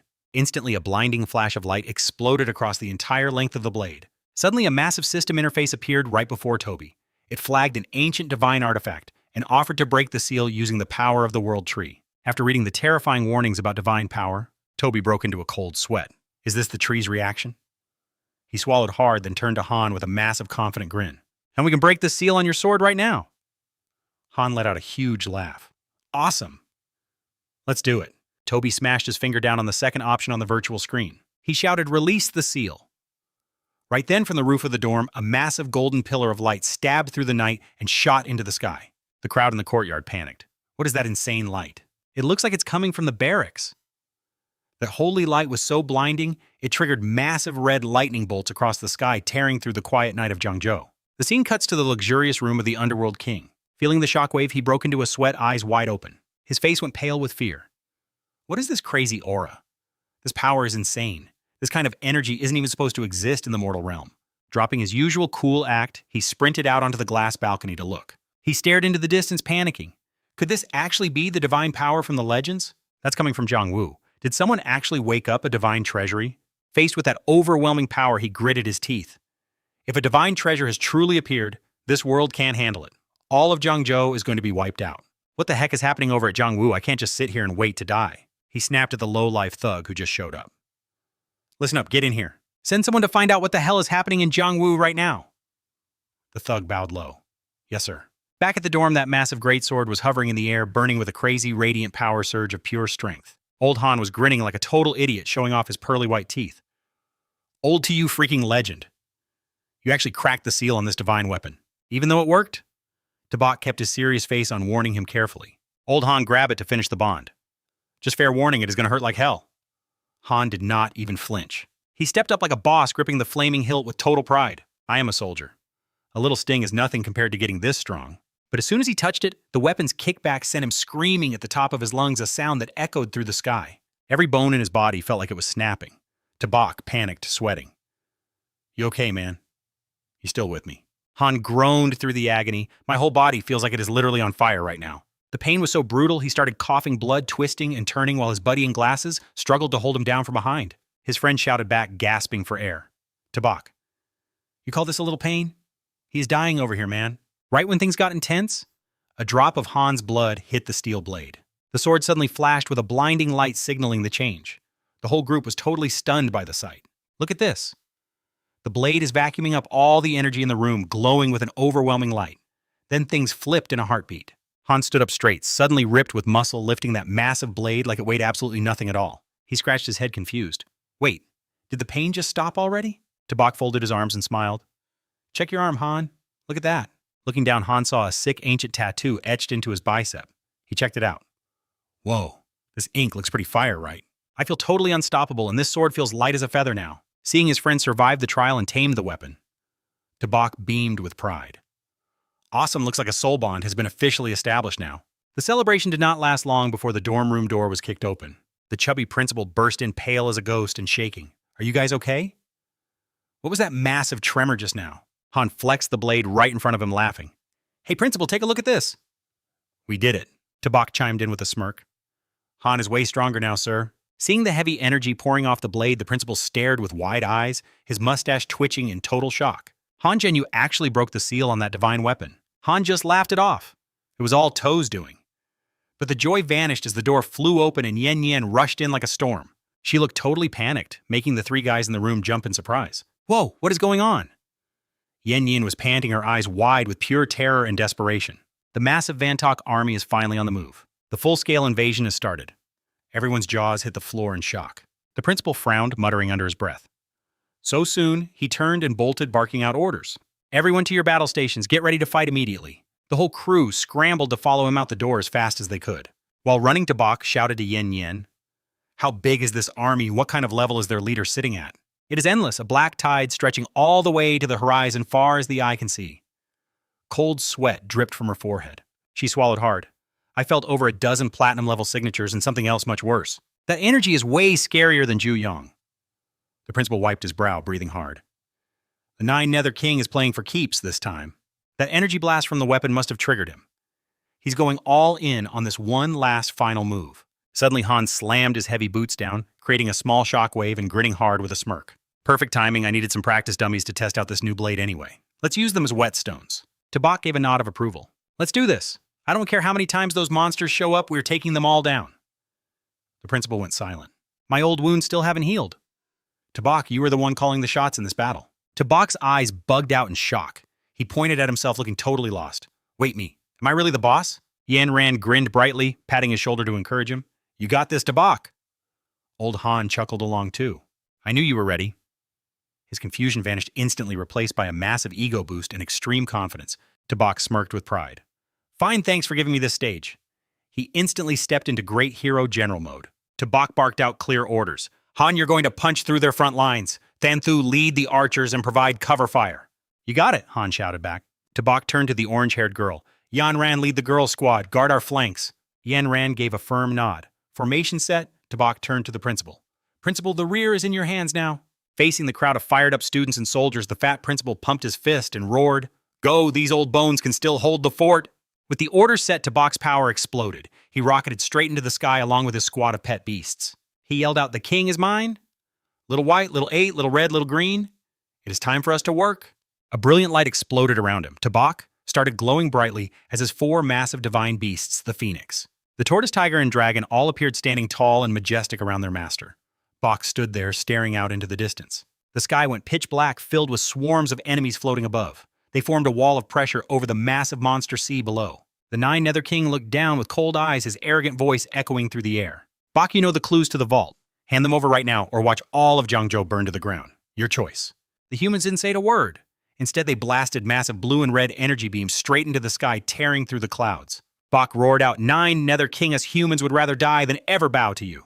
In glowing armor with massive wings, Tabak gripped his razor-sharp spear with his hands. He charged forward. We don't negotiate with any of your kind. Come and get some losers. The king sneered with pure contempt. You are overrating yourself, kid. Do you really think a brat like you can actually fight me? You're just a brat who doesn't know his place. Hand over the secret treasure and save me the trouble of having to move. Tabak's eyes turned sharp as he replied coldly, I don't care about your treasure, but you're not touching my city. Down on the ground, old Han stomped his boot with power. He charged straight into the middle of the foul, snarling monster horde. He swung his massive blade, which emitted a blinding holy light into the air. Han laughed like a total maniac. "Come on, you beasts, eat this!" He delivered a massive, earth-shattering strike. Flames erupted everywhere, swallowing the monsters in a deep crack that completely wrecked their formation. Nearby, a leopard and a wolf beast stared at that giant blade, shaking with absolute terror. "Wait, is that our tribe's divine weapon?" A gray ape monster screamed out in a rage. "You human ants, give that weapon back?" Han dodged their blow and delivered a brutal, mocking counter-slash right back. "Are you crazy? Why would I return something I worked so hard to steal anyway?" Through the thick smoke, Yuan ran and her female shield squad rushed out to support him. She yelled out, "Han, we are here! Kill every last one of these monsters!" Back in the sky, a sharp streak of light tore through the air. Tabak's spear flew at insane speeds toward the elf who caught it with one hand. He sneered arrogantly, "Your weak little attacks don't even hurt me." But Tabak didn't back down. Tabak dived down from the heavens like a flaming meteor, his energy blade powerful enough to split the earth aimed straight for the enemy's head. "Taste this strike." But the Nether King just kept smirking, using only 2 of his long, thin fingers. He pinched Bak's sharp blade, stopping the furious attack with absolute terrifying ease. It was a cold move. Pinched between his bare fingers, the elf held to Bak's flaming blade and sneered, "Stop struggling, you little brat. Just die already." But before he could even finish laughing, his deep blue eyes suddenly widened with a sense of sudden alarm. He gasped as an invisible killing intent tore through the space around him. Fresh blood splattered into the air as the elf suddenly took a nasty, lethal-looking hit to his chest. Clutching his bleeding arm, the Nether King retreated backward. His face was twisted with pure rage and total shock as he stared at the sword. Wait, isn't that flying sword Nethan's own blade? Smashing through the enemy's defenses in spectacular fashion, Subai spreads his glowing wings and hovers midair. With a flying sword circling him for protection, he flashes a confident, cocky smirk. "Damn right. Countless monsters have met their end by this blade. Now it's your turn to taste its power." Fuming over being humiliated by a brat, the elf gritted his teeth and hissed in pure madness. His hand gathers a terrifying dark energy. That was just a lucky sneak attack. "Don't get so cocky with me. You're just a pathetic insect." Suddenly, a massive purple demon hand drops from the sky, crushing everything in its path towards Subai. All he can yell is, "What the hell is that?" The demon hand slams down, triggering a massive explosion that levels the entire area into a wasteland. Massive boulders shatter, sending jagged rock shards flying everywhere. Watching from afar as dust swallows Subai, Yanran panics, her face turning pale with worry. Her glasses-wearing friend sprints after her, screaming, "Subai, talk to me. Are you okay?" Through the smoke and rubble, Subai's silhouette slowly appears. He's coughing hard, a streak of fresh blood dripping from his mouth, but his eyes stay sharp as he grunts, "I'm fine." Right then, the ground beneath his feet starts shaking violently, like some ancient beast is waking up. Subai narrows his eyes. What's going on now? This vibration is exactly at that moment. A virtual system interface pops up right in front of him, flashing a bright red warning. He quickly scans through the scrolling notification, detecting seal fluctuations from the Divine Vault, located less than 1 kilometer from the host's current position. Subai mumbles in complete shock. "Are you serious? Is there really a vault here?" And it's right here. Suddenly, without warning, a massive pillar of glowing red energy blasts upward, tearing through the night sky from right inside the middle of the school campus. Soldiers and students below freak out, pointing and yelling, "What just happened over there?" That light is coming from inside the school. Picking up the signal, the white-haired guy laughs like a maniac, his face twisted in pure joy. The Divine Vault has finally arrived. Blinded by greed for the divine relic, the elf hovers mid-air, pointing toward the school with a cruel command. "Listen up, monsters. All forces charge now. I don't care about the cost. Anyone who refuses this order will have their entire bloodline wiped out." The beasts roar in total obedience, seeing the monster tide surge like a broken dam. Subai shouts back, "Lao Hu, hold them off." Glasses move out. Lao Hu tries to fire the anti-aircraft weapons to stop the swarming gargoyles, but he screams in total frustration. The energy cannon is jammed. There are just too many of them to stop. Realizing they can't afford to fight out here anymore, Subai transforms into a streak of fire blasting back toward the school. Change of plans.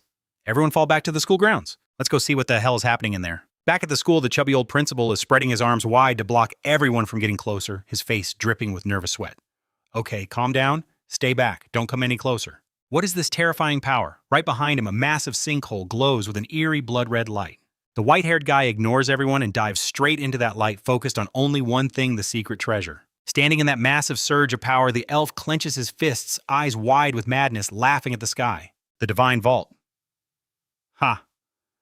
It's been 1,000 years, but the legendary treasure finally returns to this world. Meanwhile, the old principal gasps, "Damn it. Zhu Yong broke through our defense lines. Even the soldiers nearby can feel that crushing pressure. The power is just too intense. Right in the middle of the deep pit, the Juyu King explodes with purple energy roaring like a god. You pathetic insects, get out of my way or just die. I'll seize the divine treasure, break my chains, and rule the three realms. But his greed is cut short by a golden streak of light. It's Little Ba. Su Bai's spirit beast transforms into a massive armored turtle shield, blocking the enemy's path with sheer force. Hovering above the formation, Su Bai spreads his wings, staring the villain down. You want the treasure over my dead body? The Juyu King growls in annoyance. Those useless idiots couldn't even stall you for 5 minutes. Seeing Su Bai step up for the direct confrontation, his squad immediately yells out for backup. Su Bai, you keep the king busy up there, we'll handle the chaos back here? Suddenly, Han Zhan charges in, swinging his glowing blade. Hold on, Su Bai. I've got your back on this. Without hesitating, Han Zhan unleashes a massive earth-shattering strike directly at the Juyu King. But the powerful attack is easily blocked by a purple energy shield. It didn't even leave a scratch. The king casually flicks his finger, dissolving the sword energy instantly with a mocking smirk. You really think those pathetic little tricks are going to work on a master like me? Lao Hu barks orders to the troops, give it everything you've got. Support Su Bai and Han Zhan at any cost. A barrage of neon-colored energy blasts slammed into the Nine Nether King, but his purple haze blocked every single one. Old Hu freaked out. That purple mist was insanely tough. Not letting the villain flex anymore, Su Bai summoned 3 glowing swords that circled him, roaring out a challenge to the sky. Take this, you old Nine Nether bastard. The 3 swords fused into one, launching a massive wave of energy straight down. The king just looked up, acting all smug and arrogant like he was actually being entertained. But that is not going to cut it. With a lazy flick of his wrist, he shattered the energy wave into 1,000,000 pieces. Su Bai grit his teeth. This old freak was way more powerful than he thought. Back on the sidelines, the principal punched the air in total frustration. Damn it if I had not used that forbidden technique already. A soldier suddenly pointed down. Principal, look at the ground. A glowing golden gateway was slowly rising out of that massive crater. One soldier gasped. That is the entrance to the god treasure. Those carvings look like they represent the ancient spirit beasts. Seeing the gate, the king let out a psycho laugh and dove down like a bullet. The treasure is mine. Nobody's going to stop me now. Su Bai tiled him, immediately screaming, we cannot let him get inside. He spammed a bunch of attacks, but they all bounced off the king's shield. Su Bai growled in anger. This dude is a total cheat code. I cannot even scratch him. I cannot even... At the end of his rope, Su Bai closed his eyes and prayed. Divine Tree, can I borrow some power? A system alert popped up. The ancient Divine Tree had finally sensed the treasure's presence. Host can temporarily tap into a power surge. Use it carefully, or the energy might break you. Su Bai felt the raw power rushing through his veins and shouted in disbelief. This strength is absolutely insane. While the king was busy smashing the ground and defending, Su Bai swung his hand, firing a neon green blast that shattered the purple shield. The massive hit slammed into the king, sending him flying backward into the clouds. Tumbling through the air, the king grabbed his shoulder, looking completely stunned. What is this power? How did he break my defense? He went full beast mode, his aura exploding as he summoned a swarm of creepy soul skulls. You little brat, you really pissed me off now. Today, I am deleting you and your soul from existence. Su Bai just got into his stance, ready for war. Glowing divine blades swirled around him with an aura that was just as terrifying. Delete me. Try it. The real life or death battle was finally starting. Green swords clashed against the purple skulls in a wild, chaotic brawl. The king sneered, "Ha, let us see how long you can last." Seeing things get desperate, the principal decided to go all in.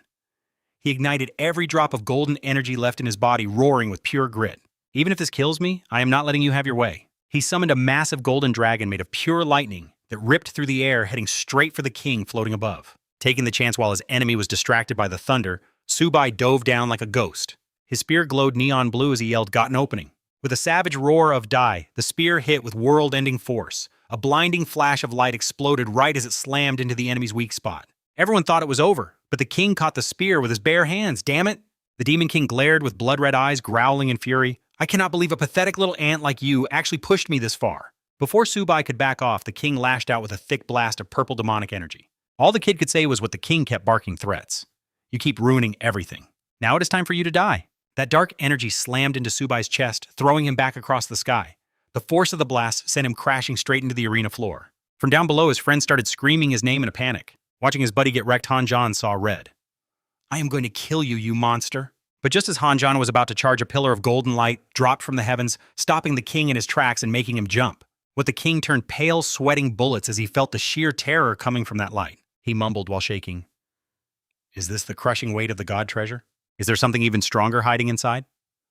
The principal wiped his forehead, looking absolutely terrified by the ancient aura. Has the guardian of the treasure finally woken up? The prophecy just hit. Out of that pillar of light, this glowing golden god descends from above. His voice, pure thunder rattling every bone in my body. You low-life outsiders. You dare touch my people's holy relic, back off right now or I'm taking your head. Blocked right at the finish line, Ku-ung snaps. No way. Who do you think you are stopping me? The guardian doesn't even flinch. He just points one glowing finger at the Demon King and drops the hammer. Lower species, your stupidity will cost you everything.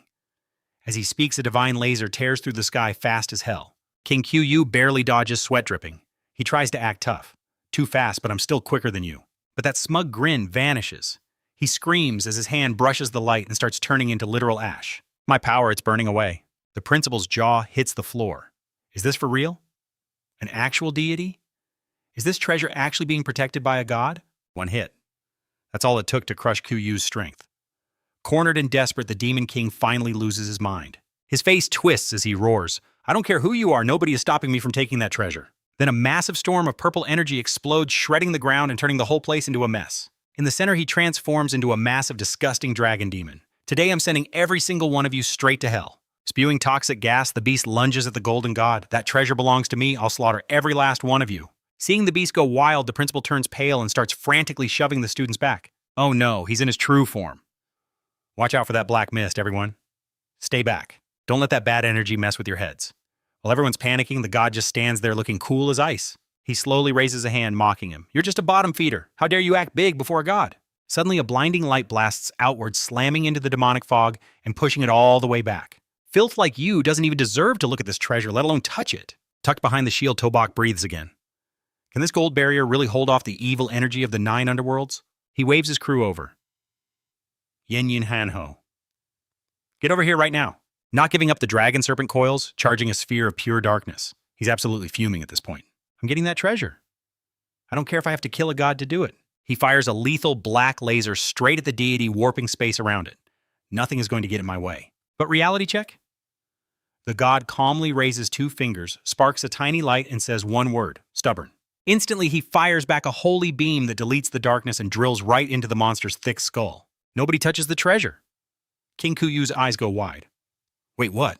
Below the chaos, the squad is watching this like a 4D action movie. Yen Nhien nudges Tobak. What's the plan? Hantram's already gripping his weapon. Yota, that old creep, is about to be turned into a stain. Should we jump in and finish him off? Seeing his best friend about to do something stupid, Tobak grabs him and gives him a sharp look. You want to be a target, Han? We need to guard the entrance. Stopping a sneak attack is the priority. As for the king, even with a massive hole in his chest, he's still twitching. His bloodshot eyes are pure rage. No matter what, that treasure is mine. He starts chanting a forbidden dark spell to consume the god's power. A massive pitch-black skull erupts from his body, surrounded by an aura that would make your skin crawl. Looking up from the ground, the boys are breaking a sweat. Ho squints. What the hell is that giant skull? Has this guy finally lost his mind? The massive skull unhinges its jaw, revealing a swirling black hole inside. It's like looking straight into the void. The principal is shaking, looking like he's seen a ghost. Q is actually using space-time energy to rip open a rift. Floating in midair, the king opens his arms and points directly at the swirling vortex of monsters. He screams his command, "My warriors, tear down this god's defense and bring me that treasure." Suddenly, thousands of black tentacles and a swarm of beasts pour out of the rift like a waterfall, charging the relic. Tobak's group watches the nightmare unfold in total shock. Tobak analyzes the chaos. He's summoning everything he's got. That jerk is actually sacrificing his own people just to break through the god's shield. Without wasting another second, Tobak reaches for his sleeve and plays his ace. Get him, boys, little tyrant, little white, little red, little green, go. 4 beasts manifest in a blinding flash of divine energy. Little green? That's our Jade Dragon is flexing hard after hoovering up massive spirit resources. Her powers finally caught up to the crew. She lets out a roar. Little green rockets into the sky. She opens wide and blasts a bolt of blue lightning, frying the incoming swarm of monsters. They start dropping like flies in a bug zapper. Little red fans? The flames next, torching the beasts. Meanwhile, our turtle tank? Little Tyrant snaps his massive jaws, decapitating any minion foolish enough to get close. While the spirit beasts are wrecking shop, the Golden Guardian God raises his hand. He summons a massive, blinding sword of light and delivers judgment. Those who mock the gods will face the ultimate price. Watching from the shadows below that titanic blade, Subai and Old Han can only gulp in pure terror. Is this god-tier power? Subai stammers. This is way scarier than Master Ni's legendary sword energy. It's on a whole different level. With a pointing finger of doom, the god's hand of light slams down, bringing enough pressure to crush your lungs. That divine blade carves through the sky, a killing blow aimed straight for the giant's skull. Talk about a headache. The 9. Nether King takes it right on the chin, letting out a blood-curdling scream that rattles the clouds. The blinding light shreds the terrain, triggering an explosion that flattens mountains and turns the city walls to dust. When it clears, the king is toast. He's a bloody mess on his knees, but his eyes are still locked on that divine shield. Greed's a hell of a drug. That shield belongs to me. Suddenly, the red energy dome starts glowing and cracking under the weight of the endless barrage of attacks. The guardian god spins around his usually chill face, suddenly twisting into a look of pure panic. This is bad. The battle's energy has triggered the seal on the divine treasure and it's about to blow open. Seeing his one big chance, the 9 Nether King starts laughing like a total psycho. He's burning his life force, screaming through the flames. Even if it kills me, I am breaking into that divine vault tonight. Just watch me. The old principal flares up in golden flames, joining Subai as they charge forward like a bolt of lightning. We've got to stop him or everything's doomed. If that treasure opens for the king, we're all dead. Not on my watch, pal. Yan Ran watches Subai dive into certain death without even using a skill. She loses it, screaming her lungs out. Then boom! Subai's light slams into the king's darkness, creating a massive explosion that rips right through the night sky. Yan Ran's heart stops before she bolts toward the blast. Subai didn't even pop his armor before jumping that guy. He's crazy. Subai's down by the jagged rocks. Yan Ran falls to her knees beside him, her face pale. Subai's covered in blood shirt soaked red. Subai, talk to me. Nearby, the principal stares at the mangled corpse of the serpent dragon pinned to the cliff. He can't believe his eyes. The 9 Nether King. Subai actually took him out. The squad rushes over to help. Old Han's frantic while Yan Ran's sobbing and yelling. Subai, don't you dare die on me. Old Han shouts. Stay with us, kid. Fight it. Suddenly, the massive stone gates start glowing like molten lava. The principal gulps, breaking out in a cold sweat. Is the treasure really opening? High above the guardian's form starts fading away. His voice booms down, sounding heavy and full of regret. The seal broke early. We're in deep trouble. Power is leaking everywhere and a massive disaster is incoming. Right as things look hopeless, the dying Subai sees a system notification start flashing before his eyes. The ancient tree is resonating with the treasure. You can absorb this power to speed up your recovery. Yes or no, he's stunned. Wait, I can actually absorb the energy of the gods. No way. The light god turns and folds his hands, his ghost-like form giving one final warning. The seal's gone and so am I. Chosen one, you have the god's blessing now. The fate of humanity is in your hands. Don't blow it. The prophecy says this treasure is either a gift or a total nightmare. Wait for the call, he whispers before vanishing into the empty air. Yanran points and shouts, Look, the guardian's gone. The seal is definitely broken.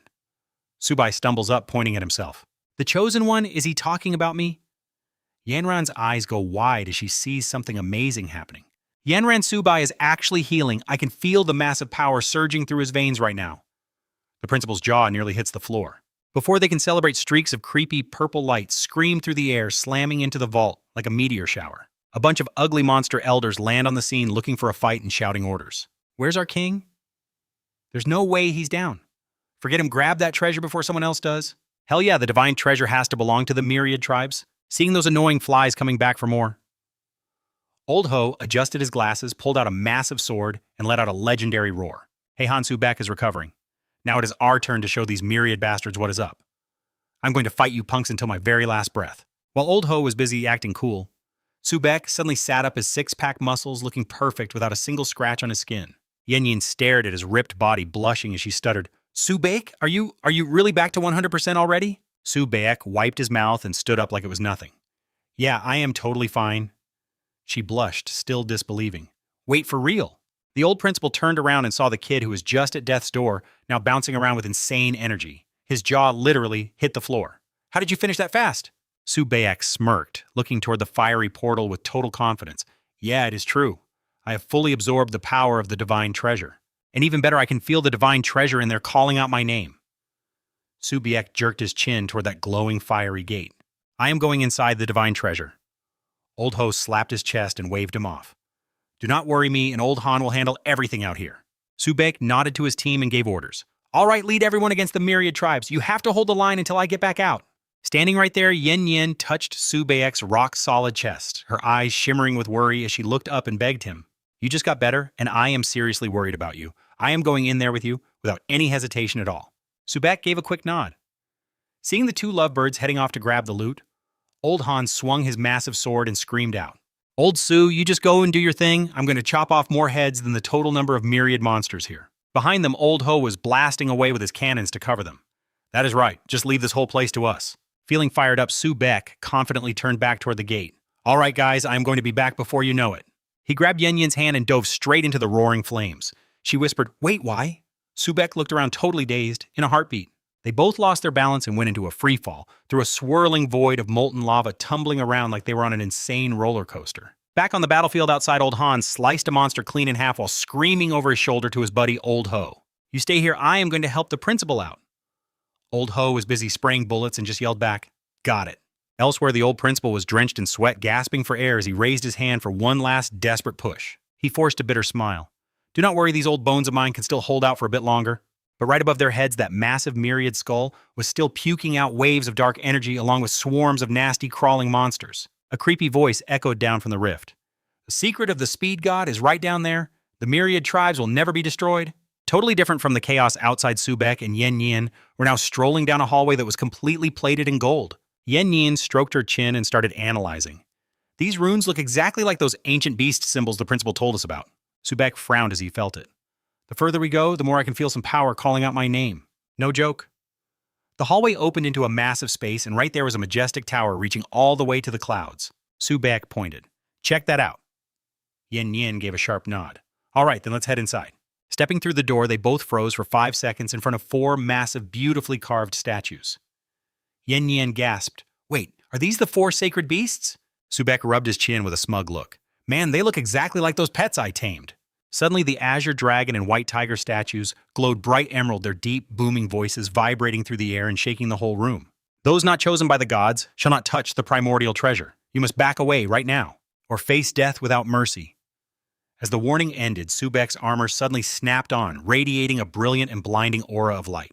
Nghien Nhien gasped in shock. "Sue Beck, oh my god, you are glowing too." He stared at his glowing spear and mumbled to himself, "Is my sacred beast armor actually resonating with these giant statues?" Seeing the signal, the vermilion bird and black tortoise statues also lit up red and gold, speaking together to confirm it. "The chosen one has arrived. Listen to the call of the divine treasure." Suddenly, a massive beam of holy light blasted out from the statues and slammed right into Sue Beck's body. "Feel the true power of the gods." The statue roared. Overwhelmed by the flood of energy, Sue Beck spread his wings and screamed a warning. "Stay back, Nghien Nhien!" A massive force lifted Sue Beck high into the air. His body arched as he screamed in the middle of that blinding light. Staring up from below, Nghien Nhien was drenched in cold sweat as she panicked. "Sue Beck? Are you okay up there?" Close up on Sue Beck's face, it is twisted in pure agony. His teeth are clenched, and veins are popping out over his rippling muscles like he is about to explode. This power, it feels like it is going to make my entire body explode. While our boy is busy getting his VIP upgrade, the battle outside is spiraling out of control. That old pink-faced hag is going berserk, sucking up demonic energy to buff herself. Meanwhile, Old Man Ho is hanging on for dear life, swinging through the air to dodge those brutal attacks. He's firing back, screaming his head off, "Watch out, Old Han." But Han is too slow, and a blast of purple toxic sludge hits him dead in the face, sending him flying straight into a rock wall with a massive thud. Han clutches his face in agony as the poison starts eating his skin. He grinds his teeth, cursing. Damn it, the 1,000-tribe army is breaking through. Right at the glowing tunnel entrance, a massive cloud of purple fog starts rolling out, and it does not look good. Old Man Ho braces himself, sweating buckets. His divine treasure is acting up. Is this the end of the freaking world or what? When the fog hits, the 1,000-tribe beasts act like they just won the lottery. A giant black snake hisses at his goons to charge. "Get in there. That divine treasure is going to be ours, boys." Below them, Han ignores the pain, swinging his blade and barking, "Get back, you pathetic pieces of trash." But before those animals can take another step, a golden blast erupts from the tunnel like a nuclear bomb, sending the whole pack flying into the clouds before they drop back down like dead flies. Out of the smoke, Su Bai emerges looking like a total boss, in shiny god-tier armor, with 6 razor-sharp mechanical wings spread wide. Talk about a glow-up. He glares at the beasts, telling them to pipe down. Seeing their savior finally show up, the principal, who is running for his life, slams on the brakes. "Old Ho cheers, look at that, it is Su Bai, baby." Su Bai touches down like a literal god. Han clutches his wounds and grins, "Glad you finally decided to join the party." The man himself just waves it off. "Thanks for holding it down, guys, you did good. Leave the rest to me. I'm about to wipe these animals off the map." The tribe leaders are shook. One horned demon starts stuttering like a coward. He actually swiped the treasure? The Snake Witch is fuming, screaming, "Damn it, we were so close to winning." She's not about to let this prize slip away. The Snake Witch goes ballistic, throwing a waterfall of purple poison across the battlefield. Kill every single one of these humans.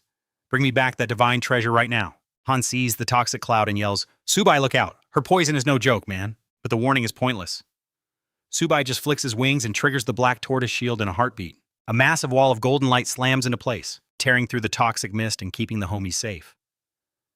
Nghien Nhien sees her guy jumping back into the fray and screams out his name in worry. Subai just looks back and gives a cocky smirk. Relax and enjoy the show, Nghien Nhien. Just take care of the wounded. Behind them, Han is stunned as he watches the absolute unit in front of him. Subai is on a whole different level now. Beside him, Ho adjusts his glasses and looks dead serious. He absorbed the treasure. This pressure he is putting off? It is freaking terrifying. Subai does not waste time and launches into the air. The Snake Witch is losing her mind, screaming in total and utter desperation. This is impossible.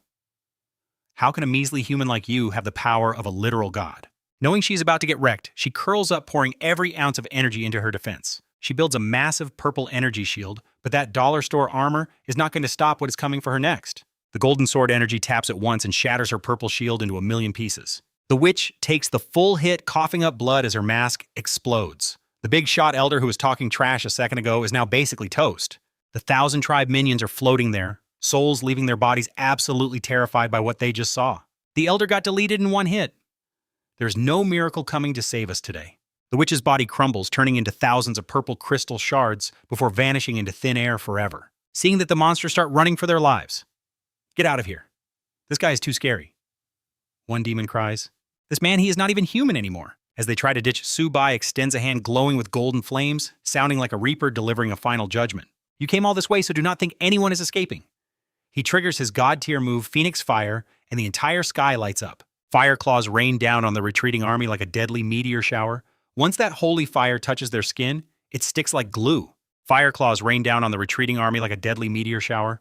Once that holy fire touches their skin, it sticks like glue. The demons scream in pure agony, thrashing around in a sea of flames that they cannot extinguish. Watching the carnage from above, the principal starts to tear up. Old Man Principal is crying. Old Man Lafamme's beard is shaking from pure emotion. Finally, a worthy successor has arrived, and humanity is actually saved. Nghien Nhien gazes up at her man with shimmering eyes, wearing a smile that screams pure pride. To Bach, he really pulled it off. But deep in the shadows of the wreckage, a pitch-black soul fragment shaped like a skull, the Nine Nether King sneaks into a space rift to escape. He leaves a bone-chilling vow saying, "To Bach, we'll meet again soon." Meanwhile, things on the ground are getting just as wild. The monster tribes lost their footing and started trampling each other to escape, screaming in absolute chaos. Get out of here. The elders are toast. One unlucky demon trips and gets flattened by his own crew, screaming in a total rage. Ow. Which one of you idiots just stepped on me? Tabak dives down like a lightning bolt, waving his hand for a full-scale attack. Do not let a single one of them escape. Old Ho, Old Han launched the full-scale counteroffensive right this second. Down in the dirt, Old Ho and the boys are fired up. Roger that, if we were doing this, we were going big. Tabak erupts in a blinding light, summoning his perfect monster squad, Little Ba, Little Bach, Little Hong, and Little Than. He points straight at the battlefield with crazy energy, yelling, "Blow those losers to pieces for me." On command, Little Ba opens his massive maw and fires a giant energy blast, shredding the enemy lines and sending dirt flying everywhere. The white tiger, Little Bach, is not backing down, letting out an earth-shaking roar. Blue lightning shoots from his claws, shocking those demons and making them dance in place. Thunder rumbles as the dragon girl, Little Than, swirls her jade body, calling down bolts to fry anyone trying to tuck tail and run. In another corner of this fire, Phoenix Little Hong spreads her wings, roasting those monster scumbags in a massive sea of red flames. Screams echo across the land. Meanwhile, the old principal clears his throat with a cough, acting all tough as he barks orders at his officer. "Cough, cough, send my orders to every military unit in the city immediately. Launch a full offensive and wipe out those monsters." The second the order hits, our army's morale absolutely explodes. Nghien Nhien charges out in front of the troops, screaming at the top of her lungs, "Let us retake the base right now." The soldiers haul out their massive cannons and start blasting laser fire like there is no tomorrow. They're laughing like crazy, screaming it is payback time. "You monsters chased us for days, but now I am the one who's going to make you run for your lives." Shells explode right behind those cow monsters, making them run so fast they're leaving smoke. Our guys are trolling them hard like, "Hey, you were so tough a minute ago. Why are you running with your tails between your legs now?" The monsters are bleeding and crying, shouting, "Get out of here." The humans are fighting back. The whole area is covered in explosions and fire as the monsters panic and shove each other trying to get away. "Get out of my way." The humans are about to surround us and crush us all to death. Shifting to the edge of Zhangzhou City. Tabak is sitting pretty on his giant white tiger alongside old Han. Nghien Nhien and the crew stand on a cliff, looking down at the valley packed with fleeing monsters. Tabak tilts his head and gives his buddy a mocking grin. Hey, old Han, tell me something is your skin tougher than those bull kings down there. Old Han slaps his chest with a thud and laughs, gripping his sword, like a total aggressive madman. Ha ha ha. Obviously, I'm the toughest guy around here. Just wait, I am going to mince those guys and serve up some steak for the boys tonight. Once the joking stops, Tabak's eyes turn blood red with pure hatred as he brings up their blood debt. Listen up, everyone. These savages are the ones who slaughtered our people in Zhangzhou City. Do not let a single one of these monsters escape our reach. Kill every last one of them. A massive roar of agreement erupts.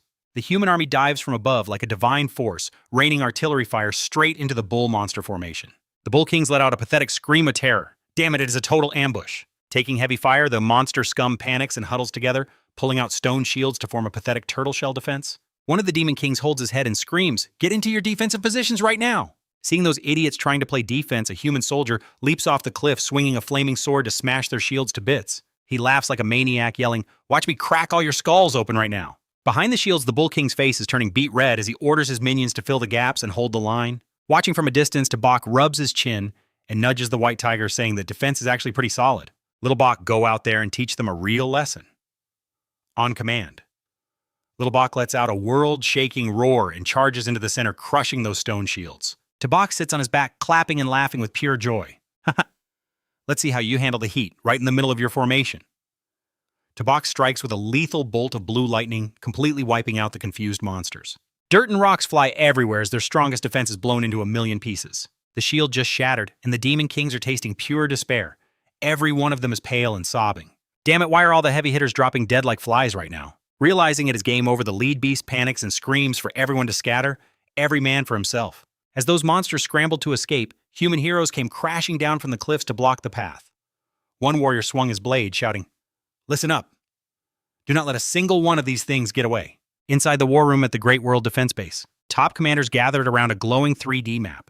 Their faces were burning with intensity as one officer slammed the table and made a bold declaration.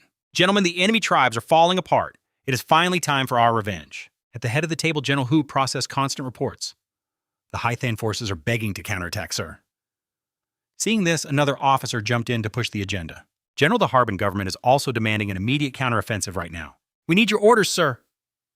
The air grew heavy as a scarred veteran slammed his fist down his eyes, burning with pure murderous intent. "General Hu, let me lead the troops at Shanhai Pass to strike from within. We will form a pincer movement to squeeze the enemy tribes and crush them all with one single devastating blow." Hearing that strategy to choke them out from the inside sounded incredibly solid. The general wearing glasses nodded, stroking his chin with approval. "Old Lin, your plan is brilliant. Let us do it." Immediately, the order for a full-scale assault echoed out like thunder. "Send out my orders. Every unit deep in the mainland is to launch a massive full-scale attack. Meanwhile, the Shanhai Pass forces will seize key positions and surround the enemy." Every officer responded in unison with a loud, "Yes, sir!" At Shanhai Pass, our final great defensive wall, tens of thousands of human warriors stood ready for battle with bloodlust in their eyes. High above, General Lin commanded his army with fiery intensity, his eyes filled with pure hatred as he shouted out, "Years ago, this land was defiled by those tribes. Our brothers were brutally slaughtered on this very soil, this sacred ground. But today, humanity has finally wiped out the Juyu King." General Lin screamed in absolute rage, sweat dripping down his face. "I want to wipe every single one of those monsters off the face of the earth. Are you with me?" Thousands of warriors raised their blades. They roared until their throats were raw, a sound that shook the very earth. "Never. We will never forgive them." One muscular soldier screamed, "A debt of blood must be paid in blood? Kill them all." Our army's morale hit its absolute peak. General Lin gave the signal for the full assault, his powerful voice cutting through the air. "Good. The time for payback is now." The Shanhai Pass troops marched straight into the heartland, carrying the hopes and dreams of millions of people. Once the order dropped, the human army surged from the walls like a hurricane. Screams of war echoed across the battlefield. Kill them all. The squad featured stunning female warriors and even winged handsome guys. It was a crew of literal supermodels diving headfirst into the monster horde. Over on the enemy side, a Phoenix tribe girl was freaking out while talking to the Goblin Elder. Lam Nghien Nhien is trying to wipe out every single one of our tribes in his territory. If he goes this hard, we will never break through their lines. What should we do? I say we bolt. Let us get out of here and leave the small fry behind. We need to save ourselves and dodge this blow. Seeing this, the buffalo beast started screaming in confusion. Hey, why are the big bosses from the Phoenix tribe tucking tail and running? The goblin witch snapped. Forget about those cowards running away from the humans. All we have to do is make it past Shanghai Pass. Right then, human warriors ambushing from the cliffs screamed out, "The time is now! Fire the magic cannons right now! Fire!" The massive red laser beams rained down like a meteor shower, slamming into the enemy formation and blowing everything to sky-high pieces. General Lin led the charge, tearing through the enemy like a hurricane with a terrifying, bloodthirsty look on his face. It is time for payback. Kill every last one of them warriors. Do not let anyone live. Human soldiers came crashing down from above like a tidal wave of death. An eye for an eye? They were brutal, but we were going to be even more savage. Wipe them out. Seeing the smaller monsters flee, the witch roared orders at the giant bears. Giant Bear Clan. Follow me and clear a path. A massive hulking brown bear lunged forward to cause chaos, but a warrior intercepted it and let out a deafening shout. Let's go! Seeing the struggle, General Lin swung his fist. These pathetic creatures are still trying to put up a fight. General Lin launched into the air, delivering a 1,000-pound punch that tore right through the giant bear's stomach. He roared with absolute fury. Die. After crushing the massive beast, Lin stood proudly on its corpse and shouted, "Warriors, move forward and kill." While the ground war was pure chaos, the Phoenix Witch and the surviving troops took flight, heading straight for the horizon. One of the confused minions asked Elder, "Where exactly are we heading right now?" The witch replied coldly, straight to the human city. She gritted her teeth, realizing the human forces at Shanghai Pass were just too thick to break through. Better back up and dodge that hit. Then that old hag licks her lips with a creepy grin. Plus our tribe's holy girl is still stuck in the hands of that punk Tabak. Mid-flight, she totally jumps after spotting a bright gold glow and a massive noisy brawl happening way down on the mountain. She points totally shocked, "Elder, look. There is a huge fight going on ahead." Then her eyes flash gold and she grins. It is her, our tribe's holy girl is right there. But that smile vanished instantly. The witch frowns confused. Wait, why is our girl fighting for the humans? Then she starts overthinking. She must be under that punk Tabak's control. There is no other explanation. A henchman standing nearby clears his throat and whispers, "Grand Elder, should we charge in and rescue the holy girl right now?" The hag shakes her head, looking terrified. "No way! That Tobak kid just used god-level power. Charging in now would be a total suicide mission for us." She decides the plan: we hide and wait for the right moment. While the witch was creeping around, Tabak's little phoenix, Xiao Hong, suddenly caught the scent of her own kind nearby. Old Han spots it and yells, pointing at the sky. "To look, what is that?" Xiao Hong spreads her wings and glides proudly, giving a sharp report. "Master, my tribe is probably here to kidnap me back." Tabak, riding on Xiao Bai, squints and mocks them. "Your Phoenix tribe buddies, huh? They want to fight." Tabak barks an order to Xiao Hong.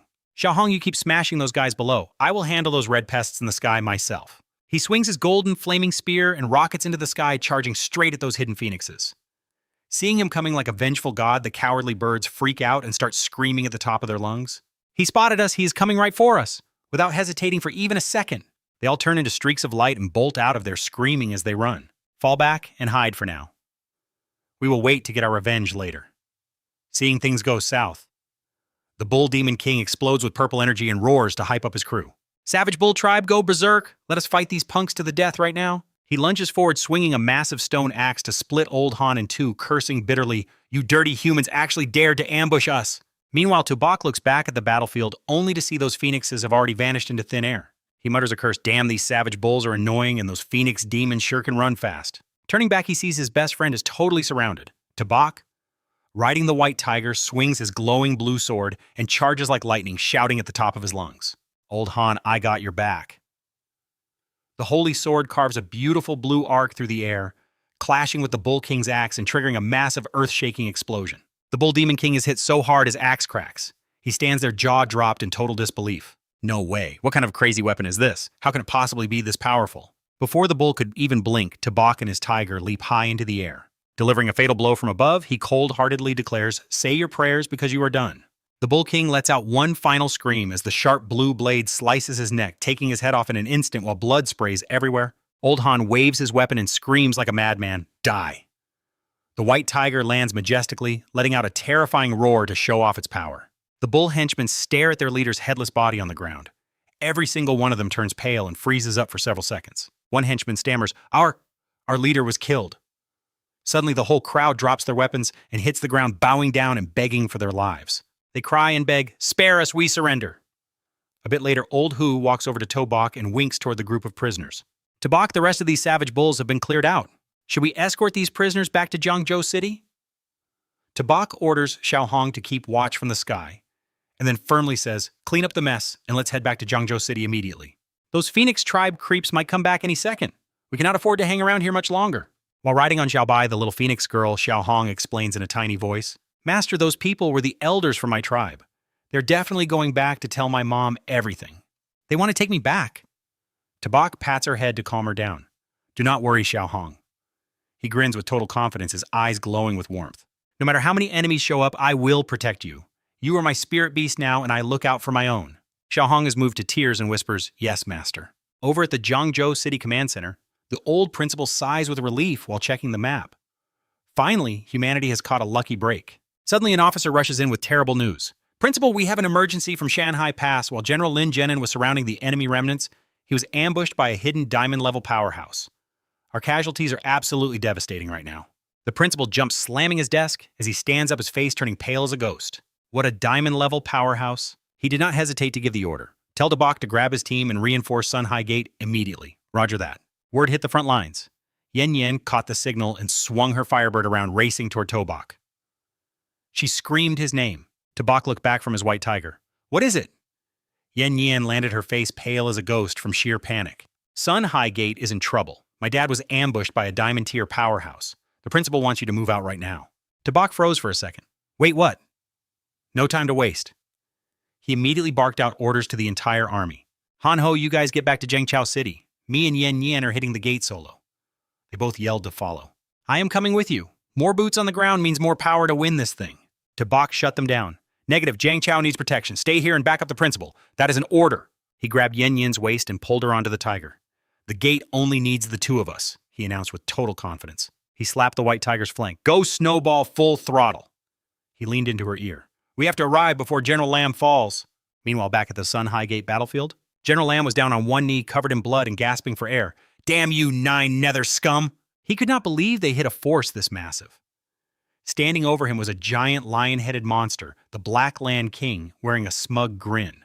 Listen, human general, your little resistance act was actually pretty impressive, I will give you that. But against a king, it is totally useless. Even though they were beat, the soldiers still rushed forward to shield their commander, screaming in desperation. Our general will fight this monster until his very last breath. The Black Land King rolled his eyes, his gaze glowing purple with pure, unfiltered disgust. Pathetic. He swung a claw, and an invisible wall of pressure slammed down, pinning the soldiers to the dirt. They groaned in agony. The pressure was insane. The beast let out a massive roar, slashing through the air with razor-sharp claws as he lunged for General Lam. The general grit his teeth, blocking with his spear, but that purple energy still shredded his skin, sending blood spraying everywhere. The king dropped from the sky, his hand glowing with a lethal purple light as he let out a killer roar. Time to end this, old man. Below, the soldiers could only watch in terror. General, no. Just as those claws were about to crush the general's skull, a massive greatsword glowing with blue light slammed down to block the hit. A furious voice boomed. You filthy beast! Get away from him! Shoved back by the raw power, the Black Land King's eyes went wide. Wait, what? He stared in shock at the young guy sitting on a tiger, crackling with blue lightning, staring right back at him. The king could not hide his confusion. This kid had god-tier power. No way. How could a little brat be a god-tier warrior? Seeing the chaos pause, Yen Yen rushed to her father's side. Dad, are you okay? Answer me. Tobak stayed in a fighting stance, looking cool as hell. Yen Yen, get Uncle Lam out of here. I have got this. General Lam coughed, his shirt soaked in red, but he still tried to warn him. I am fine, kid. But watch out, this king is an elite force, not some basic diamond-tier scrub. Tobak, you have to be careful, seriously. Smirking, Tobak flicked his wrist, summoning a massive, flaming demon phoenix that towered over the battlefield behind him. Think he is strong? Let us see if he can handle this. No more waiting. Tobak attacked. Little Red blasted a wave of fire that sent the king scrambling in a panic. Is that the demon phoenix's flame? Little White roared, not wanting to be left out. Tobak just laughed at the monster internally. I do not care how tough you think you are. You are still just an animal. Tobak dived from the sky, his spear glowing with blinding energy. Eat this! The lion below was paralyzed with fear. No way! Pure power exploded as a massive blue dragon spiraled out from the tip of his spear. Tobak yelled. As your dragons roar. The king tried to block, but it was hopeless. He screamed, this is impossible. No. The strike hit the ground like a nuke, creating a flash and blue lightning that tore the whole battlefield apart. Through the thick smoke, the Black Lion King was a mess, clutching his chest and gasping for breath. He spat out a curse. How could some human kid have this much power? Tabak stood firm, his dragon spear glowing with energy. Tabak looked at him coldly. Enough talk. Today is the day you die. Consider this your invitation to your funeral. Suddenly a shout echoed from the distance. King, we are here to back you up! Two massive purple beams pierced the sky. The king's face lit up. He threw his arms wide and laughed. Didn't expect that, did you, brat? Out of the light steps a scorpion lady and a massive mammoth dude. The Black Lion King starts talking trash immediately.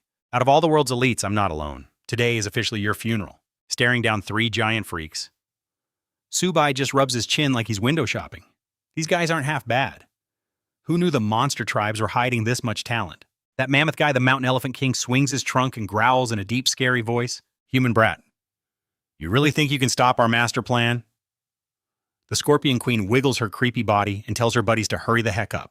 Stop wasting time and end this now. Remember, we actually have real work to get done today. But Subai doesn't even flinch. He just grins like he won the lottery. Talk about perfect timing. I'm going to use you 3 animals to test my new god-level powers. Little Red, go handle the small fry. Leave these 3 losers to me. The Phoenix girl chirps back obediently. Yes, master. Seeing Subai acting so cocky. The Elephant King loses it. His eyes go white with rage. You're fighting us and you're still splitting your team up. Purely ticked off, the elephant swings a leg as thick as a pillar and stomps down from above. He screams D. Subai just spins his glowing green spear, looking totally relaxed and making a smug face. You're thinking way too highly of yourself, big guy. You're about to hit a brick wall. A sky-ripping blade beam slashes through the air, hitting the elephant's massive attack and causing a huge explosion. Blood sprays everywhere as his trunk gets sliced open. He stumbles back, screaming in pain. But Subai steps out of the smoke with a spear over his shoulder, wearing a punchable winning grin. Haha, why would I need to use my full power just to handle 3 losers like you? But being cocky almost costs him. From the distance, Yanran screams her head off. Subai, watch your back. Taking advantage of his distraction, the poisoned scorpion tail strikes with insane speed, looking like a drill of death. The stinger hits, but a glowing golden shield snaps into place right behind Subai.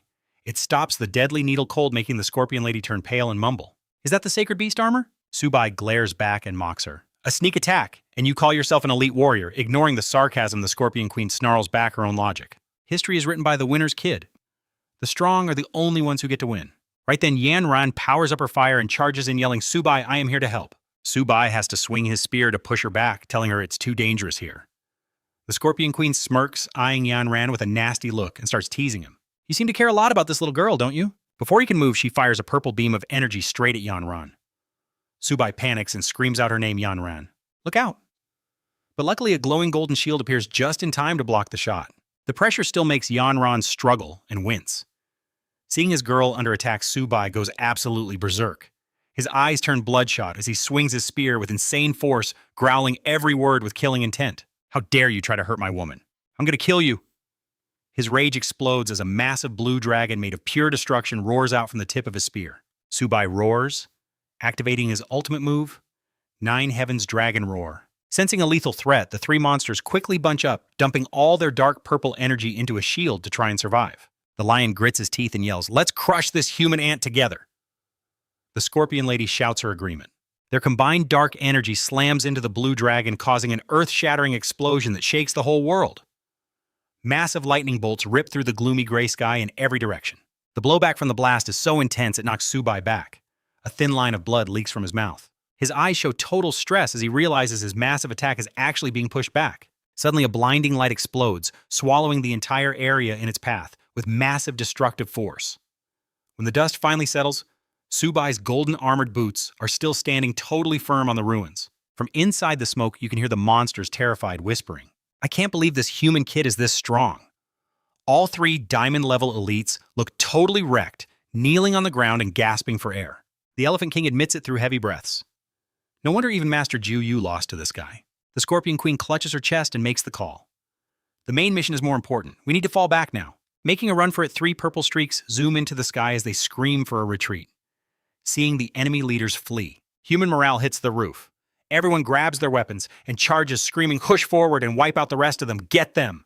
As soon as they leave, Subai's energy hits 0. His golden armor vanishes and he just collapses backward. The firebird in the sky screams out. Master Yanran rushes over to catch him, her face turning pale with worry. Tabak, what's wrong? Holding his limp body in her arms. Yen Nhien was freaking out, asking, "Are you hurt?" Opening his heavy eyes, he whispered, "I'm not hurt. It's just the backlash from that crazy god treasury power." Yen Nhien totally lost it. She turned around and screamed to the back, "Medics, get over here now!" Emergency. Meanwhile, in a dark, hidden bunker, 3 monster lords who just fled were creeping toward a floating purple energy orb. They muttered, "This has to be the place." Following Lord Juyu's instructions, we couldn't possibly be in the wrong spot. Suddenly, a ghostly spirit shaped like a beast's skull emerged from the orb, its creepy voice echoing through the chamber. "You 3 are way too late," the spirit hissed. The Black Lion King bowed his head, looking totally frustrated. "Lord Juyu, the Tu-Bok kid, is seriously too strong." The spirit noted he held the god treasury power without full control yet. The Scorpion King asked urgently, "Lord Juyu, what is our next move for this plan?" Juyu ordered, "Find these 3 items, and I can rebuild my immortal body." The 3 monsters asked, "What 3 items?" They whispered to each other, "The monster tribes have all retreated. It is just us 3 now." Before they could even finish, Juyu started screaming at them, calling the 3 of them totally useless, brainless idiots. Just then, a woman's confident voice drifted in from the door saying, "I can help you guys." The lion and scorpion jumped, totally alert. Stepping out from the shadows was a gorgeous woman in a tight red dress that showed off her killer body. The monsters gasped. "Elder of the Fire Phoenix tribe, are you stalking us?" Ignoring their shock, she made her move. She waved her hand casually and gave her terms. "I'll give you a hand, but I have one major condition. You guys have to help me capture our tribe's saintess." Lord Juyu's spirit agreed. "Fine, it's a deal." Back at the Human Command Center, the vibe was hyped, and everyone felt totally victorious. On the big screens, generals reported that Huan Sun and Ung Kwok promised total support. The massive northeast counterattack against the monsters had finally begun. Russian forces were also closing in from the north. The commander in the white coat smiled. "Thanks for the backup, everyone." He adjusted his glasses with a sharp, totally confident look. "Relay my orders. Every unit nationwide needs to take the lead and launch a massive offensive right now. Wipe out every single monster remnant," his squad shouted back. "Yes, sir." After giving the order, he turned to his assistant and asked for an update on the Mountain Pass situation. She reported that most retreating monsters were killed, but Tu-Bok and General Lam were both injured. The commander's face dropped the second he heard the news. "What is it serious?" The assistant rushed to calm him down, saying it wasn't life-threatening. But since Tu-Bok tapped into the god treasury, he's suffering from divine power backlash. He still hasn't woken up yet. The commander stroked his chin, looking worried. That god treasury is some serious unknown power, he analyzed. He barked a fresh order, "Get the best medical team ready. I want them both safe and sound, understood." "Yes, sir," Days. Later in the ICU, Yen Nhien was watching over Tu-Bok while General Lam sat in the next bed covered in bandages. General Lam asked Yen Nhien, "How's Tu-Bok?" She replied softly, "The doctors say he will live." His body just took a massive hit from all that god-level power, so he is still out cold. Suddenly, the hospital room door slammed wide open. Old Ho and Old Han came charging in, looking totally panicked. "Is Tu-Bok awake yet?" Ho leaned over the bed, asking, "Is he still out cold?" "General Lam, how are those wounds of yours?" The general gave a relieved smile and said, "I am doing fine." Ho patted everyone's backs. "Don't worry, he absorbed god-level power. The kid is going to be just fine." Old Han nodded along. "For real, Tu-Bok has survived way worse than this. He's a total tank." With everyone gathered, General Lam's expression suddenly turned very serious, like he had a major announcement. "Since everyone is here, Yen Nhien, I think there is something we need to do." She looked confused. "Like what?" The general dropped a bombshell. "When Tu-Bok wakes up, I want you two to officially become a couple." Yen Nhien's face turned beet red. She was totally embarrassed as her dad added, "We are going to throw you two a huge wedding." Behind them, Han and Ho were losing it. Best idea ever. The 2 best friends were already celebrating. "We are going to make sure you and Tu-Bok have the most epic wedding ever." "Totally. Every student from the martial arts university is invited." Yen Nhien hid her face, whining, "Dad, stop. You're embarrassing me." Even though she was shy, she kept stealing loving glances at the guy lying on the hospital bed. "Listen, Dad, I haven't actually asked Tu-Bok about this yet. I don't know if he's even game." Right then, Tu-Bok's eyes snapped open with a warm smirk. "Count me in," he said. Yen Nhien's eyes went wide with joy, as Tu-Bok sat up shirtless, looking like a total stud. "You're awake. How are you feeling?" she chirped. He didn't answer, just stared until her face went red. She covered her cheeks, totally blushing. "Hey, I'm talking to you." "Why are you staring like that?" Tu-Bok teased, "Just admiring my future wife." His 2 best friends behind them burst out laughing at that. Lao Ho doubled over laughing. "Man, this guy's sharp. Mention a wedding and his sickness just vanishes." Lao Han threw an arm around him. "Just wait until you're healed. This wedding is going to be epic and totally legendary." The hospital room was pure vibes. General Lam gave his future son-in-law a kind, proud smile. "Tu-Bok, take care of my girl." He gripped her hand tight and looked at the general. "Don't worry, Uncle Lam. I swear by the powers of the sacred vault, I'll never let Yen Nhien get hurt. Not even a scratch. Lao Han's voice echoed from the hall. I'm calling every student at the martial arts university right now. Everyone is going to see Zhangzhou's top talent finally tie the knot. Outside, the turtle snake and fat cat heard the laughter and celebrated. They munched on their snacks, waving happily. Why the hidden cave? The smoking hot great elder of the demon phoenixes strutted out looking absolutely dangerous. She tossed her fiery red hair back. I'll handle my people first. You guys just get ready and follow me. As she vanished, Scorpion King rolled his eyes at the Lion King, his voice dripping with sarcasm. Old hag's gone. Once she was out of sight, the scorpion started complaining to the glowing energy mass. Lord Ju, you those phoenixes have been flip-flopping since the war started. Do we really have to obey her? Ju Yu's skull flickered with an eerie fire as he growled at his mindless goons. You idiots don't understand. That vermilion bird feather is a primal power source stuck inside that little saintess's body. With that, I can finally rebuild my physical form. Realizing the stakes, the three kings bowed low. Ju Yu barked the order. Follow the Phoenix Elder and bring me that girl. Yes, sir, they shouted. Cut to a sky full of fireworks and red balloons. The outdoor venue looks insane. Guests are losing their minds over it. Seriously spectacular. This wedding is definitely going down in Zhangzhou University history. On stage, the chunky old principal cleared his throat into the mic. All right, settle down, everyone. Welcome, everyone. The wedding of Tubok and Yen Nhien is about to begin. Tubok stood there looking sharp in his suit, grinning like a fool. Please let's welcome the bride. Confetti rained down as Yen Nhien walked the red carpet in white arm in arm with General Lam. Little Red followed behind with the flowers looking totally precious. Lao Ho clapped like crazy while Lao Han cheered at the top of his lungs. Ha ha, once this is over, we're drinking until we can't see straight. They reached the stage and a teary General Lam handed her over. Tubok, she's yours now. Take care of my daughter. Whether you're fighting monsters or living in peace, you've got to protect her. Tubok held her hand, looked into her eyes, and gave his father-in-law a nod. Don't worry, uncle. I'll protect her forever. Suddenly, 3 massive energy beams tore through the sky and slammed into the ground nearby. Sensing the bloodlust, Tubok's pets growled, showing their teeth. He frowned, totally confused. What's going on? Yen Nhin's face paled. Something's wrong. I feel danger. Anger started to boil. Tubok clenched his fists and roared. What the hell? Are the monsters back for more? How dare they crash my wedding? Down below, Little Red whispered in a panic. Master. She was shaking, covering her ears. Something's calling me.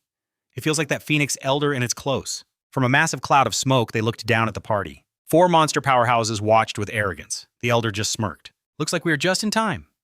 Today is the big day. Tubok's wedding day. She hatched a sinister plot. With this massive crowd, Tubok is distracted trying to protect Lam Nghien Nhien. This is the absolute best time for us to strike and rescue our tribe's holy saintess once and for all.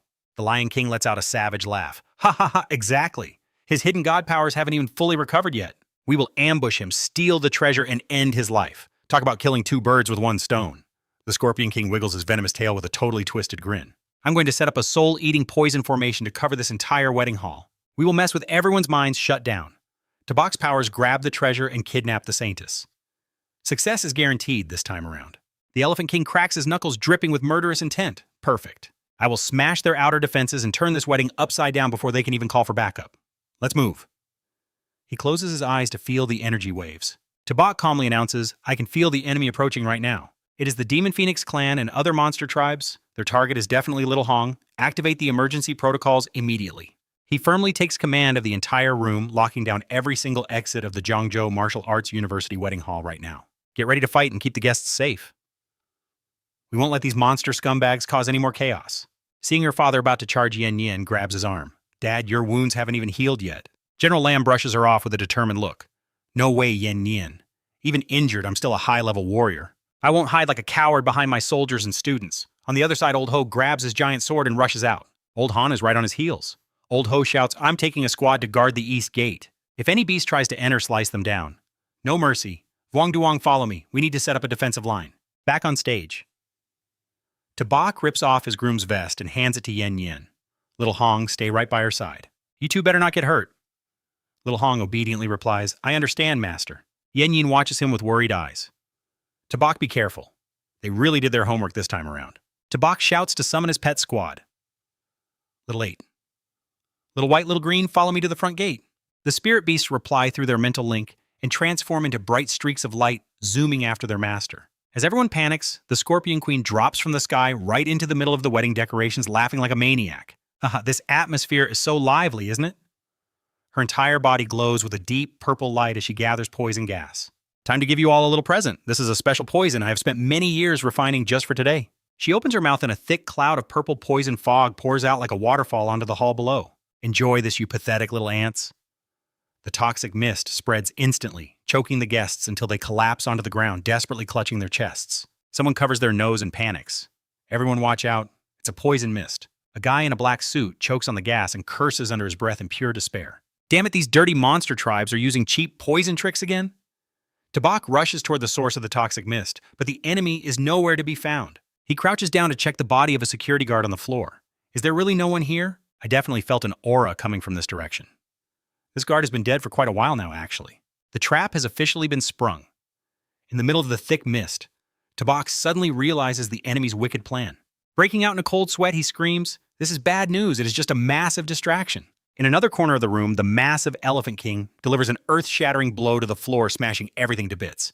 Tables fly everywhere as the crowd screams in panic. An unlucky student gets launched into the air, cursing those damn monster beasts, despite her heavy wedding dress getting in the way. The bride Nghien Nhien charges forward like a total goddess of war, shouting orders to protect the guests and block the attackers. She glances back at little Hong, who is waddling along behind her. Be careful out there. Suddenly, the Black Lion King emerges from the toxic fog, blocking Nghien Nhien's way. He flashes his claws with a threatening growl. This wedding is about to become your funeral. Nghien Nhien gasps in shock, but the lion doesn't say a word, immediately launching a brutal strike from above. Tabak quickly summons his glowing gold shield, gritting his teeth while holding back thousands of pounds of pressure. Seeing his wife getting bullied on their wedding day, Tabak's golden power completely explodes. He flies through the air like a rocket roaring with pure rage. How dare you touch my wife? You're dead meat. Caught off guard. The Black Lion King stumbles back, shouting, I'm going to take your life first, you absolute loser. From a distance, little Hong waddles as fast as she can to back up her master. Master, I'm coming to help. But before she could reach safety, a sharp, bony hand snatched her out of thin air, grabbing little Hong by the wrist. The Demon Phoenix. Great Elder appeared, gripping the girl tight as she sneered, "Is our little rebel saintess quite finished yet? Get back here and stop letting that Tuobai guy brainwash you." Little Hong trembled, her eyes welling up with tears. Elder. The girl found her spine, ripped her hand away, and snapped back. I am not going. I belong with my master. The Elder glared and roared enough nonsense. Her face twisted in a blind rage as she screamed, You are the saintess of the Demon Phoenix clan. How could you be a pet for some puny human? Little Hong stood her ground for Tuobai. Master is good to me. I'm staying right here? Hearing that she hissed, insolent brat, and stopped trying to talk any sense into her. The Elder snatched little Hong up like a chicken and tucked her under one arm, growling, You stubborn idiot. Let us see how you like your punishment back home. The girl struggled, sobbing. I won't go. Seeing his pet literally kidnapped in broad daylight, Tuobai snapped his eyes, turning a bloodshot red with fury. He let out a bone-chilling scream, Let her go. You are not taking little Hong anywhere. While Tuobai was distracted by little Hong, the Black-Scale Lion King lunged from above, smirking, Got you. There is the opening I needed. From behind him, Yanran cried out in a panic, Watch out! As the lion roared, Die. Yanran threw herself forward, shoving Tuobai aside and taking the lethal blow right to her bare back, still in her wedding dress. Tuobai screamed her name as the impact sent them both flying. He pulled Yanran into his chest, using his own body as a shield while they tumbled through the poisonous mist. They hit the dirt, and Tuobai frantically checked her wounds. Yanran, talk to me. Are you okay? To his shock, the bride gave him a sly wink. I am fine. Go save little Hong. Tuobai's eyes went wide, floored by his wife's Oscar-worthy performance to trick the enemy. He exhaled his relief instantly, turning into a cold, murderous focus. Nearby, the Elephant King turned into a giant and stomped his foot down, bragging that when it comes to muscle, he is the undisputed champ. Over here, the Great Elder wrapped herself in blazing red flames, dragging little Hong into the sky while scolding her. Once we are home, the chief will teach you some manners. The little phoenix wept, reaching her tiny hands toward the ground. Master, master, please save me. Seeing the elder get what she wanted, the Nether Scorpion King cheered. We have the brat. Time to move out. Let us go. She played the hero, telling the others to head out while she covered the rear. But she had a secret plan. A greedy, twisted smile warped her entire face. The scorpion whispered to herself, without that divine power, this Tuobai kid is not even that big of a deal. Once I poison him, I will take all the credit for myself.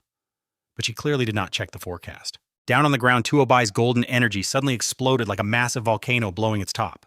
His eyes glowed as he roared like an angry god. How dare you! Pure hatred burned in his soul as he hissed every icy word.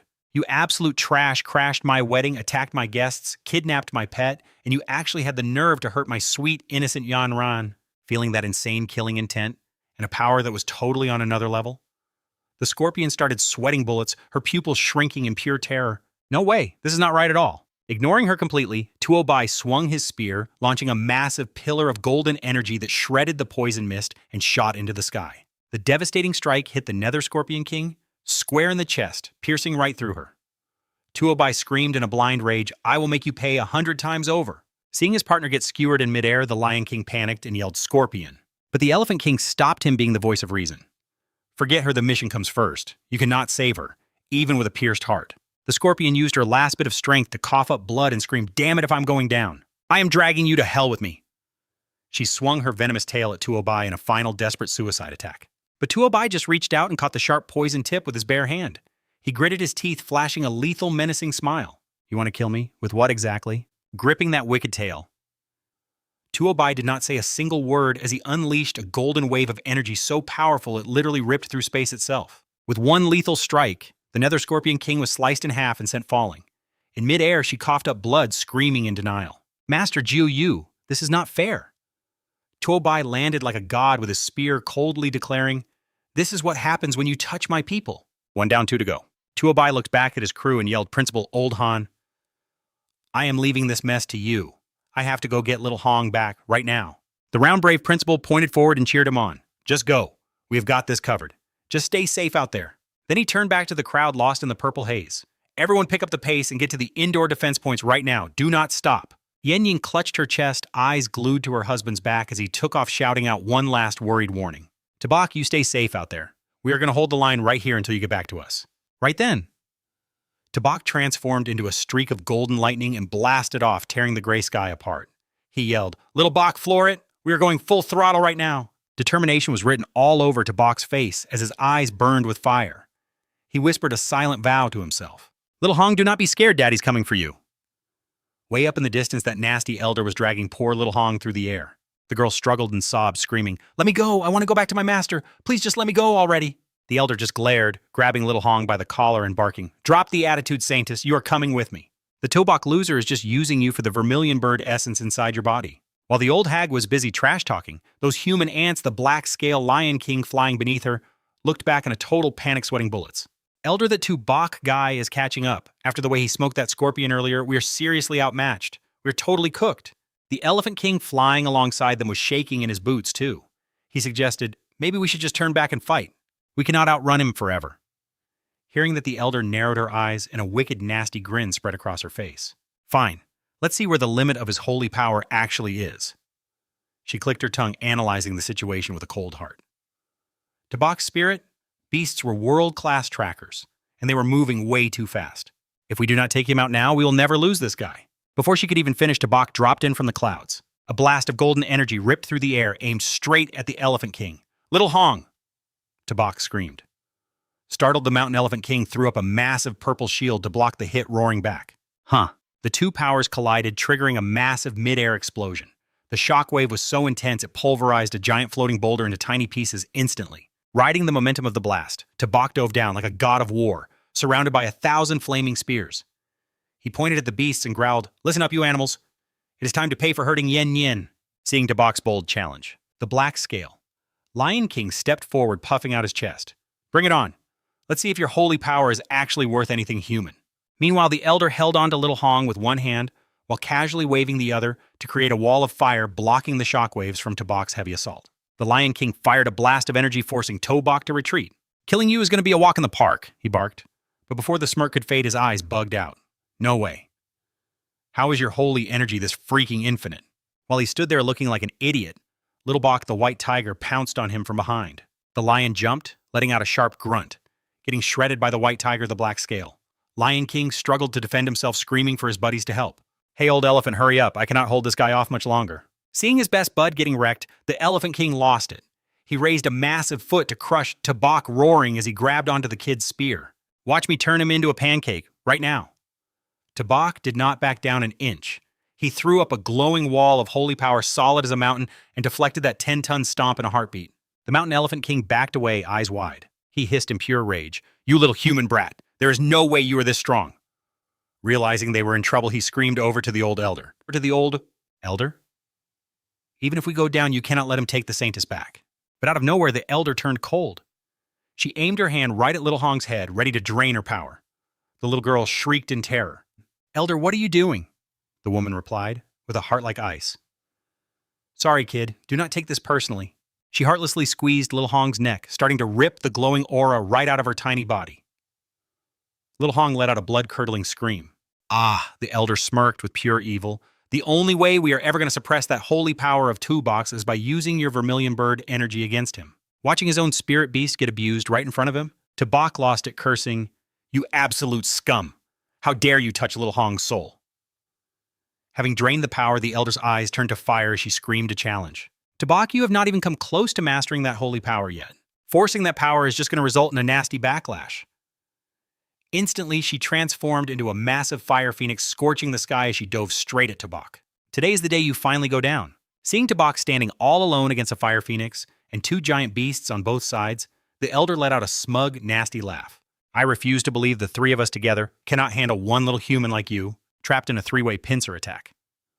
Tabak suddenly looked up with a cold, cocky grin on his face. A pincer move? Is that all you got? Perfect. I'm sending all three of you to meet your maker at the same time. 4 great spirit beasts merge and resonate now. Boom, a shockwave sends that oversized elephant king flying like a rag doll. The big guy hits the dirt hard, screaming his head off. Suddenly, the sky goes nuclear. 4 massive glowing phantoms, the dragon, tiger, phoenix, and tortoise, circle Subai like bodyguards. Seriously, this view is absolutely insane. The source of the 4 divine beasts is syncing up. No one has ever summoned all 4 at once before. Subai is literally breaking the game. Under that crushing pressure from above, the Black Lion King covers his face and grits his teeth, just trying to keep it together. This vibe way scarier than Master Nine Nether. Meanwhile, the Great Elder is losing her mind, screaming like she just saw a ghost. This is impossible. Your spirit beasts aren't even here on the battlefield. How are you tapping into all 4 ancient power sources at once? This totally breaks every single law of the universe. Little Red gets half free and cheers for her master. Up there, Subai looks down like he owns the place, cold as ice. Seems like you don't know squat about the deep secrets of beast contracts and hidden god-tier powers. I'm carrying on Master Lafamme's legacy now. It is time to wipe out every last one of you monsters. He points his spear, and the White Tiger Phantom lets out a roar, shredding the clouds as it dives. Get him, Little White. The Tiger's starlight power flows straight into Subai, making his energy explode. He looks like a savage beast, God descended from heaven to wreck house. Next, that massive azure dragon curls around his long spear, merging with the blade. A blinding green light flashes. Down on the ground, Yan Ran, still in her wedding dress, sprints toward Little 8, who is glowing like a giant torch. She is like Little 8. What are you doing? The turtle looks up totally locked in and says, Master is calling for my power. A beam of golden energy shoots out from Little 8, soaring straight into the clouds. Yanran watches the light, clutching her hands together. She looks worried sick, just praying for him. Please, Subai, just come back in one piece. Subai absorbs the tortoise power, smirking as some sick energy armor wraps around him. 3 against 1. Yeah, you guys are definitely toast now. The Great Elder goes berserk, eyes wide, desperately clinging to one last tiny shred of hope. You haven't even healed from that fatal wound yet. Let's see how much beast power you can actually handle before you break. I am a demon. Phoenix fueled by the Saintess's phoenix power. I am not going down without a massive fight. She snarls, heartlessly crushing Little Red in her fire claws. She sprouts massive fire wings, heating up the whole sky as she charges like a crazy moth into a flame, screaming. She's going all in for the kill. Subai pumps blue lightning into his spear, totally focused. He's got to time this perfectly. One wrong move and he might seriously hurt Little Red by mistake. Subai's eyes turn sharp as daggers. He roars at the top of his lungs, unleashing the beast's full power. Boom.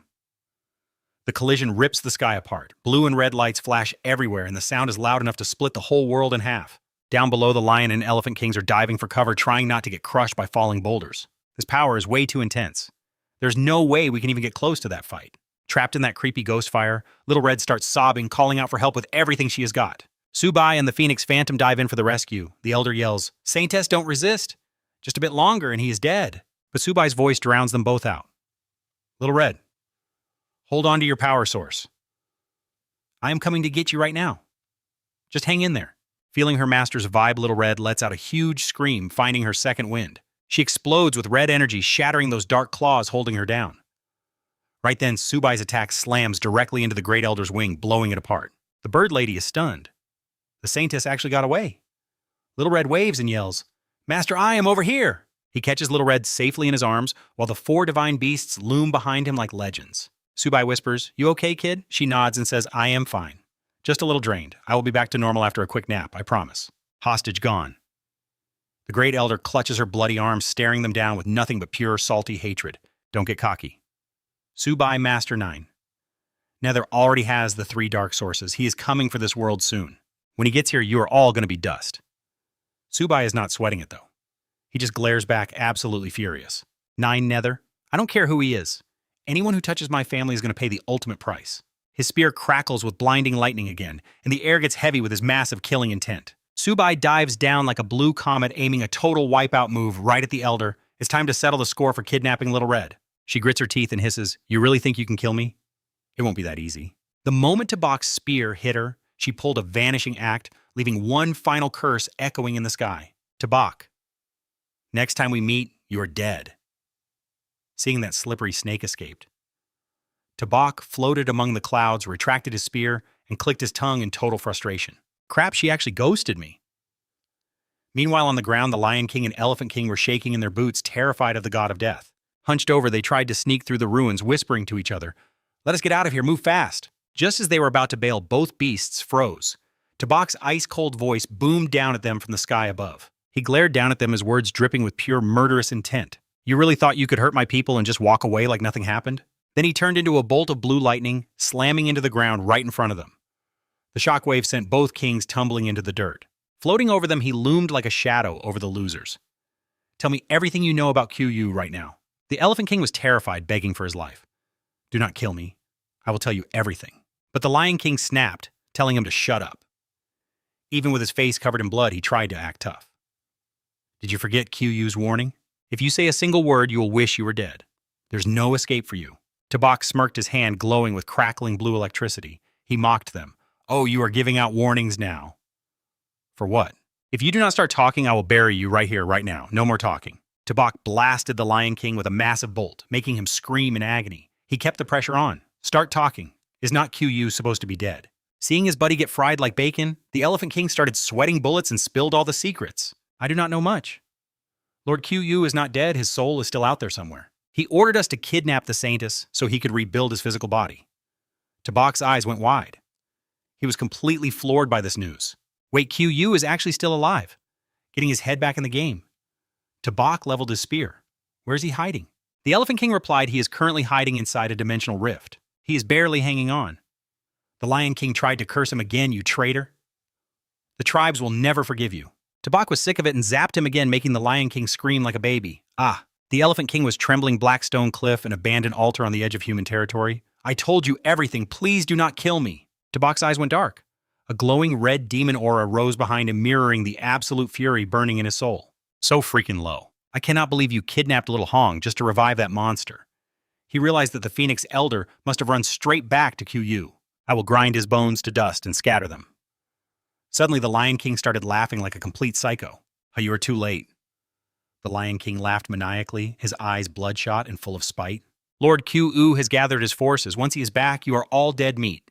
Tabak just spun his spear, cool as ice. "You really think I'm going to sit back and let that happen?" The Elephant King begged one last time, "Please." Tabak growled, "You are both done." Before they could blink, a glowing blue energy slash ripped through the air, sending both of those monster kings straight to the afterlife for good. In a flash, the scene shifted back to the creepy underground altar. The Phoenix Elder limped inside, looking like she had been through a meat grinder. A sphere of energy containing QU's soul hovered over a magic circle, its voice deep and booming. "Why are you back alone? Where's the Saintess? Where are the others?" The Elder was a mess, clutching her bloody arm and shaking. "It is Tabak. He's too strong. We failed the mission." The creepy skull of QU flared with purple fire. It hissed with pure rage and disappointment. "You failed. How is that possible?" The purple spirit of QU appeared, screaming right into the face of the Elder, who was groveling on the floor. "Useless trash. My entire grand plan was ruined by one human kid. You could not even manage to capture a single girl. 2 of our best elites are dead. You actually had the nerve to crawl back here and face me." The Elder, covered in cuts and blood, tried to desperately explain herself. "That kid Tabak can actually sync with the 4 divine beasts. His holy power is way beyond anything we ever calculated before. I barely managed to escape with my life just to tell you this." QU reached out with purple mist like sharp tentacles, judging her coldly. "In that case, you are useless to me now." The elder backed away terrified. What? What the hell are you doing without a single word? Q-Yu's soul transformed into a massive ghostly wolf head. It opened its huge jaws and lunged straight at her. That creepy purple mist forced its way down the elder's throat while her eyes rolled back in pure terror. She couldn't fight it. The dark energy was just too strong for her. Her body was being hijacked. She spat out a mouthful of toxic purple blood veins popping all over her face. With her last bit of strength, she hissed, "Ju-Yu, how dare you! My clan will never forgive you for this." Now fully possessed by Ju-Yu, she raised a hand dripping with dark purple energy, admiring it with a twisted, evil smile that sent shivers down my spine. Like your little demon Phoenix squad was ever actually loyal to me anyway. Please. From here on out, this body belongs to me. A massive pillar of violet light blasted through the roof, shooting into the sky as his terrifying laugh echoed through the air. "Ha ha, the king is back!" Back at the ruined battlefield on the mountain, the fight was finally over. Tabak leaned against a rock, gently using his golden aura to heal Xiao Hong, who was curled up safely in his arms. He whispered, "How are you feeling?" Xiao Hong snuggled closer into his hand and softly replied, "I am okay. Thanks to that divine power you gave me, Master, I am feeling a whole lot better now." In the forest west of Thantan, Tabak looked at Old Han with a serious face. Old Han Xiao Hong's core energy has been damaged. Take Yen Yin and Xiao Hong back home first. I'm going to hunt down Zhou. But Yen Yin flat out refused. "No, I'm coming with you. We can't give that monster any chance to recover his power." Xiao Hong clung to his neck, nodding along. "Exactly." The little phoenix girl looked up at Tobak with big, determined eyes, begging him to let her tag along. "Master, I'm not going back. I want to stay with you. Even like this, I can still help. I can still be useful." Yen Yin broke down the situation, her eyes filled with total worry. Zhou is making a comeback, and taking him on alone is going to be a nightmare. Maybe we should head back and get some backup. Her eyes flashed with resolve. Tabak made the call. "Fine, let's do it. Old Han, you head back right now and bring the reinforcements. Yen Yin and I will scout ahead. We've got to intercept Zhou before things get way out of hand." Old Han nodded, looking at them with a completely serious expression. "If you've made up your minds, you two better be incredibly careful. I'll be back with this cavalry as fast as I can." Little Bok the tiger let out a fierce roar. Tabak hurried them along. No time to waste. "Yen Yin, let's go find Zhou." The group scrambled onto the white tiger's back. Tabak signaled with a sharp wave. "That's it." Little Bok full speed ahead. As they were flying through the air, Yen Yin suddenly tapped his shoulder. Her eyes went wide with shock. "Tabak, look over there in the distance." A massive cloud of blackish-purple miasma was swallowing the black stone cliff so thick, it literally blocked out the sun. Tabak frowned, watching the dark fog on the black stone cliff get thick enough to choke the sky. Zhou is definitely stabilizing his physical form already. We need to move even faster. Seeing Xiao Hong looking scared, Tabak pulled her close to comfort her. "Don't worry. Little Bok is already going full throttle. Just hang in there a bit longer, Xiao Hong. We're absolutely not going to let Zhou get away with his evil plan." She gave a small nod, looking totally exhausted but still alert. "Yes, Master. I can feel Zhou's power. It is getting stronger every single second." On the other side of the cliff, swarms of vicious monsters from the myriad clans were gathering together. Every single one of them was oozing that evil purple energy. Hiding behind a huge boulder, they watched as massive purple tentacles of power wrapped themselves around the mountain. Yen Yin whispered that they were all gathered there just to help Zhou stabilize his new body. Yoto Bok, there are too many monsters here. A head-on attack is basically a suicide mission. Meanwhile, at the center of the altar, the elder, now completely overtaken by Zhou, laughed like a lunatic in a deep, gravelly voice. "Ha ha ha! This demon phoenix body is seriously impressive." He spread her arms wide, letting the dark purple energy swirl violently all around his body. He arrogantly declared, "It won't be long before I have total control over this body. When that time comes, both humans and the myriad clans will be my slaves." Right then, the white tiger carrying Tobak and Yen Yin landed softly on a jagged rock ledge. Tabak whispered a quick warning. "Careful now. Everyone make sure to hide your energy signatures." Peeking over the edge, Tabak frowned as he watched the scene. "Those myriad clan monsters are all gathering down there. We have to sneak into the altar without being seen." Suddenly, he spotted a small gap in the cliff face. He grabbed Yen Yin and pointed it out, whispering quietly, "Check it out. There is a ventilation shaft right over there. We can slip through there to get past the beast horde and watch Zhou's progress. To keep them completely safe." Tabak turned and gave his pet an order. "Little Bok, use your shadow powers. We need to hide our presence even better than before." On command, the white tiger leaped diving straight into the dark shaft. Tabak gave a quick nod. "Got it. Let's move." They finally made it inside. We are hugging the wall, creeping along in total silence so we do not wake up those ugly monsters. From a hidden ledge, Tabak spots a massive magic circle glowing neon purple right on the altar floor below. He froze, whispering, "This is the dead center of the magic circle. That crazy elder is sucking up energy like a freak, laughing at the sky." 4 divine beasts, hidden powers. Please, it is all trash compared to me. Suddenly she tilts her head and her glowing purple eyes lock onto us. She cracks a smile that is straight up nightmare fuel. You guys came all this way. Why not quit hiding and show yourselves already? Busted. Tabak stands tall, giving her a cold smirk. So you caught us that easily, huh? You must be Ju Yu. He turns to Yen Yin and says, stay sharp. Do not go doing anything reckless yet. Yen Yin nods. I am on it. The elder spreads those twisted wings floating up to look Tabak right in the eye. Bingo Tabak. Looks like we meet again. Little Red stares at the enemy eyes wide with horror and rage. That is the elder's body. Anger blinds her completely, and the little phoenix girl explodes into a massive sphere of flames. She charges screaming that Ju Yu murdered the elder, and she is going to make him pay for it with his life. Tabak panics at her reckless move and sprints after her. Reaching out to stop her, he shouts, Little Red, chill out. We hit him together when the time is right. Pulling her back, Tabak glares at Ju Yu. Jo Yu, I seriously cannot believe you are still drawing breath. Yen Yin scans the area and whispers, Tabak guards are totally swarming the altar right now. Below them, a snake demon and a bunch of nasty monsters are aiming their weapons right at us. Yen Yin worries. If we just charge in there like idiots, we will not even get close to Ju Yu before those guards and monsters below tear us to shreds. Tabak barked a firm order to his worried team. Got it. Everyone stay put and keep your eyes peeled. He vanishes like a ghost, calling out, I am going in for a closer look. At the same time, right in the center of the altar, Ju. You can feel the massive power surging through her veins. The elder's flaming phoenix wings start getting choked out by dark energy. Slowly, they turn a soul-chilling pitch black.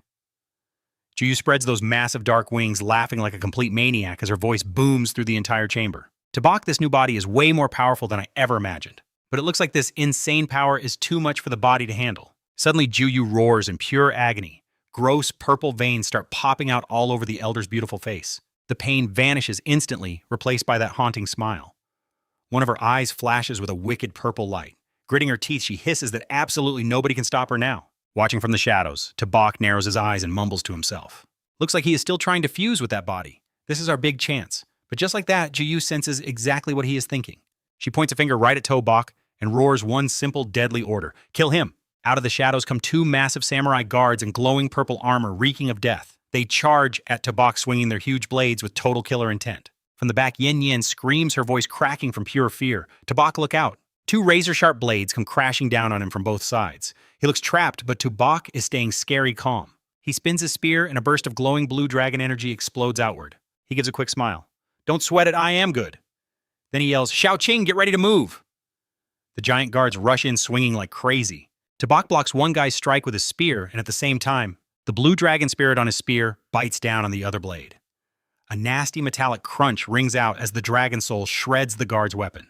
Without letting them breathe, Tabak spins around and dodges the next hit. He whips his spear across the samurai's waist, making him explode instantly. As the other swings, he calmly stops the blade with his foot. The insane impact sets off a blindingly bright explosion. Tabak sticks the landing, dusting his hands off with a dead serious expression. These guards definitely are not ordinary. Suddenly he frowns as that blue dragon energy around him starts acting a bit weird. He mutters, the divine power is backlashing again. Suddenly the last guard's body starts swelling up, glowing with a blinding purple light. Tabak's eyes go wide as he gasps he is self-destructing. A massive purple explosion rips through the area, swallowing everything. Watching the smoke rise, Ju Yu gives a nasty, hateful little smirk. Haha, you are just a pathetic little ant. You really thought you could stand against me. Out of the smoke, a figure emerges, clad in golden divine beast armor, and Tabak's voice rings out, dripping with pure sarcasm. Do you remember your pathetic existence today is a gift from me? Didn't think a lowly grunt would actually force me to activate my sacred beast gear. Pissed off, Ju Yu roars as the ground cracks beneath her feet. You reckless little parasite! A dark abyss opens from the floor, crawling with countless blood-red eyes, staring straight up at us from the void. Yan Ran and Xiaohong watch the horror unfold from afar.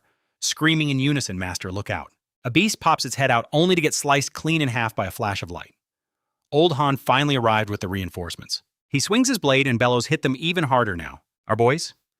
Tabak and Yan Ran are counting on us to smash through this monster blockade up there. We gotta reach the altar and stop Ju Yu from resurrecting. On the cliffside, tons of human warriors are climbing up with fire in their eyes. Battle cries shake the sky. Break through and cover Tabak, guys. Follow me. We hit them from behind and storm the divine altar. Hearing the backup cheering, Ju Yu glances over with a twisted look of amusement. She lets out a wicked laugh. Dark energy flares around her as she sneers, ha ha ha, Tabak. So you actually called for help. Too bad you are way too late. She rockets into the sky, looking down on the crowd like some twisted god, her voice dripping with ego. Once I have total control of this body, it doesn't matter how many of you show up. You are just snacks for me. Cold sweat beads onto Bok's forehead as he feels the heat.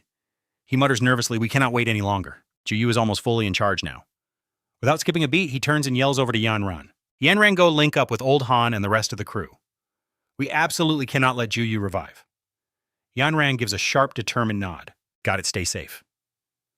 Juyu spreads her arms wide like a conductor leading a symphony of total destruction. She screams, come forth, my children, eat them alive. She orders her monster swarm to tear them apart and harvest every bit of their power. On command, the beast horde lets out a savage roar. They charge madly as the rescue squad. Facing a sea of monsters, Tabak bellows as his vermilion bird flames erupt violently from his sacred beast armor. A phoenix-shaped firestorm incinerates a huge chunk of the beasts, carving out a temporary path through the carnage. But Juyu just laughs it off, her voice full of mockery. No matter what power you use, you cannot stop me. I have an endless supply of monsters under my command. Suddenly, a massive purple energy pillar erupts from the ground. Fresh monsters crawl out, filling the gap in the blink of an eye. Meanwhile, Yanran reaches the vanguard units. She shouts with relief, we are right here. Old Han cleaves a monster and replies, I was just about to join up with you. They both stare deep into the altar where a purple space portal stands wide open. Old Han is shocked. Are there really that many monsters still inside? Yanran frowns, figuring it out. Looks like Juyu opened a rift. The backup finally breaks through the circle and reaches Tabak's side. Old Han asks, Tabak, we are here. How are you holding up? Tabak gasps for air, but his eyes stay sharp. I am okay. Juyu devoured the Demon Phoenix Elder and her power just spiked. Everyone needs to stay on guard. Juyu floats above, arms crossed, smirking down at them. Ha ha, you pathetic ants.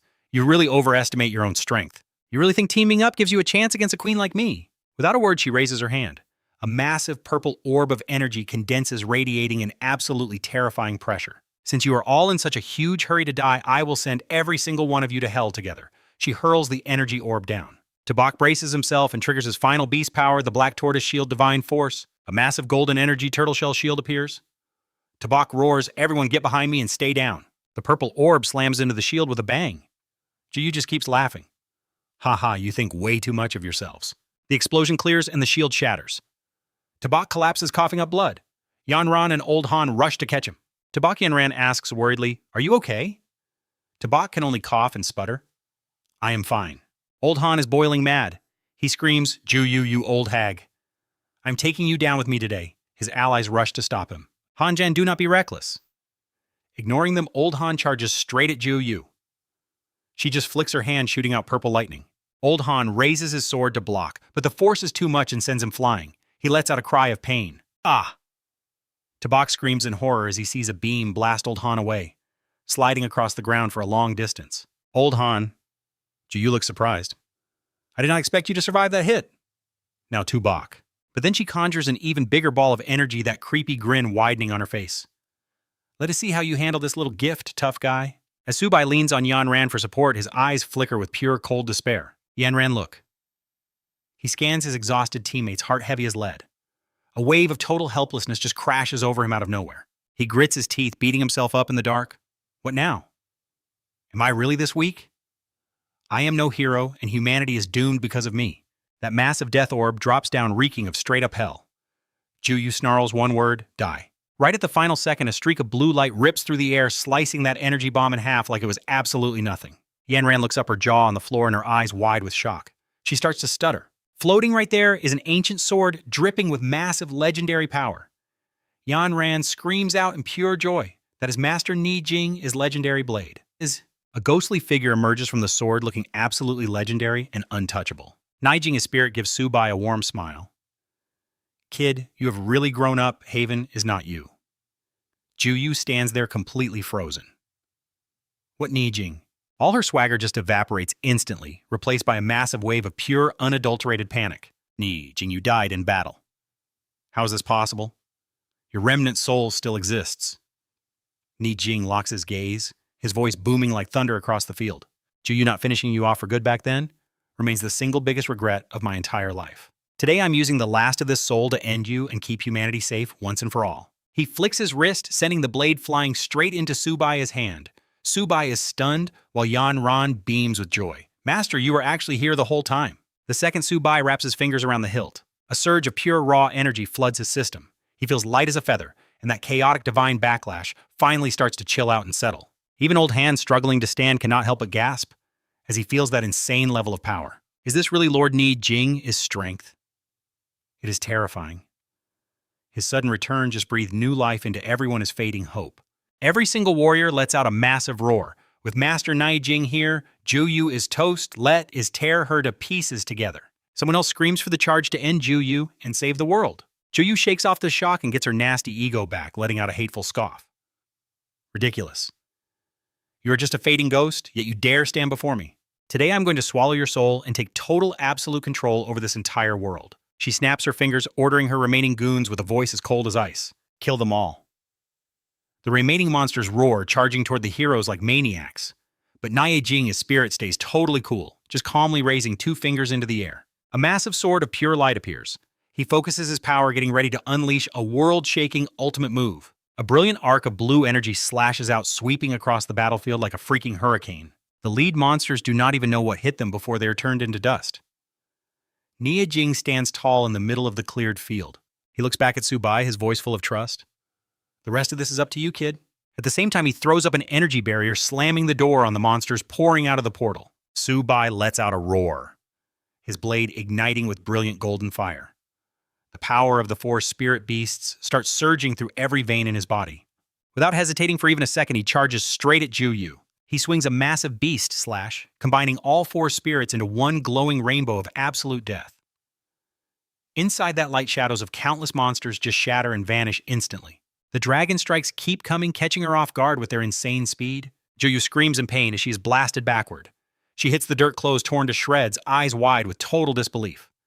How did one single hit just wipe out my entire army? She glares at Subai, her face twisted in pure shocked disbelief. This brat can actually use the full extent of his divine power. Juyu lets out a pissed-off roar, gathering dark energy into a massive jagged blade of shadows. She swings it down hard right as Ni Jing steps in to intervene. He points one finger forward, firing off a beam of pure sword energy while shouting sword break. The 2 massive powers collide, causing a giant explosion that makes the entire world shake under their feet. Juyu snarls, a smug look hitting her face as she sees Ni Jing's spirit start to fade. Ni Jing, your soul is running on empty. Today, you are definitely going down for good. Seeing his mentor, his soul start to vanish. Subai screams out, sounding completely and utterly panicked. Master Ni, are you okay? Ni Jing shakes his head, his voice sounding incredibly rushed. Subai, I am running out of juice. I cannot hold her back for much longer. Or back. His eyes turn sharp as needles as he makes his point. You have to combine the divine vault with the 4 spirit beasts and crush her once and for all. From behind, old Han yells, just leave the small fry to us. Focus on taking down 9 Nether. Yen Yin nodded, her eyes full of faith in their victory. Tabak, I believe in you.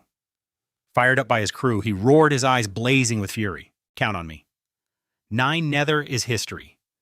He leaped, high sword raised, pouring every ounce of soul into one strike. A beam of pure destruction ripped toward 9 Nether.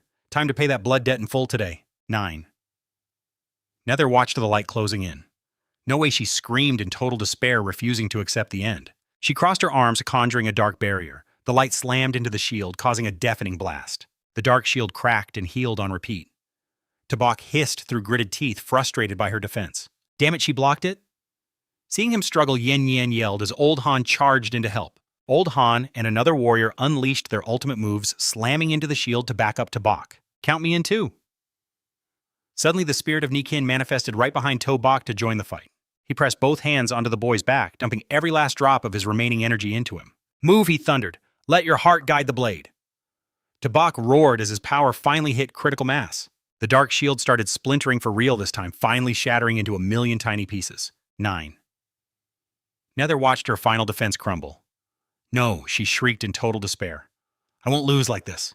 Tabak roared, putting everything into one last swing. A prismatic wave of energy tore through the night. Time to die, 9 Nether.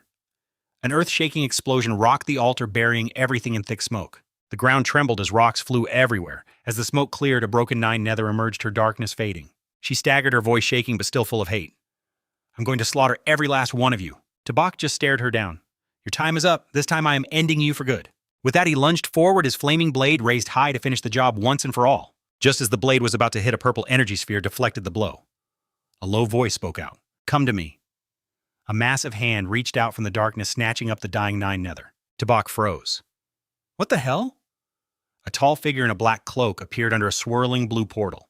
He grabbed Nine Nether, his voice cold as ice. This one stays alive for now. Not on my watch. Tabak braced himself, asking with a cocky smirk, "Who the hell are you?" Nine? Nether, looking like a scared kitten, gazed up at her savior with desperate eyes begging for her life. "Divine Envoy, please take me back. I will make up for my failure. I swear I will never be this careless." The envoy glanced down, his pale eyes glowing. He declared that the life of Nine Nether belonged to him. Then he looked at Tobak's crew and gave a simple command. "All of you back off." But Tobak wasn't backing down. He roared and swung his blade, sending a flaming wave toward the envoy. "Nine Nether dies today." The envoy just snorted, raising a purple shield that easily brushed off the attack. "Just a human," he sneered. "An ant thinks he can stop me." Nghien spirit appeared, warning Tabak that this guy was dangerous. "Watch out, Tabak. His power is insane." Tabak hissed, "Who are you and why save that demon?" The envoy used energy chains to bind Nine Nether, leaving her floating helplessly by his side. "I am taking her. As for who I am, you will find out when the 10,000 clans return." "No way." Nghien Nhien charged forward, screaming for him to stop and hand over Nine Nether right now. The envoy just glanced at her, his red eyes glowing. "How insolent," he muttered coldly. A bolt of purple energy shot at Nghien Nhien. She screamed as Tabak dove, grabbing her just in time. The energy blasted a deep crater into the ground. "You okay?" he shouted. "Watch yourself, Nghien Nhien." Old Han saw the opening and charged in his sword, bursting into flames for a final desperate strike. "I will hold him off." But Tabak could only scream in total despair. Old Han, no. The envoy just huffed in contempt. With a wave of his hand, a purple cyclone sent Old Han flying. Another teammate watched in horror. What kind of monster is this? Yet their fighting spirit only burned brighter. Dong Then yelled out, "Come on, guys! We cannot let this bastard get away with Nine Nether." The divine envoy stared at the hyped-up crowd, his voice cold as he gave the order to kill him. He looked at them like ants. Worthless little ants who clearly didn't know their place. "Let this messenger see what kind of pathetic little tricks you have today." Suddenly, Xiao Hong charged from behind her body, exploding with phoenix flames. She screamed, "Master, hold on, I'm coming to help you." She transformed into a massive vermilion bird, diving straight at the envoy while unleashing her most powerful move. Vermilion bird's heaven burn. The envoy looked surprised. A demon phoenix. He just snapped his fingers, and a wave of absolute zero cold surged out. Deep ice froze everything. The phoenix flames were snuffed out instantly. Xiao Hong was trapped in a massive ice block, letting out one terrified cry. "Ah," she gasped weakly. "Master!" Subai roared in fury when he saw his spirit beast get captured like that. "Xiao Hong, get back here." Right then, Nghien soul began to fade. He placed a hand on Subai's sword, his voice sounding desperate. "Subai, I'll use my last bit of strength to trigger the divine treasury. Do not hesitate." Subai yelled back, "Master Knight, this is our only shot." Nghien nodded with grim intensity. Subai gritted his teeth and gripped the hilt. "I got this." With Nghien spirit backing him, Subai roared. Power exploded from his core as he screamed, "Divine treasury full release!" Jade green energy flared out, blinding everyone nearby. Right then, a narrator's voice boomed over the chaos.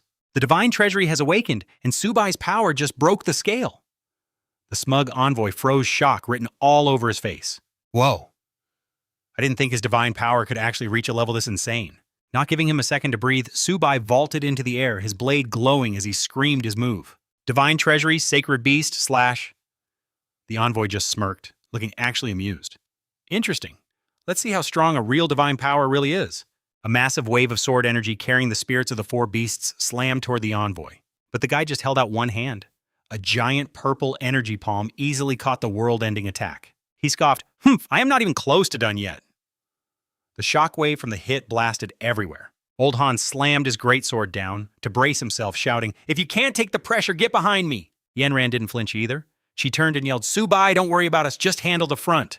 Subai's eyes burned with pure rage. He growled, "The debt for Ju, you and you. I'm settling it all right now." He swung again, his jade energy shattering the purple hand. He screamed, "Break for me, you bastard!" The envoy looked stunned. He stepped back, muttering, "Guess I underestimated you. Time to actually put in some effort." Instantly, countless purple energy orbs swirled around him, reeking of absolute death. He waved his hand, unleashing a massive area of effect attack. 10,000 dark blades. Thousands of black energy daggers rained down like a deadly meteor shower aimed straight at Subai. Subai braced himself, his teeth nearly cracking under the pressure. "Gotta keep pushing." Nghien spirit appeared right behind him, his voice echoing clearly in Subai's mind. "Subai, trust your divine power. This is not even close to its limit."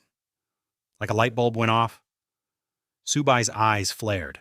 He roared as the four sacred beasts and the divine treasury merged into one massive epic display of power. Divine Merger, the Azure Dragon, White Tiger Vermilion Bird, and Black Tortoise all charged the envoy in one final strike. Facing this total onslaught, the envoy finally realized he had to get serious or die. He summoned an eternal dark shield for defense. A bone-shattering crash rang out as the dark shield exploded into pieces. The attack didn't stop there.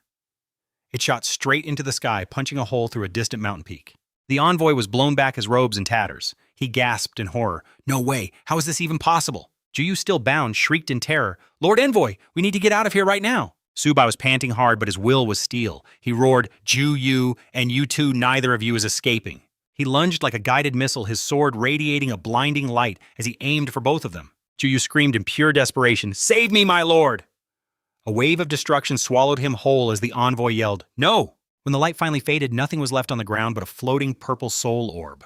I refuse to accept this, Juyu's voice drifted through the air. It was coming from his soul pearl. A figure blurred past and snatched the pearl. He cheered, Got it! The Grand Master watched from a distance, stunned. You actually killed him, niece. Suddenly his purple eyes flashed with murderous intent. Well then, he said coldly, since you took him out, you might as well pay with your own life. He charged a massive dark orb. Tabak is gasped, but he is standing up. One last push, let us finish this. He yells out his ultimate move, Divine Sacred Beast, Slash. Two massive forces collide, creating an insane explosion that rattles the entire planet. The altar starts falling apart. Yanran screams, Watch out! This place is coming down. Get the wounded out now. Old Han shouts, Move it, watch for falling rocks. Amidst the total chaos, Tabak takes flight to face the villain in black. I'm never going to let you succeed. The masked guy blocks him easily. Blocked, no way, you are just a puny human. How can a mere human wield such massive divine energy? Nijing Soul starts cheering him on from within. Go all out, Tabak. He roars back. Who cares if I am human, god, or demon? I am finishing this. A massive wave of sword energy forms. This is the ultimate strike, the final cut. Sacred Beast / I am ending you today. The dark figure screams, I am an angel, you cannot kill me. He growls a threat. I will remember this. When the tribes return, you and all of humanity are finished. He vanishes into thin air, leaving only a glowing red token behind. Tabak is confused. What it is, just a token, his strength is gone and he drops, but Yan Ran catches him. Tabak, you okay? He gasps, smiling weakly. I am fine, just totally gassed. The air finally clears. Yan Ran beams at him, looking totally proud. We actually won this fight. She finishes with a grin. Yeah, you were absolutely incredible out there. Nijing Soul glows with a warm blue light. Tabak, you did it. You broke the divine shackles and saved humanity front line. He gives one last task. From here on out, it's all on you. The secrets of the gods and the truth of the sky are yours to discover. Tabak and his friends whisper a tearful goodbye. Boss Ni.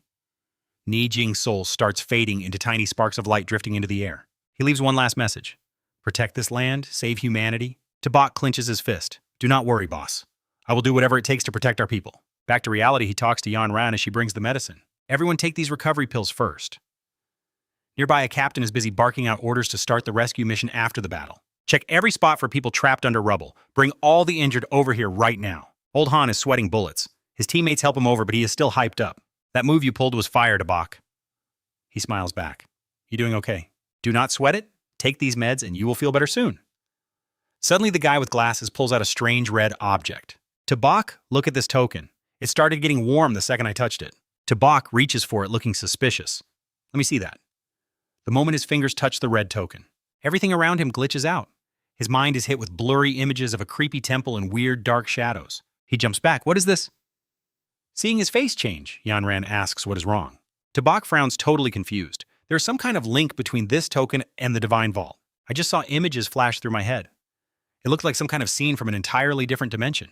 Yanran curiously touches the token, but a spark of electricity hits her and she drops it on the ground. She rubs her fingers. I can feel a huge wave of dark energy coming off this thing. Better take this to the principal. Suddenly, the clear sky turns pitch black as red lightning tears through the air. Someone points up, panicking. Why do those thick black clouds show up so fast? Tabak feels a heavy killer intent. He looks up, his eyes widening in shock. This is not good. Something way stronger than that last guy is coming. The guy in purple armor pushes Old Han back, shouting to the squad.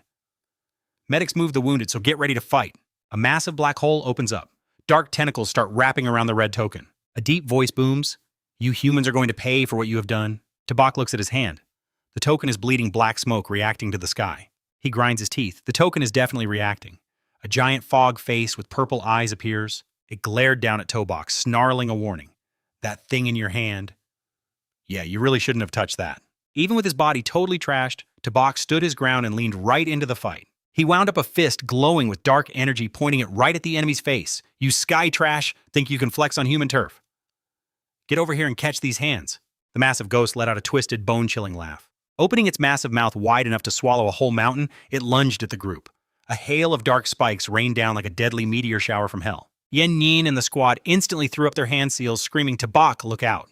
We got this hit. Just focus on swallowing those recovery pills." The squad slammed down a massive, brilliant wall of fire, blocking that endless rain of spikes. Nghien Nhien gritted her teeth and yelled, "Hang on, everyone, stay strong." Taking advantage of the cover from his teammates, Tabak dug his heels in and gathered every ounce of power. A blue blast from his sword erupted, piercing the dark clouds. He roared with total confidence, "The rest is on me." He swung his blade like a whirlwind, shredding those dark spikes like a fireworks show while yelling, "Get wrecked." Every single piece of his high-tier gear hit its absolute peak power. His energy wings flared out his aura, completely taking over the entire battlefield. Clad in his divine beast armor, he stood firm, while the shadow entity mocked him with a sneer. Look at these tiny little ants trying so hard to act tough. A massive hand reeking of death dropped from the sky, ready to mash him into a pulp. It screamed, "Die quick," as lightning. Tabak braced his legs as a massive glowing turtle symbol filled the entire sky. Divine Spirit Technique, Black Tortoise Shield. The massive dark hand slammed violently into the golden shield, creating a space-tearing shockwave that sent everyone down below stumbling and reeling back from the blast. Everyone squinted, shielding their eyes from the blinding energy sparks raining down from the explosion. The soldiers were totally stunned. They stared up at that freakish monster, while far off the chubby principal in his fancy suit was, flying in at insane speeds, glowing bright as he screamed at the top of his lungs, "Move it, hurry up! Pick up the pace, charge." Meanwhile, back at the center, Tabak stumbled and coughed up a mouthful of dark blood. He wiped the blood from his mouth, his eyes bloodshot and pulsing as he desperately assessed the situation. These things are way nastier than that last messenger. Can I seriously not hold on a bit longer? His body was trashed, but Tabak gnashed his teeth using his final bit of strength. Finally, those 6 golden energy wings flared out again. I am going all in. Below, Lam Nghien and the squad were barely holding their ground against the monsters. Dripping with sweat, he screamed out, "Keep going, Tabak. You're carrying the hopes of every one of us." Tabak glowed like a star in midair, letting out a roar that was both epic and tragic. "Humanity will not be wiped out today. Divine power, break through for me." He spun around and swung a massive glowing energy blade, aiming it straight at the enemy's throat. "My turn." He pointed his razor-sharp blade straight at the gloomy sky. Aiming right for that devil face, he screamed and struck. "Kill him!" That giant shadow face glared down with cold purple eyes, his voice booming. "Stupid humans who do not know their own strength. Truly pathetic. How dare you act tough in my face?" Dark double shield. Tabak's glowing strike slammed into the black defensive wall, causing a massive light explosion that shook the entire world. The recoil made Tabak spit more blood, but he just went berserk, forcing his blade forward. Break it is finally cracking. Sure enough, under that insane pressure, the dark wall finally shattered. Brilliant light tore right through the pitch-black night. Seeing its defense fail, the shadow entity looked annoyed and spit out a massive, terrifying black dragon head from its maw. "Since you want to be so stubborn, I will just turn you into some delicious nutrition for this venom." Right at the last second, Nghien Nhien erupted in flames and flew up to help. "Tabak, I got your back." The brave girl launched a blinding strike, a massive white light slash, cutting straight through the air toward that black dragon. But the dragon just roared, firing a deadly purple laser that completely crushed her attack while growling, "Get lost, brat." That massive laser blasted Nghien Nhien dead on, slamming her into the dirt without an ounce of mercy. Seeing that happen, Tabak's eyes went wide. A surge of pure rage completely wiped out all of his pain. "You bastard! How dare you hurt Nghien Nhien?" He went completely savage like a wild beast, hacking at the dragon's mouth while screaming, "I will tear you into 1,000 pieces." The shadow entity narrowed its eyes, its cold purple gaze radiating a mountain of killing intent. "A little ant actually thinks he can kill my pet. Congrats, kid. You just successfully made me really angry. I am burying you right here, right now." Massive shadow hands screamed down like lethal drill bits from the dark dimension. Everything is about to break. Everything turns to ash. Tabak frantically summons his 4 divine beast spirits to shield them as people below lose their minds and bolt for cover. It is bad. Everyone get out of the way. Burning his last bit of energy, he unleashes a blinding rainbow fusion blast straight at the sky. God's vault, divine, beasts unite. But the power gap is just too huge. The massive recoil sends Tabak coughing up blood, his face twisted in pure agonizing helplessness. The giant ghost hand shatters the defense, delivering a god-tier slap that slams into the earth. It wipes out everything in its path, leaving the mercenaries screaming, "Ah, get out of the way." As the dust settles, Yen Nhien sits frozen on the cracked ground, frantically searching for a familiar face. Tabak. Where are you? Where did he go? Are you okay, Tabak? Deep in the rubble, Tabak lies dying. His armor shattered and his body covered in bleeding gashes. He can only manage a weak, raspy cough. Hack, hack. That massive dark hand hovers above, ready for the final execution. A cold voice delivers the verdict, game over, kid. Right at the brink of death, the chubby principal finally flies in, glowing with orange flames like some kind of legit superhero landing. He is here. Hang on, Tabak. We are here to protect humanity. Give us cover. The shadow entity looks down and sneers. More ants lining up to die. Fine by me. I will bury every single one of you in the same grave. The principal is not backing down, holding his head high and trash-talking the enemy. You sky trash savages! You dare slaughter my people on our turf! In the heat of the moment, the big-bellied principal streaks forward like a flaming comet. He throws a punch and shouts, "In the name of high justice, I am taking you down today." A massive sword of light drops from the heavens, fueled by pure courage, slashing right at that snarling shadow face. It is go time! Too bad the shadow entity just uses a wisp of mist hair to block the hit like it is nothing. It smirks with total contempt. Just a bunch of ants. Seeing the big boss move, Old Han and the mercs get a second wind, drawing weapons and screaming as they charge. Listen up, students and soldiers. The principal is in the fight. We cannot back down now. Pin him down and buy Tabak some time to recover. Dozens of lasers and colorful magic beams blast up from the ground, unloading on that dark cloud, accompanied by the thunderous roar of kill. The ghost face glares at the crowd blasting away below, letting out a cold, arrogant huff. No matter how many of you show up, you're still just ants. Suddenly, thousands of dark spikes rain down like a storm, sending the warriors below scrambling. Everyone is sweating bullets and shouting in a total frantic panic. Watch out, move, move. Old Han quickly leads the squad to the side, waving them forward as they run. Everyone follow me. We are flanking this jerk to distract him. Meanwhile, over in the rubble, little Hong is sobbing while holding Tabak's limp body. She shakes him, crying, "Master, please wake up, master." Hearing his spirit beast, Tabak stumbles up, blood dripping from his nose and mouth, but his eyes still burn with the will to survive. No, I cannot quit. I have to protect them, protect humanity. He looks up and sees the shadow aiming a massive razor-sharp spike right at the principal. The warriors around him start screaming in terror. "Principal, look out, get away." But the chubby principal stands his ground, catching the lethal point with his bare hands, just inches away, his face straining with every nerve. Even though he is struggling, he still manages a proud thumbs up for Tabak to keep him going. "Great job, kid. Take a breather. I have got this from here." The shadow entity narrows its eyes at these stubborn humans, his voice dripping with pure malice. "You little ants sure are hard to kill, aren't you?" Without missing a beat, the principal explodes with energy roaring as he knocks the spike away. Healers get to Tabak now. Seeing Tabak getting help, the shadow face shifts targets, sending a wave of tentacles crashing toward him. Old Han points and screams, "It is not over, watch out, Tabak." In that do-or-die moment, the four divine beasts, the Azure Dragon, White Tiger, Vermilion Bird, and Black Tortoise suddenly glow and rush out to shield their master. "We will protect you, master." The giant Black Tortoise puts his steel-hard shell forward, tanking every hit coming from the sky. It forms an unbreakable wall. The dragon and tiger let out earth-shaking roars, baring their claws as they charge into the sky to settle the score with that dark mist once and for all. The shadow howls in rage, swinging waves of dark energy to strike back. Anyone in my way dies. A massive, terrifying collision rocks the area. Burning flames and swirling black mist crash together, blowing the entire space apart in a huge explosion. Right when the tension hits the breaking point, a deep voice booms from the shadows. "Ha, the fire cavalry is here, baby." Our heavy hitters finally join the party. Dozens of armored warriors soar through the sky, raining fire rockets down on the enemy. "Blast that freak to pieces," caught in the explosive crossfire. The shadow entity snarled in pain, cursing those annoying little ants for interfering with his plans. Their time in this world is up, sensing the tide turning against him. The massive ghost starts shrinking back into a black hole, spitting out one last chilling threat. Funny, you got lucky today, but this game? It is only just beginning. When the myriad tribes return, humanity is history. Suddenly, the black hole swirls into nothingness, leaving nothing but a haunting, eerie echo ringing across the sky. See you soon, little bugs. The sky clears as warm sunlight hits the ground. Tired soldiers drop their gear and start cheering like crazy. We did it. We actually won. That monster is finally gone for good. The principal exhales, hugging the bruised Subai with a relieved grin. It is over. Everything is okay now. "Suba, you did great, kid. You worked way too hard." Little Red panics, shaking his arm. "Master, wake up!" Old Han and Yanran rush over. Yanran is sobbing. "Subai, wake up. Please do not scare me like this. We won. Remember, wake up." "Get up, man," Old Han screams. "Where's the medical team? Get over here right now, out of the way." The medical team is sprinting over with their emergency kits as fast as they can. A nurse presses a glowing green light to Subai's chest. "Save him," the principal demands. The nurse is drenched in sweat. It is bad. Subai's power is totally drained, and his internal spiritual pathways are completely shattered. It is a disaster. Those old injuries never healed, and now he is dealing with this mess. Bottom line, he is in critical condition.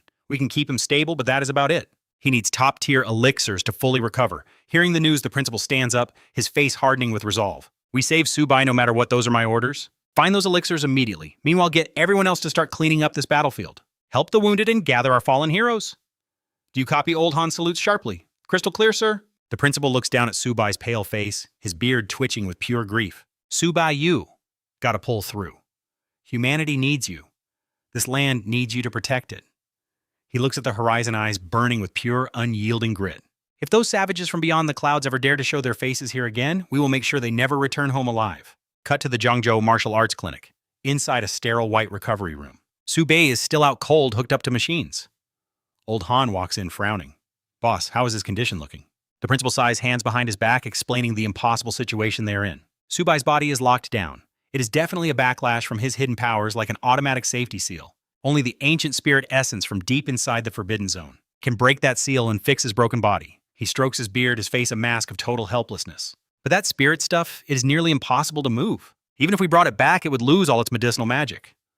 Without a second thought, Old Han pounds his chest with determination. "I will carry him into that zone myself and heal him no matter what."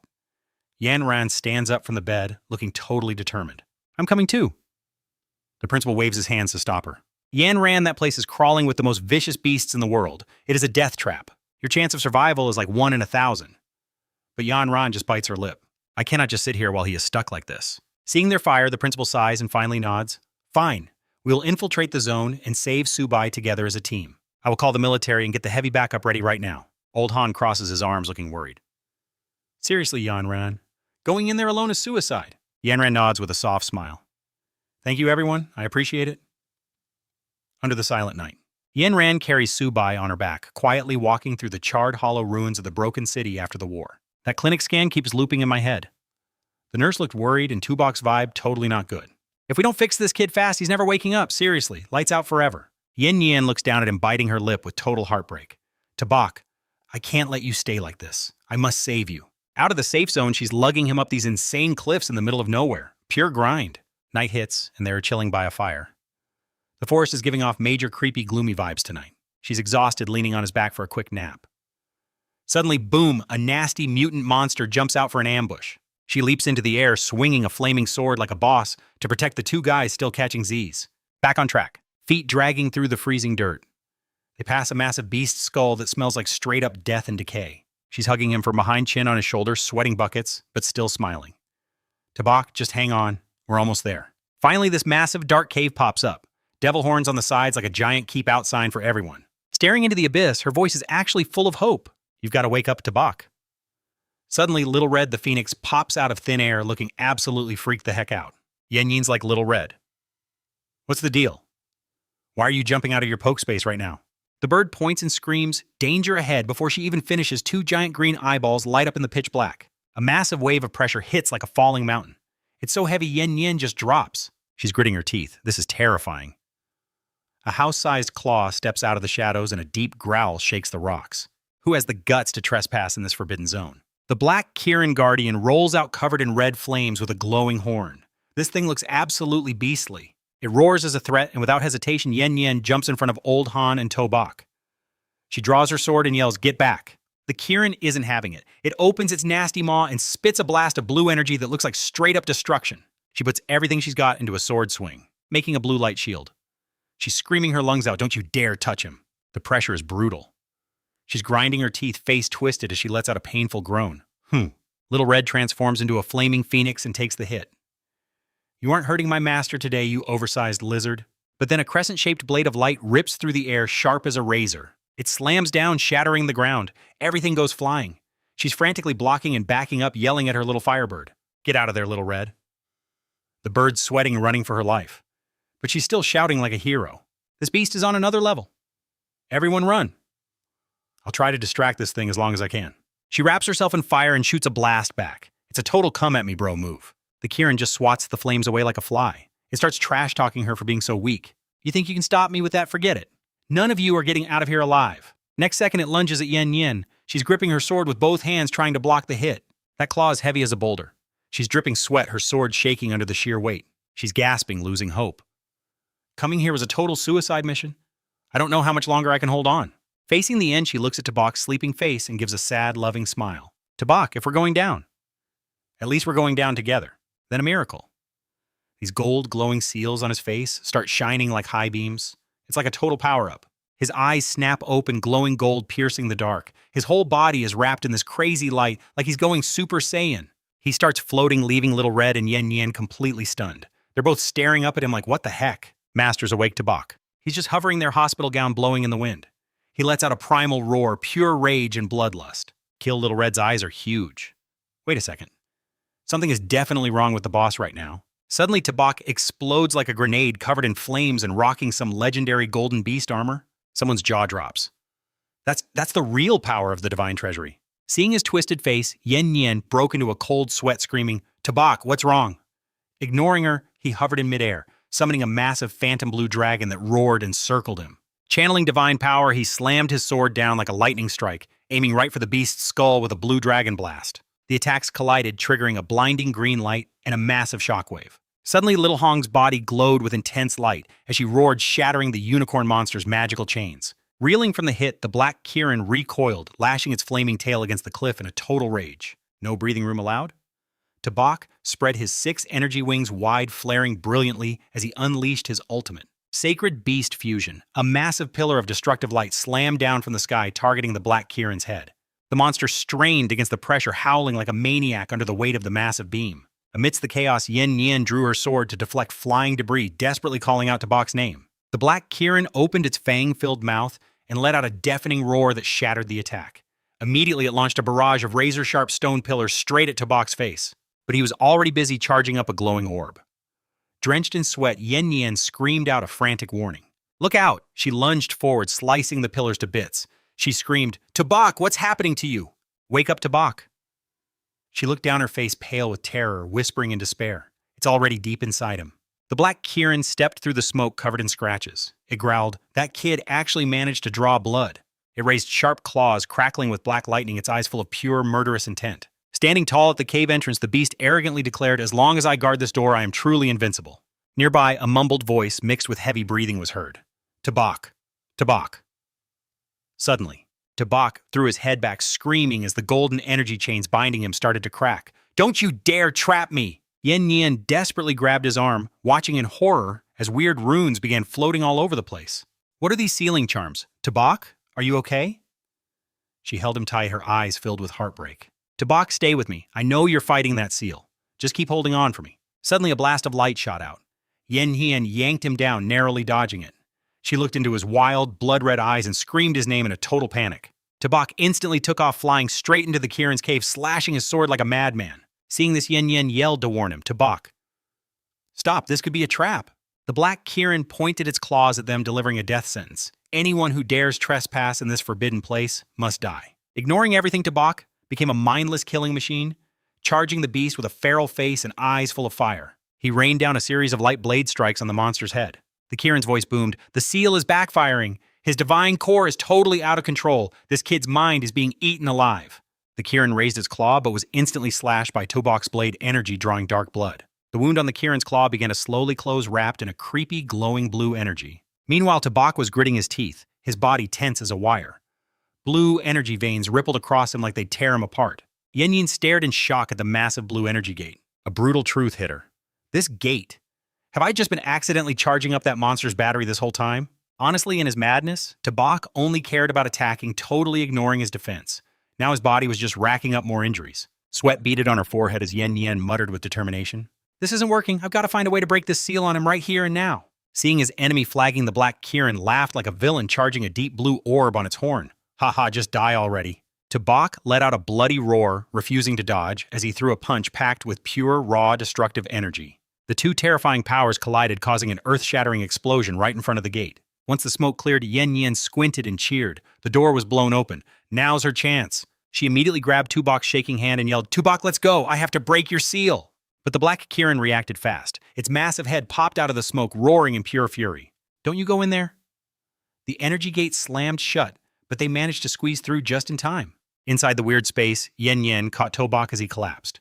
She asked, "Are you okay?" Tobak covered his face body, shaking one eye glowing a painful red. "I can feel the seal. It's eating me." Nghien Nhien was both happy and worried. She blurted out, "You are back. Thank God. There has to be a way to bust you out of this seal." She helped him up, her eyes locked onto his. "Hang in there. I know it hurts like hell, but do not you dare give up now." She looked up and gasped. Right there in front of them stood a massive, deep purple unicorn statue wrapped in heavy rusted chains. Nghien Nhien stared in total shock. Like, why is there another unicorn here? Before she could finish, Tobak's eyes went pitch black, his pupils bleeding red as he started losing control. He clutched his head, screaming in pain. Nghien Nhien panicked, holding him tight and trying to keep him together. "Tobak, what is happening?" "Fight it. Do not quit on me." Just then, the purple unicorn statue's eyes flashed with a weird blue light. Nghien Nhien stared at the change, completely stunned. "Wait, what?" Cracks began spiderwebbing across the stone. Through those gaps, it started sucking out the dark energy that was tearing Tobak apart. She realized the statue was absorbing the sealed dark energy. Suddenly, a bright red beam shot down from above. Nghien Nhien looked up, thinking, "Oh, we are so dead." She muttered, "Okay, that sound does not mean anything good is happening." Suddenly, the stone statue exploded into a million pieces. Nghien Nhien dove to shield Tobak, screaming, "Tobak, watch out!" Through the dust, a powerful voice boomed as a glowing golden figure appeared. "The heir of the god's treasury does not need to fight this." A stunning golden saint unicorn stepped forward, its bright blue eyes locked onto Tobak. "Only I can break your seal." Nghien Nhien jumped into a fighting stance, shielding Tobak with her sword. "Who are you? Speak up. What is your deal? Are you connected to that dark unicorn outside?" The saint unicorn calmly explained, "I am an ancient being guarding the core of this forbidden land. That dark unicorn is just a corrupted remnant of my own body. Their entire mission is to guard the entrance to this restricted zone and keep anyone else from breaking in." Not many people know their minds were clouded by shadow, turning them into nothing more than puppets for the darkness. The Saint Unicorn watched Tobak struggle and continued, "The power of the divine treasury has been sealed deep inside you this whole time. Now the source of the shadow is restless, and that seal is cracking. It is lashing out, eating away at his mind and causing all this pain." Lost in the chaos, Tobak screamed, "I need more power. I will kill anyone who tries to hurt them." The Saint Unicorn explained, "The divine power and the source of darkness were born together. They are meant to keep each other in check. You have got two opposing forces fighting inside you. Maybe you can actually control both the divine power and the darkness at the same time. He is literally the only one who can break this double seal." Nghien Nhien begged, "Please, Saint Unicorn, save Tobak." "I will pay any price. Just help him." The Saint Unicorn shook its head. "He has to find the answer within himself if he wants to be saved. Only he can make the choice to truly accept the dark nature living inside his own soul. Only by fully merging that shadow with the divine power can the seal be broken. If he fails, his mind will be locked away forever, turning him into a monster that only knows how to kill." Outside, another massive explosion rocked the entire place as the dark unicorn went berserk, slamming against the main gate. The dark unicorn roared in a total rage. "Saint Unicorn, how dare you mess with the seal without any permission? If the source of darkness goes out of control, this entire forbidden zone is going to be swallowed whole. It could even wipe out all of humanity, and then you and I will be the ultimate villains of every race." The Saint Unicorn kept drawing the dark energy out of Tobak, responding calmly. "Dark Unicorn, you have been blinded by the shadows for far too long now. We both forgot why we were actually assigned to guard this forbidden land in the first place. Our job was not to just lock the darkness away, it was to guide light and shadow so they could coexist, maintaining the balance of the world instead of relying on pure suppression." Hearing those words through the agony, a small spark of reason finally flickered into Tobak's eyes. He grit his teeth, his voice shaky but determined. "I am going to control this power. I have to protect Nghien Nhien. I have to protect everyone." The Saint Unicorn nodded, its voice booming with encouragement. "Well done, heir. Now focus your mind. Stop resisting, embrace the darkness fully, and merge it with the divine treasury. Just remember, you are not some puppet for the shadows. You are the master of both light and dark, the one who protects humanity's last hope." After hearing that massive pep talk, Tobak squeezed his eyes shut, sweat dripping down his face, but his expression was nothing but pure determination. He whispered in his mind, "Merge. Merge with me completely. I have to get stronger. I need to protect Nghien Nhien and the rest of humanity. I cannot let this darkness take over." He sat down cross-legged, his entire body glowing with a fierce, fiery aura. He called out to his spirit squad, "Little 8, little white, little red, little blue, help me merge." The little beasts immediately rushed to his side. Little Red burst into flames, arms wide and looking totally serious, and shouted, "Master, do not worry. We are here to back you up." The tiny snake right next to him chimed in too. "You have got this, boss. Just hang on tight." Instantly, swirls of crazy red, blue, and gold energy start tangled up together. forming a wild, glowing tornado that wraps around Tabak like some flashy light cocoon. Yin Yin stands back, staring at that blinding orb, her eyes practically leaking pure faith and hope. She is cheering her heart out. Come on, Tabak. I know you will wake up and fuse those powers. We have to stick together to save the world and finally find our way back home. But before she can finish her dramatic moment, a massive explosion from behind makes her jump and spin around. She gasps in total shock. Oh man, that Dark Kirin actually smashed through the barrier. Its whole body is spitting out vicious lightning as it charges forward like a tank with no brakes. It roars, demanding to break the seal and keep protecting this little human punk. Then it growls, "Fine, I will just destroy every single one of you." Done with the talking, the beast unhinges its massive jaws, charges up and spits out a giant beam of neon green energy right at them. That death beam slams down, but the Holy Kirin dives out to intercept it, using its own body as a shield for the light cocoon. Yen Yen sees this and screams, "Protect Tabak." The impact is insane, creating a massive blast of fire that makes the whole cave shake like crazy. The Holy Kirin gets pushed back, claws tearing up the dirt through the thick smoke. It growls with determination. Until he fuses his power and breaks the seal, we cannot let that Dark Kirin get even one step closer. We have to keep him safe no matter what it costs us. Yen Yen grips her sword, eyes sharp and ready for a suicide mission. She declares loudly, "Do not you worry one bit. Great Holy Kirin, I am never letting that dark beast lay a claw on Tabak. I will protect him even if it kills me." High above, the Dark Kirin goes berserk and rains down another blast of energy. It snarls, "Get out of my way, you pests. I will end him and keep that seal locked tight." The Holy Kirin braces itself desperately, trying to snap its twisted half back to reality. Dark Kirin, wake up. If you keep choosing this darkness, it will swallow you whole. Your soul will be lost forever, and you will never find your way back to where we belong. Seeing the shield cracking, Yen Nien sweats as she sizes up the situation. She shouts out a quick order. At this rate, the Holy Kirin is not going to last. Little 8, you guys are the last line of defense. Little Bok, follow me. We cannot let that thing anywhere near the light cocoon. Putting words into action, Yen Yen leaps into the air and swings her sword hard. Meanwhile, Little Bok transforms into a massive white tiger and goes in for the kill. The Dark Kirin just scoffs. Even a tiny little ant like you thinks you can ambush me. Like lightning, the beast just gives its huge tail a casual flick, and with one heavy hit, both Yen Yin and that big tiger are sent flying backwards. The girl gasps in total terror. Oh no. The impact is so brutal, Yen Yin slams against the cave wall. She clutches her arm, gritting her teeth against the agonizing pain of that hit.